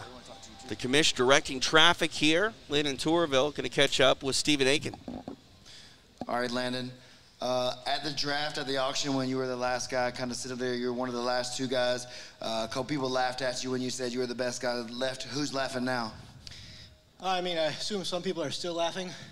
I still have to beat some guys like Elijah, but I feel like people didn't really do the research. A lot of people are going for 10 times as much as me. I didn't see any accolades. How many world championships have they won? How much better are you than me if you haven't won worlds? You know, what big tournaments have you won? I have one other thing I'd like to say. I'd like to take a chance to apologize to Elijah Carlton and his mother for my poor performance I put on against him. I'm gonna go home, make some micro adjustments, and hopefully our next match will be better. And that's all I have to say. All right, Landon, we appreciate you, man.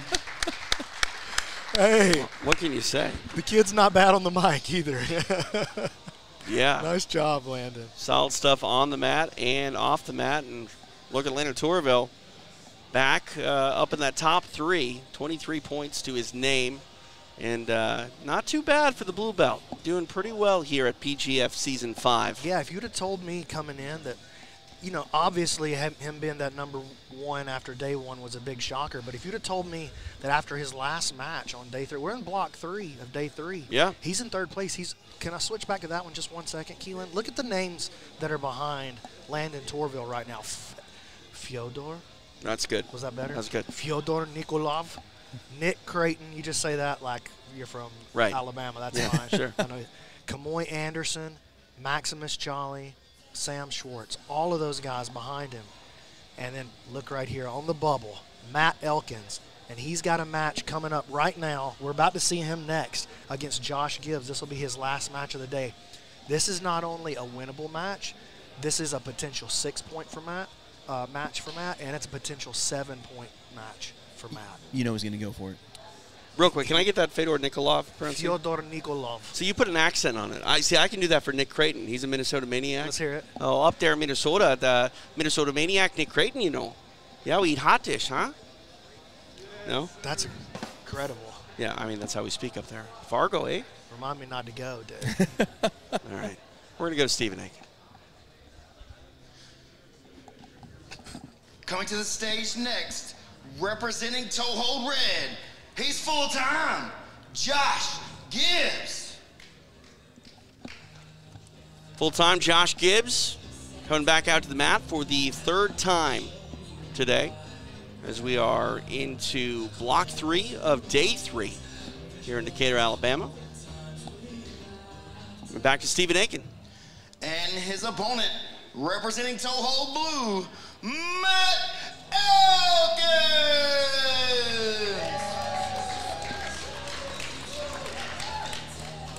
Matt Elkins making the walk, representing Team Toehold Blue. Got a different pair of shorts on this time. Kind of homage to Randy Roden a little bit there.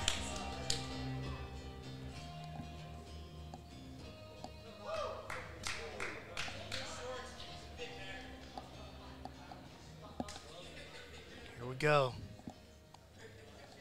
This is a big match for Matt Elkins, and he chooses to pull guard.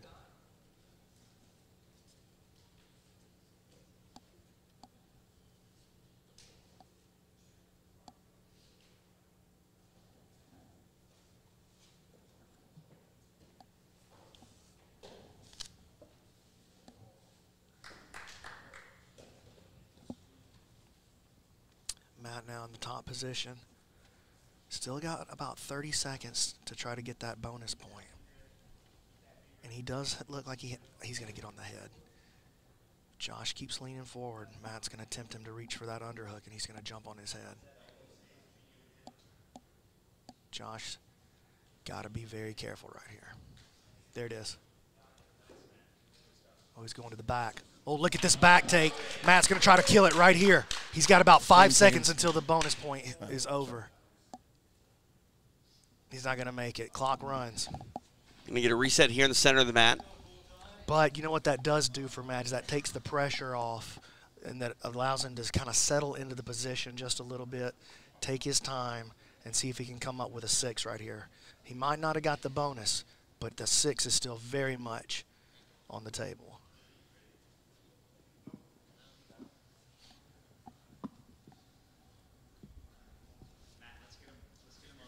Matt creating a lot of pressure with that body triangle.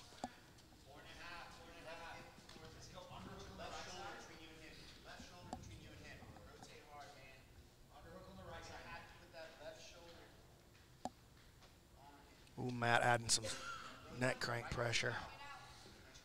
Oh, goes to the D-Sev, getting belly down with it. It's a lot of pressure. Oh, that starts to slip it under the chin, and Matt trading it back and forth, threatening him with the D-Sev, neck crank, and with the, this one could be it here. This is the one.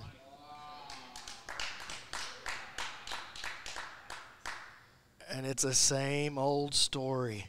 Matt Elkins slow to the table on day one. Oh my gosh. There's the tap. Matt Elkins getting the kill. 6 points go his way. Nice rear naked choke submission, and we will make it official. And your winner, representing toe hold, Matt Elkins. I was just about to say, Matt been slow to get on the scoreboard. That's just his move. He's just a slow starter. But look at that, 12 points on the board today for Matt Elkins. That's got to throw him back into major contention for a good playoff spot. We see the brilliant Matt Scaff, Team Toe Hold Red coach.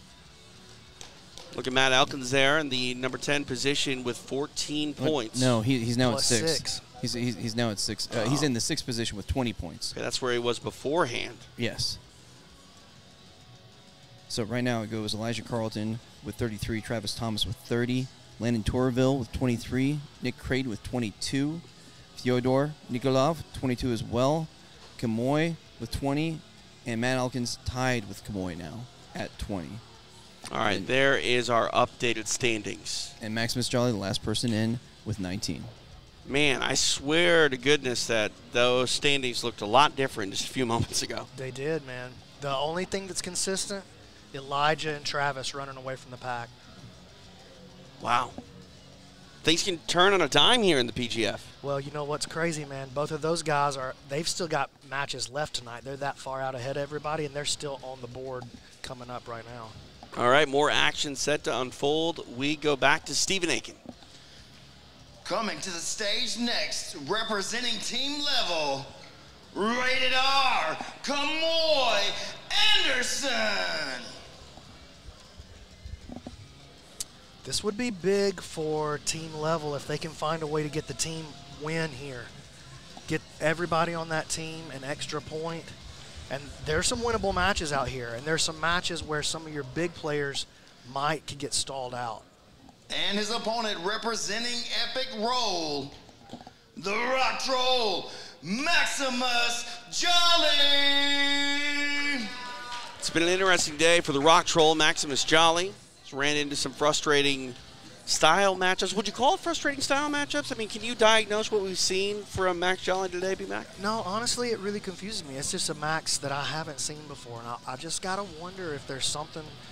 It makes me wonder if there's something going on with him that we don't know. Like maybe he's not feeling well today, right, or he's got a pulled hamstring, like that he's not really telling anybody about. I mean, anything is possible. You're going through, we like to call this the shark week of jiu-jitsu. Right. There's bodies stacked up, so. Well, it kind of goes back to that saying that on any given night, sometimes you might just not show up, and maybe we're just not getting the Rock Troll we're used to tonight. Well, Rock Troll not threatening to come up this time, though. Gets to his guard, and looks like he wants to stay there for a little bit against Kamoy. And honestly, this is the Rock Troll I like to see. And here we have one of the largest competitors in the PGF this season with Kamoy cutting a good amount of weight, and the smallest in Maximus Jolly come in undersized. Ooh. But dangerous. And I tell you something, Max got a ham sandwich locked up on Kamoy, using that to attack the other leg.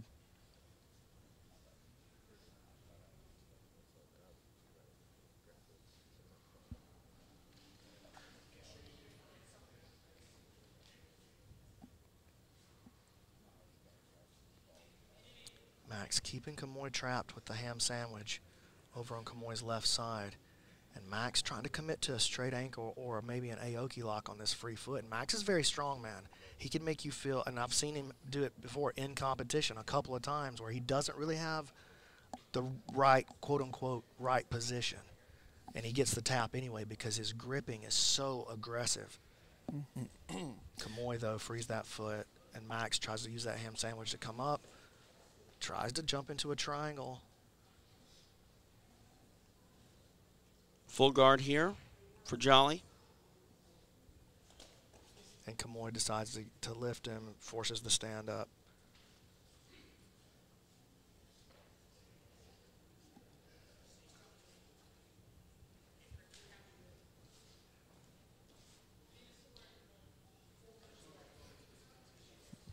To your point, the first time we saw Max vs. Jolly, the Chattanooga qualifier, Sam Akerd had his knee line free, but still got popped when Max wrenched on him.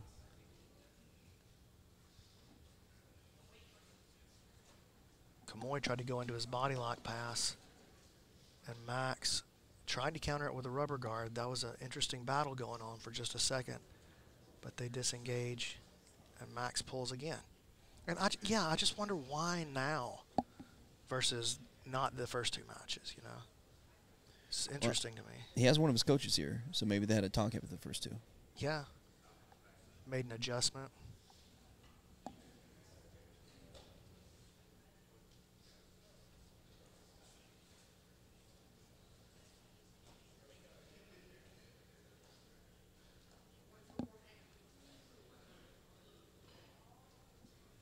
Max posted on the far shoulder. Ooh, Kamoy tried to snap him into a position. Halfway through the match.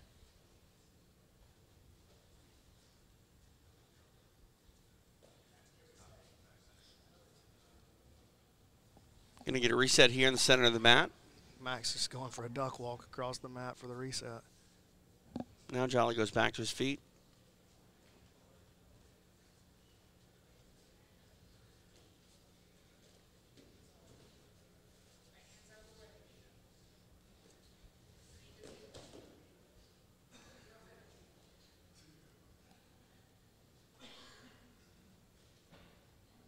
Seen Kamoy do kind of a flying triangle for this position before when he was disengaged. Kamoy, he likes to attack that triangle from a lot of different positions. That's the beauty of the triangle. It's available from almost every position, unless you're on the bottom of mount, you know.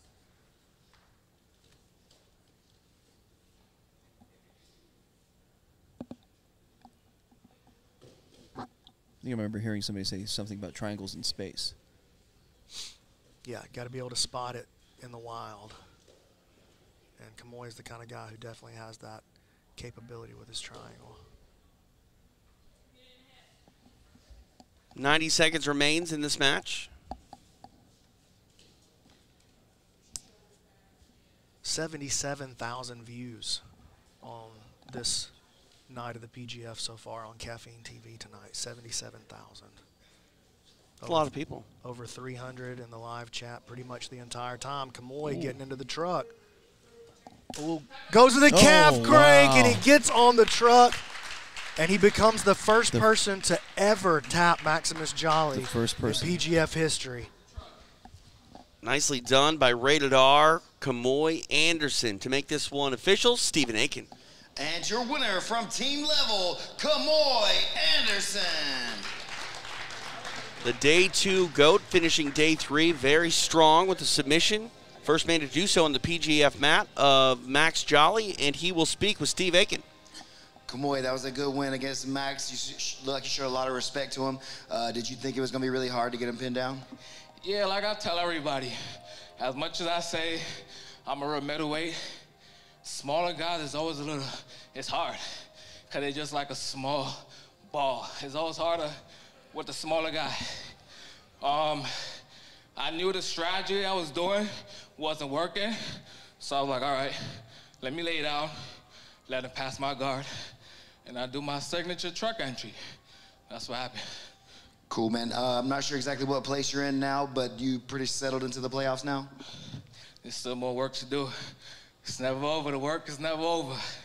All right, Kamoy, we appreciate you, man. You're putting on a great show this year. Rated R, Kamoy Anderson getting the job done against Max Jolly, a submission, and some points racked up for him. And feather in his cap, being the first man to ever submit Max Jolly here at the PGF. Most definitely, but also with that submission, he is now tied for third with Landon Tourville.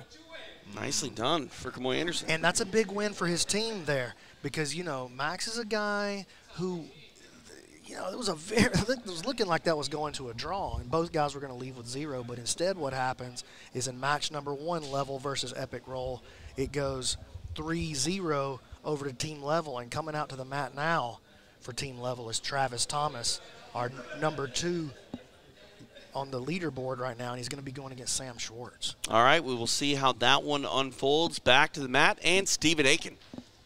Coming to the stage next, representing Team Level, the Mantis, Travis Thomas. The Mantis, Travis Thomas. As you mentioned, BMAC firmly in the mix atop the table here at PGF. You know he would love to finish his day 3 with a big win and some more points, as he is a playoff factor. And his Epic Roll opponent, Sam the Terminator Schwartz. Sam Schwartz representing Team Epic Roll.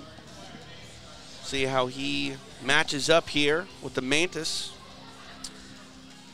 I think this could be a matchup that really favors Travis, to be honest with you. Sam likes to move. He likes to create a whole lot of like scrambles, big movements, and that's the kind of environment that Travis thrives in. His natural movement just so good. He comes out here wrestling with the wrestler. Ends up on the ground. Sam tried to step around for that arm lock. Did you see that? He was trying to get wild with it. I love it.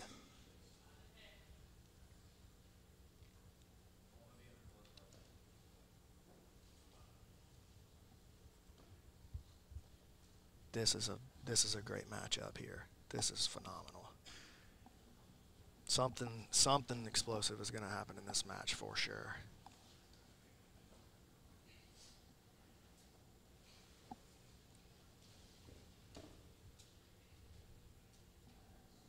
As we've said, Travis Thomas in second place with 30 points. Sam Schwarzenfeld, the first person out looking in, ninth place with 17 points. Oh, shoots into a triangle. Trying to trip up the wrestler there is Thomas. And you can see exactly what I'm talking about. Travis thrives on this kind of movement. And he's going for this Elijah triangle. Switches off to the other side. Drags the elbow across. Sam pulls out of there.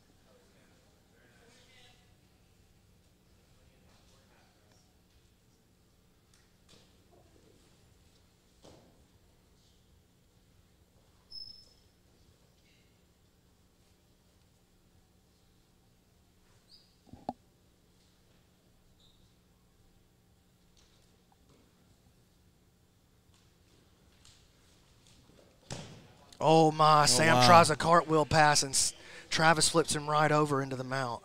See what he can do with the position. 2 minutes down, 4 to go in this match. Travis is very, very dangerous. Once he gets the ball rolling downhill offensively.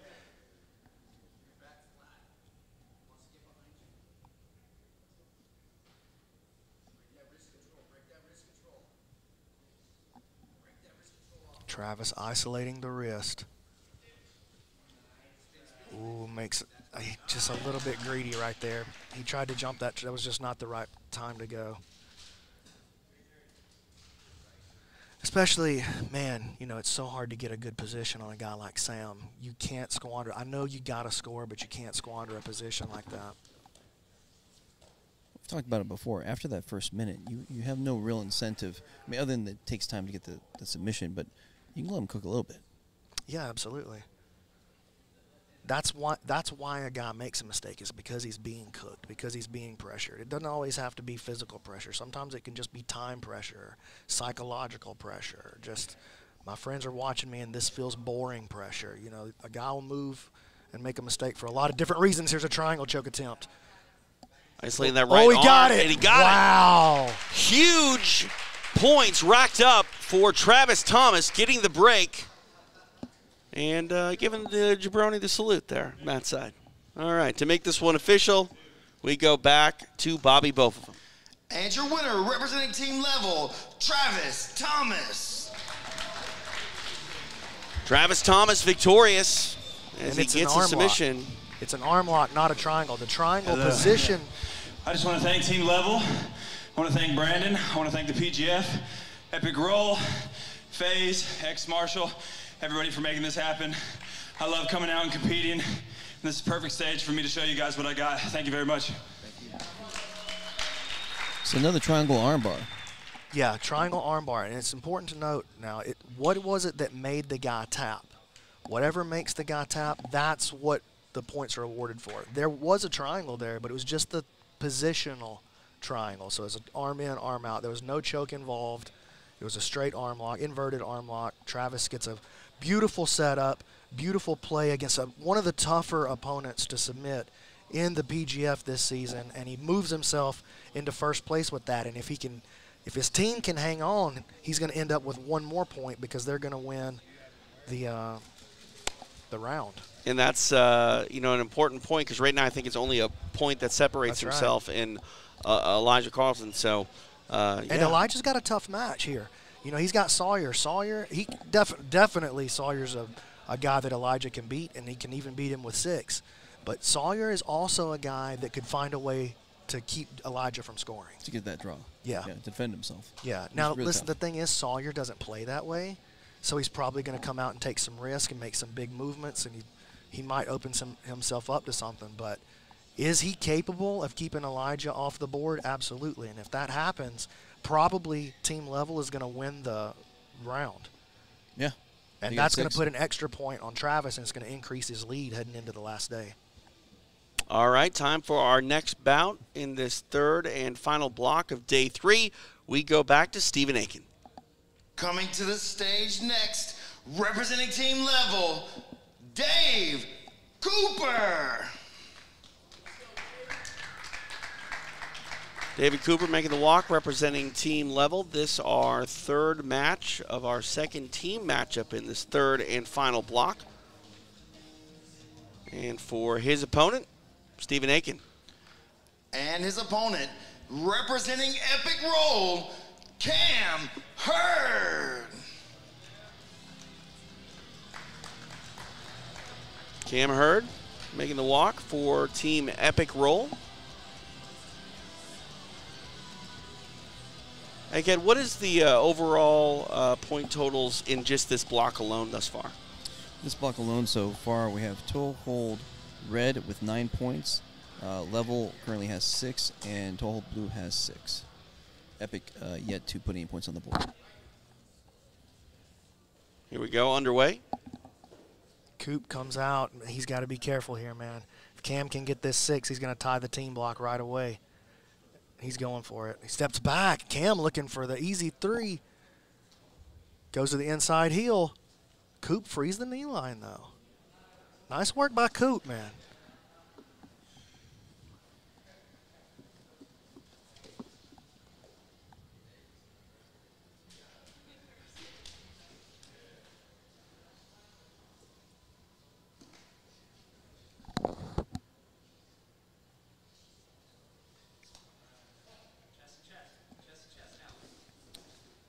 So Cam came in here as the first person on the bubble outside looking in. Now he's dropped down to 11th place with 13 points. Getting a submission or, more importantly, a kill here would really help his chances to get that finale. Yeah, I think if you're Cam Hurd, you've got to be thinking about, I need 6 on the board right here. Cam making a move towards this Kimura. Very strong attack. Still on it. And Cooper just finds a way to survive again.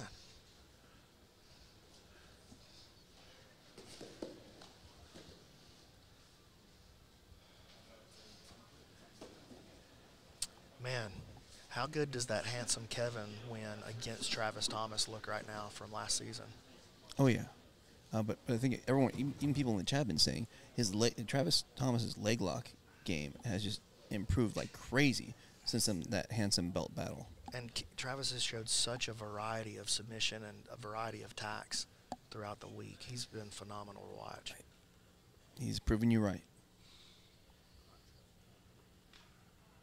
Coming up on 2 minutes of elapsed time as we get a reset here in the center of the mat.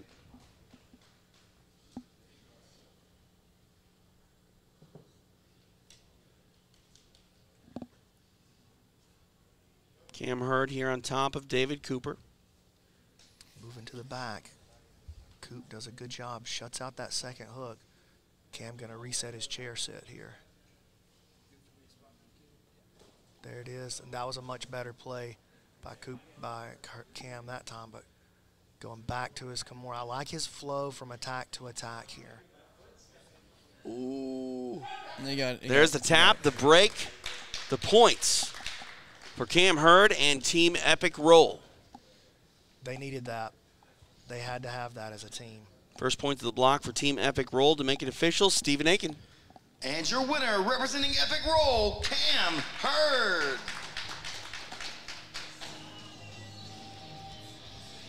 Big win for Cam Hurd, getting the break in regulation, 3 points.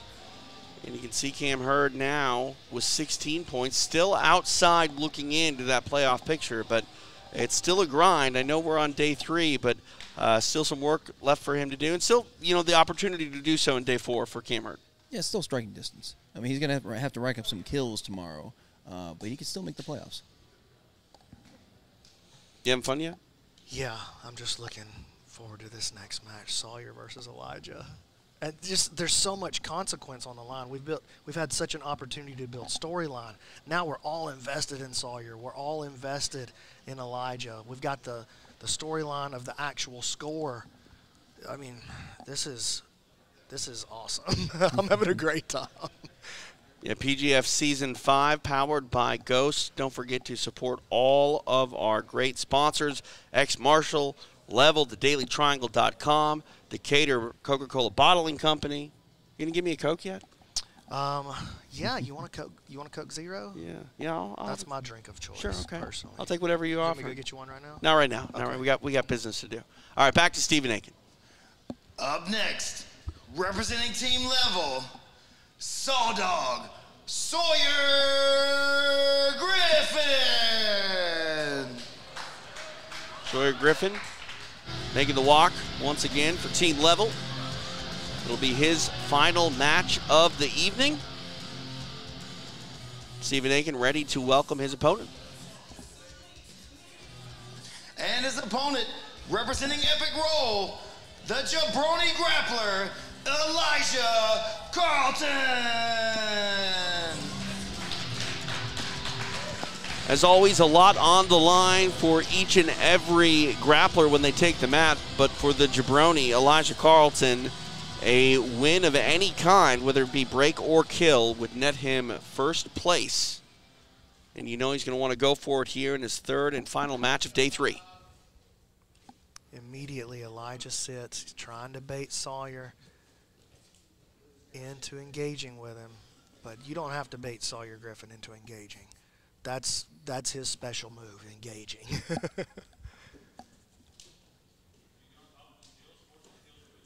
Oh, my, what an entry. Oh, my gosh, that jabroni spin. Yep. Captures the break and captures first place. Elijah Carlton celebrating with a flex, and we will celebrate by making it official with Stephen Aiken. And your winner, representing Epic Roll, securing the elbow genie point, jabroni grappler, Elijah Carlton. Elijah Carlton taking first place back from Travis, and man, it's just flip-flop, points going everywhere, breaks, kills, and again, this is how you would write it up. These two are chasing one another at the top, and if it all finishes the way it looks right now, they're not going to meet unless they get to the finals of the playoffs. And right now, all indications are that these are going to be your 1 and 2 seeds in the tournament. Now, we do have a full day of matches tomorrow. Each of these guys got to go one more time. I want to look, just while the stats are up, I want to look right here at the lineup tomorrow. Oh, my God, look at this. Block 1, Fedor versus Elijah. And then we've got Travis versus Noah in block 1. That's block 2, sorry. Block 1 tomorrow is Elijah versus Matt DeWeese. Very winnable match for him. And then Travis has Landon Torville. Winnable match for him as well. Then Elijah has a really tough match in Fedor in block 2. That's got to be, man, how awesome is that? That happens on the last day. Yeah. That's going to be a great one. Travis That's a pay-per-view match right there. Yeah, it is. Travis versus Noah in block 2. And then this will probably be the decider here. Oh my, Travis versus Cam Hurd, last match of the day. And Elijah has David Cooper. So both guys have very dunkable matches. Both guys have very tough matches. But that match right there between Travis and Cam Hurd, it could all come down to that one. If Travis can score in that match, because I expect him to bounce back and forth through blocks 1 and 2 tomorrow. Oh, yeah. And then if that last block, Travis versus Cam, that's tough. If Travis can find a way to put Cam out of there, even if it's just 3, and because you know Elijah's going to go for 6 on Cooper. Oh, he's going to go for 7. Yeah, I think you're right, and he might get it. I mean, that's a 7-able match for him. Definitely. All right, more action set to unfold as we close out day number 3. Back to Stephen Aiken. All right, we're ready for our final match of the evening. Representing team level, Luke Church. Luke Church making the walk. He is one half of our final match of the evening here at day 3 of PGF Season 5. Again, live in Decatur, Alabama, the site of PGF Season 5, and we are ready for our final match. Our final grappler set to make his walk here, Stephen Aiken. And his opponent, representing Epic Roll, the Minnesota Maniac, Nick Creighton. Nick Creighton about to take the mat for his final match of the day. Egghead, where does he stand in our He's currently point total? tied for 5th place with 22 points. But another thing that's also important here is that Toehold Red currently leads this block with 9 points. Epic Roll has 7. And so if Nick can get a submission, he'll earn an extra point for all of his teammates. That is big. We'll see what the Minnesota Maniac can do here against Luke Church. TJ DeSantis, BMAC, Brandon Mccaghren, and Egghead inside Becoming Church. This is our final match of Block 3 of Day 3 here for the PGF Season 5, powered by Ghost. I think Epic Roll has already won this block because they had Cam with a 3-pointer and they had Elijah with a 4-pointer, so they've got 7. Toehold Blue only scored 6. I'm not going to argue math. They scored 6 with the Matt Elkins RNC.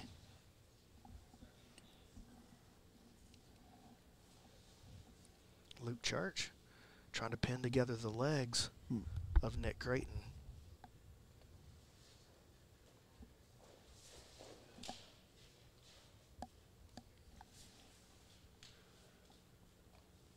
Big match. Here's the thing, though. Luke is tough to score on. We've seen him get submitted a couple of times, but we've also seen him get a couple of submissions that nobody thought he would be able to get. He submitted a brown belt so far. He submitted black belt so far. But he has also fallen a couple of times. And he's attacking the head against the leg entry of Nick Creighton. And he shuts Creighton out on that entry.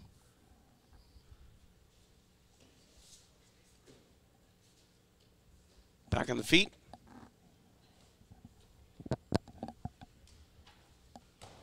Luke rolling for the Kimura. I love that about Church. He's not intimidated by any of these guys. He'll go out there and attack them, even if it means he has to open himself up just a little bit.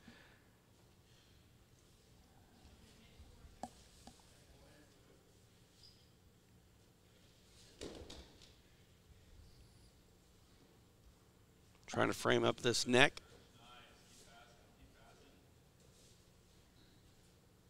Creighton trying to escape his hip. That was an excellent play. Escapes his hip, moves into his anaconda choke series. This is tough. Ooh, this is bad. He's going to finish that one. There's the tap, the kill for the Minnesota Maniac, Nick Creighton. Racking up some points for himself as he is a playoff factor, but every point counts when it comes to seeding. Let's make this official. Stephen Aiken. And your winner, representing Epic Roll, Nick Creighton. Nick Creighton getting it done, wrapping up the kill over Luke Church. There we go. What a night, man. A lot of like emotional up and downs for me. But that's what I'm here for, B-Mac. Yeah. I mean, you actually had to go out there and get your hands dirty and do some do something that I've never seen a commissioner do in, you know, stick and ball sports or combat sports at all. Just actually, like, you know, force your iron fist to go, this is what we're doing, guys. Well, it was the right call, and it wasn't being – nobody was making an authoritative move towards doing the right thing. Right. And I can't sit back. Like, if I'm the final decision maker, I can't sit back and allow that. Right. I have the authority to make it right. So I don't know, dude. Sometimes you just got to throw the headset off and go make it right. You know what I mean? In your life as well, kids. Right. Sometimes you might be doing something else, but sometimes it might just be the right thing to do, to throw that headset down and go do it right. Go make it right. Absolutely. Look at you. Life lessons with BMAC here to close out day 3. You know. You know. All right. Here we go.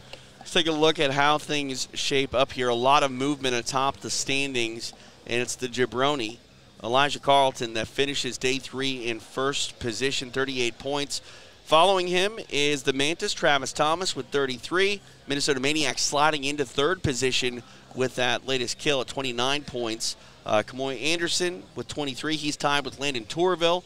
Fyodor Nikolov in number 6 spot with 22 points. Matt Elkins in number 7 with 20 points. And the Rock Troll hanging on to that 8th and final position with 19 points.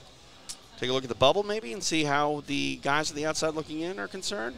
Maybe? No? Not yet? Maybe later. Well, while we got these guys pulled up, before he goes to the bubble, actually, I want to say, who do you guys want to hear from? Because you know I got to go do commish stuff now.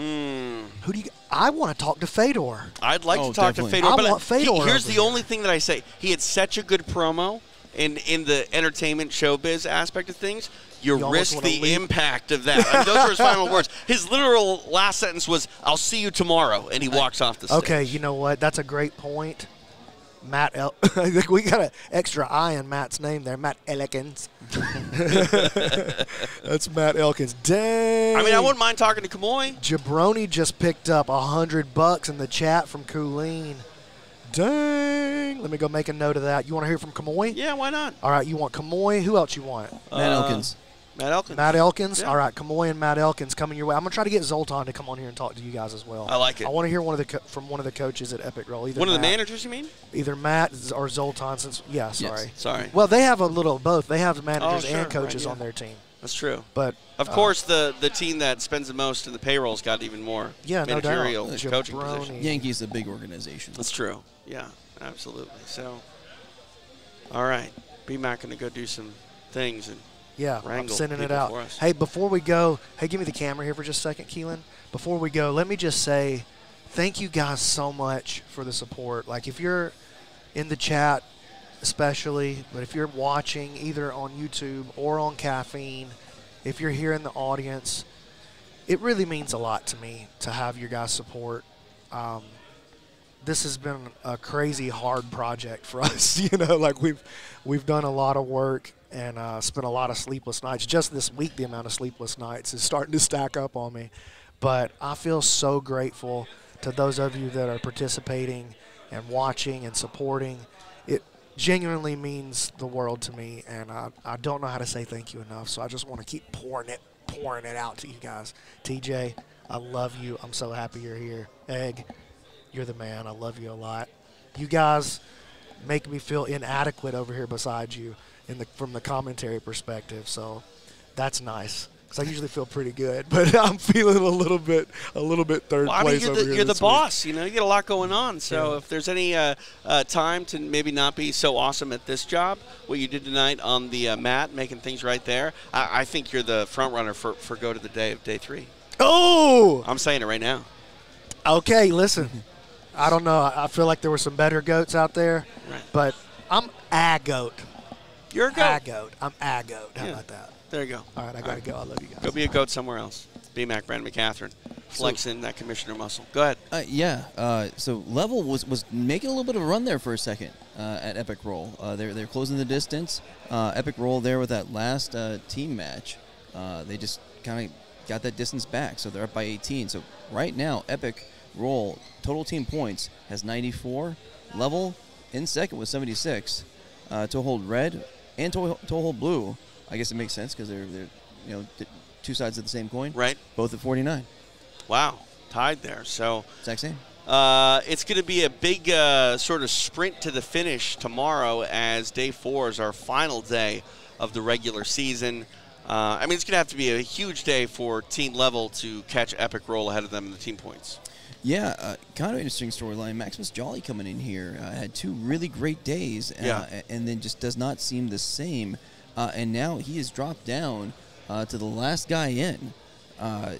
If he has another day like this, he might not make it to. Well, if he has another day like this, he won't make it to the playoffs. I'll tell you right now. And we saw a different sort of tone from him all day, and we'll see if we can get to the bottom of that and find out what to expect tomorrow. To my left, it is Matt Elkins, kind enough to join us. Big day for you, Matt. You are in the playoff picture. Obviously some good success for yourself on the mat. Walk us through how day 3 unfolded in your eyes. Man, a lot different than day 1 when they had your boy out there wrestling the best of the best. Hurt my feelings, But, yeah, man, just had some winnable matches. Obviously, not scoring the first few matches. Knew that I had to go get some kills. Tried to get in there and get it done early. Today's first match, Cam Hurd. Had to run it back from the ADCC trials, and yeah, definitely was excited to get in there and mix it up. My dude's a dog. He's about it. Super hard to put away, and keep a good pace. So even though that was a draw, I hope we gave the people what they wanted. You know what I'm saying? That your boy always tries to deliver on that. It was exciting. Absolutely. Oh, yeah. Yeah, you're not gonna see your boy out there patty caking it for 6 minutes. I don't got that in me. Just not there. And then yeah, the last couple matches, I knew those guys. I've trained with those guys. Had some matches against Josh Gibbs. Knew that I could probably get those guys out of there a couple different ways, but it's comeback season, boys. We need 6 at least every rep. Yeah, you went up against Josh Gibbs in season 2, and starting a little bit slow, having that really tough lineup right up front. Yeah, you've had that before. I mean, that starting off the PGF of it all, season 1, week 1, you had a murderer's row. Yeah, the randomly generated schedule every rep seems to take care of your boy, and I feel like I've served my purpose in the PGF storyline multiple times. It's no different. It's all love, baby. I'm curious. After day 1, you knew you needed to go out there and rise up the ranks. How do you sort of come to grips with that? Like, do you feel that pressure after first few matches when you're not a factor in the playoff hunt? Nah, man. Like I said, this is my 3rd season running the PGF as a competitor. Coached a season as well, and you see these guys starting to fall off in the last couple of days. They come out full of piss and vinegar. They just got their purple belt. They're ready to go out there and make a run at guys that just black belts and stuff like that. Rare opportunity for some of them, and you see these guys fading, man. Guys skipping days because they got an injury and stuff like that. I never ran it like that. Season 2, I popped my LCL real bad, probably the worst knee injury, luckily the worst knee injury that I've had. Hadn't had, ACLs or anything like that. And I sat down in front of each 225-pound grappler and finished the season 11 matches after that. So wow. That's how I get down, I've got some MMA experience, amateur and professional. So I honestly, I don't really get nervous about the grappling. Nobody going to beat me up, not going to leave bleeding. Well, I say that one freaking blue belt nerd. Paul Bari. Yeah, that guy. Let's not say anything else about that guy, besides the fact that he bit a hole in the side of my head. It's all good, dog. I'm not. You can tell, Tej. I'm not upset about it. You mind if I call you Tej? Oh, I mean, that's fine. Perfect. Yeah, what am I gonna do? I mean, listen. Beat you up? It's not gonna happen. I mean, dog. Listen, I'm really not a violent person. You know what I'm saying? It's all love. It's just all love. Strangle people for sport. I like to run my mouth a little bit. I like to listen to people run their mouth. There we go. See, my boy Tej. Exactly. There we go.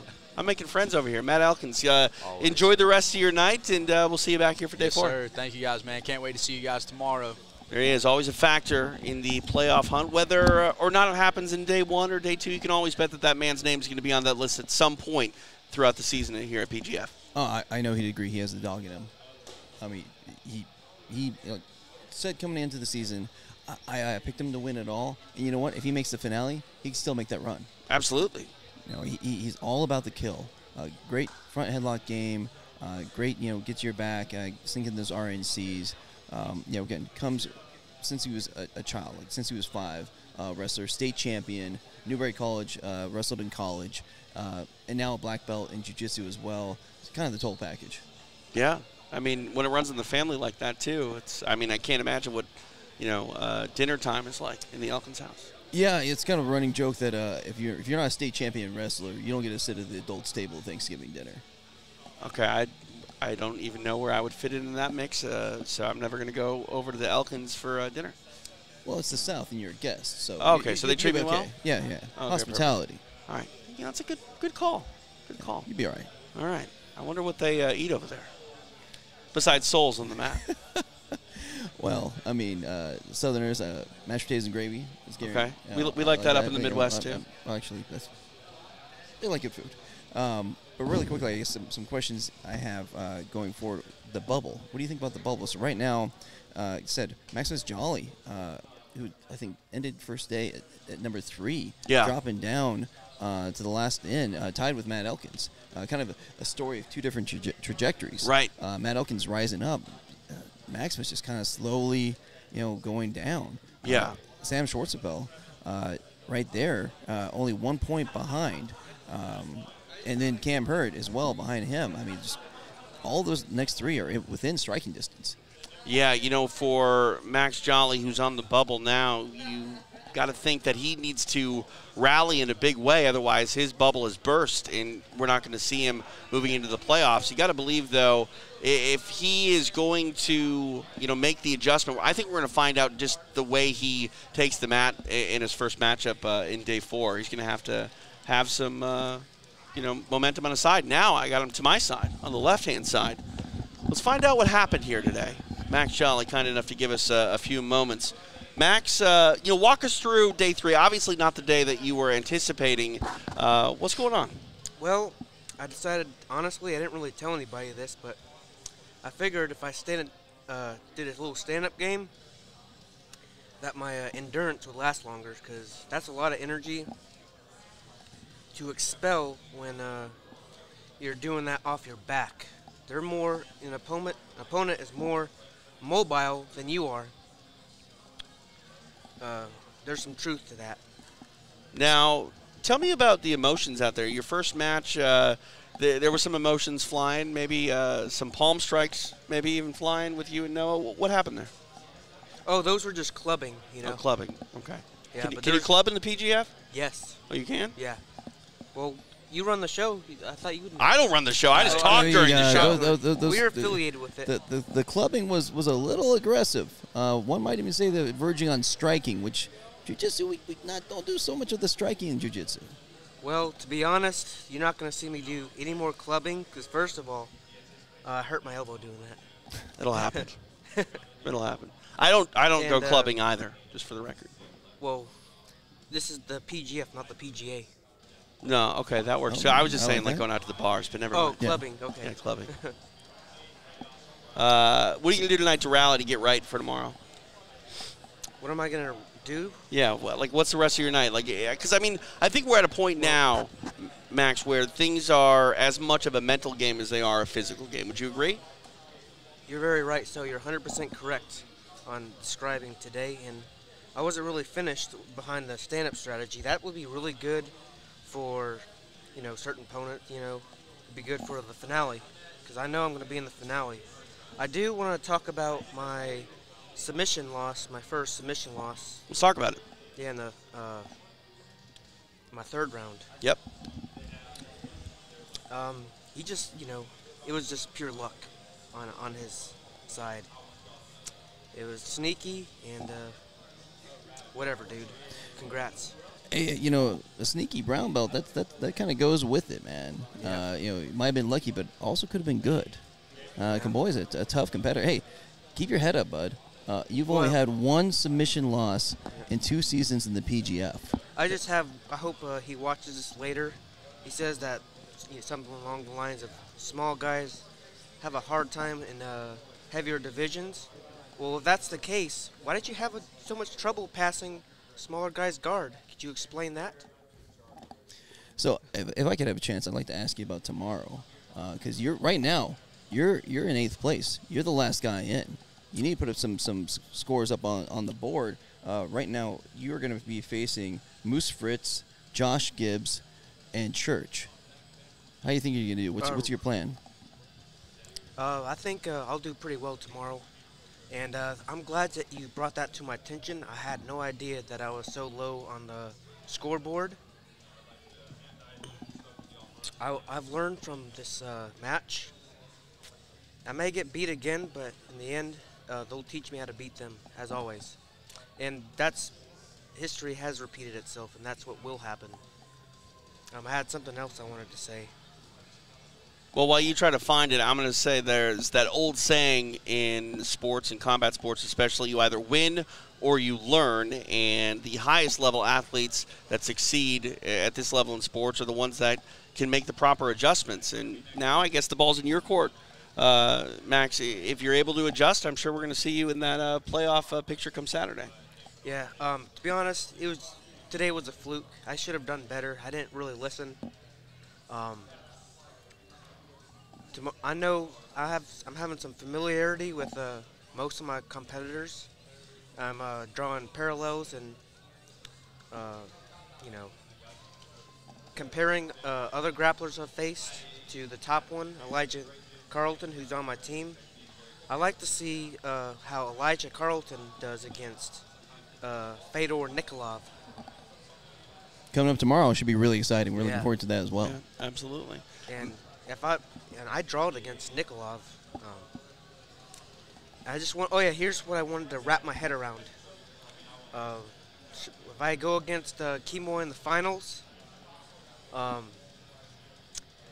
it's going to be, same strategy, as I'm not going to go into too much detail because I'm sure they probably already know, but they may still not be able to stop what I have coming for them. But I won't fall for that trap that he set up. If I'm going to get tapped out, it's going to be with something extravagant, and that was extravagant. Well, Max, with your intensity and violence of action, I think you're always a danger to all your opponents. Yep. My only goal now is I really have nothing to lose. I mean, I've already been tapped out.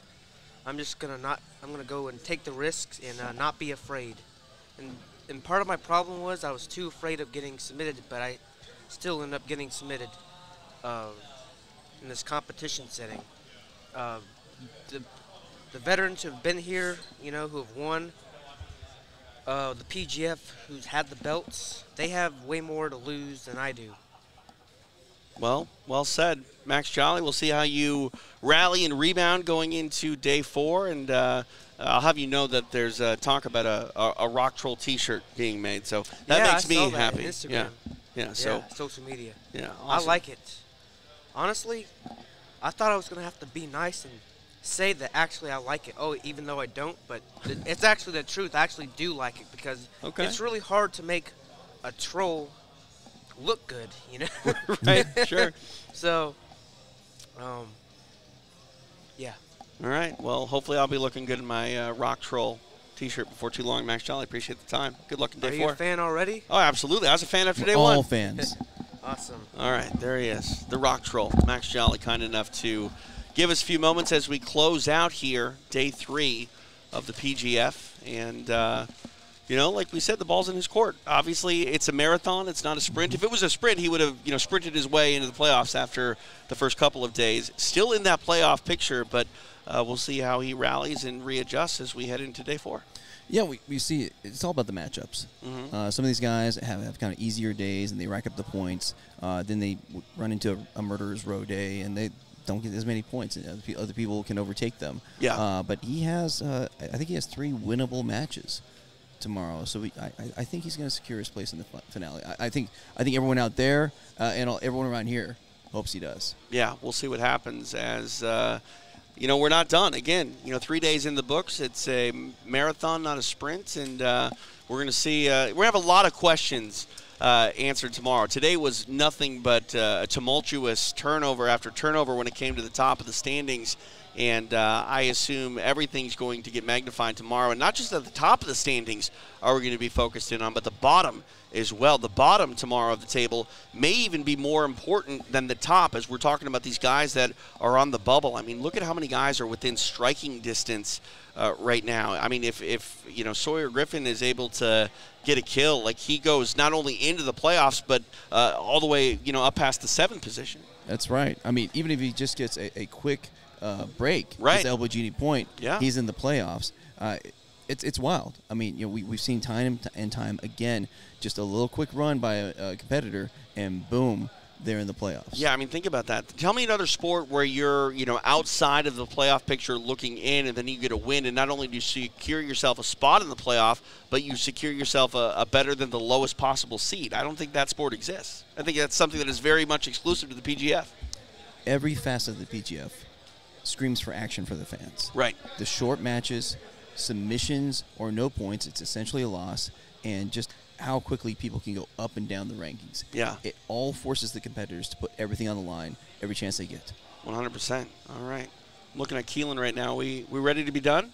Perfect. We're going to put a bow here on day 3 of the PGF. What an exciting night it was. If you're just joining us now and you're like, oh man, I missed it, don't worry. You can go back on Caffeine TV or YouTube and not only get caught up with all the action from day 3, but you could really start this whole journey all over again. You can go back to the combine and the draft in day 1, day 2, day 3, and don't forget, you got to join us for day 4 tomorrow right here where you're watching this right now. It all leads up to our playoffs coming up on Saturday.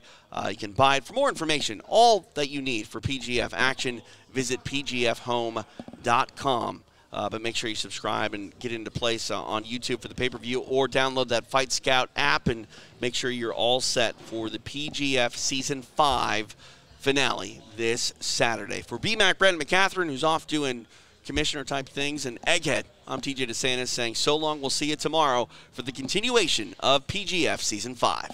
Here's a brief look at the history of the PGF. In Season 1, the bad guy, Elijah Carlton, was the first athlete to go undefeated through the entire season. PGF veteran Matt Elkins also made a name for himself with his high-level wrestling and choke-heavy style. However, nobody broke out quite like the Elbow Genie. Season 1 ended with Elijah Carlton claiming the first ever PGF title. Season 2 was highly anticipated with new athletes ready to make their mark in the PGF history books. However, it was Hunter Colvin that shined, proving that he was the bad guy's kryptonite. In Season 3, the fans gave us Battle Rama, where Josh Gibbs claimed the title of Best Alternate. In the playoffs, David Evers shocked the world by winning it all and claiming his brown belt in the process. In Season 4, it was time for the ladies to take the PGF mat. There, Nakia Jackson became the first women's PGF champion. Shortly following, Reese Lefevre laid claim to the 155-pound PGF championship. Now, Season 5 brings us new athletes, all with their eyes set on claiming the 185-pound title. Will the newcomers prove themselves? Or will the veterans reign supreme? And who will it be that decides the next chapter in the PGF history books?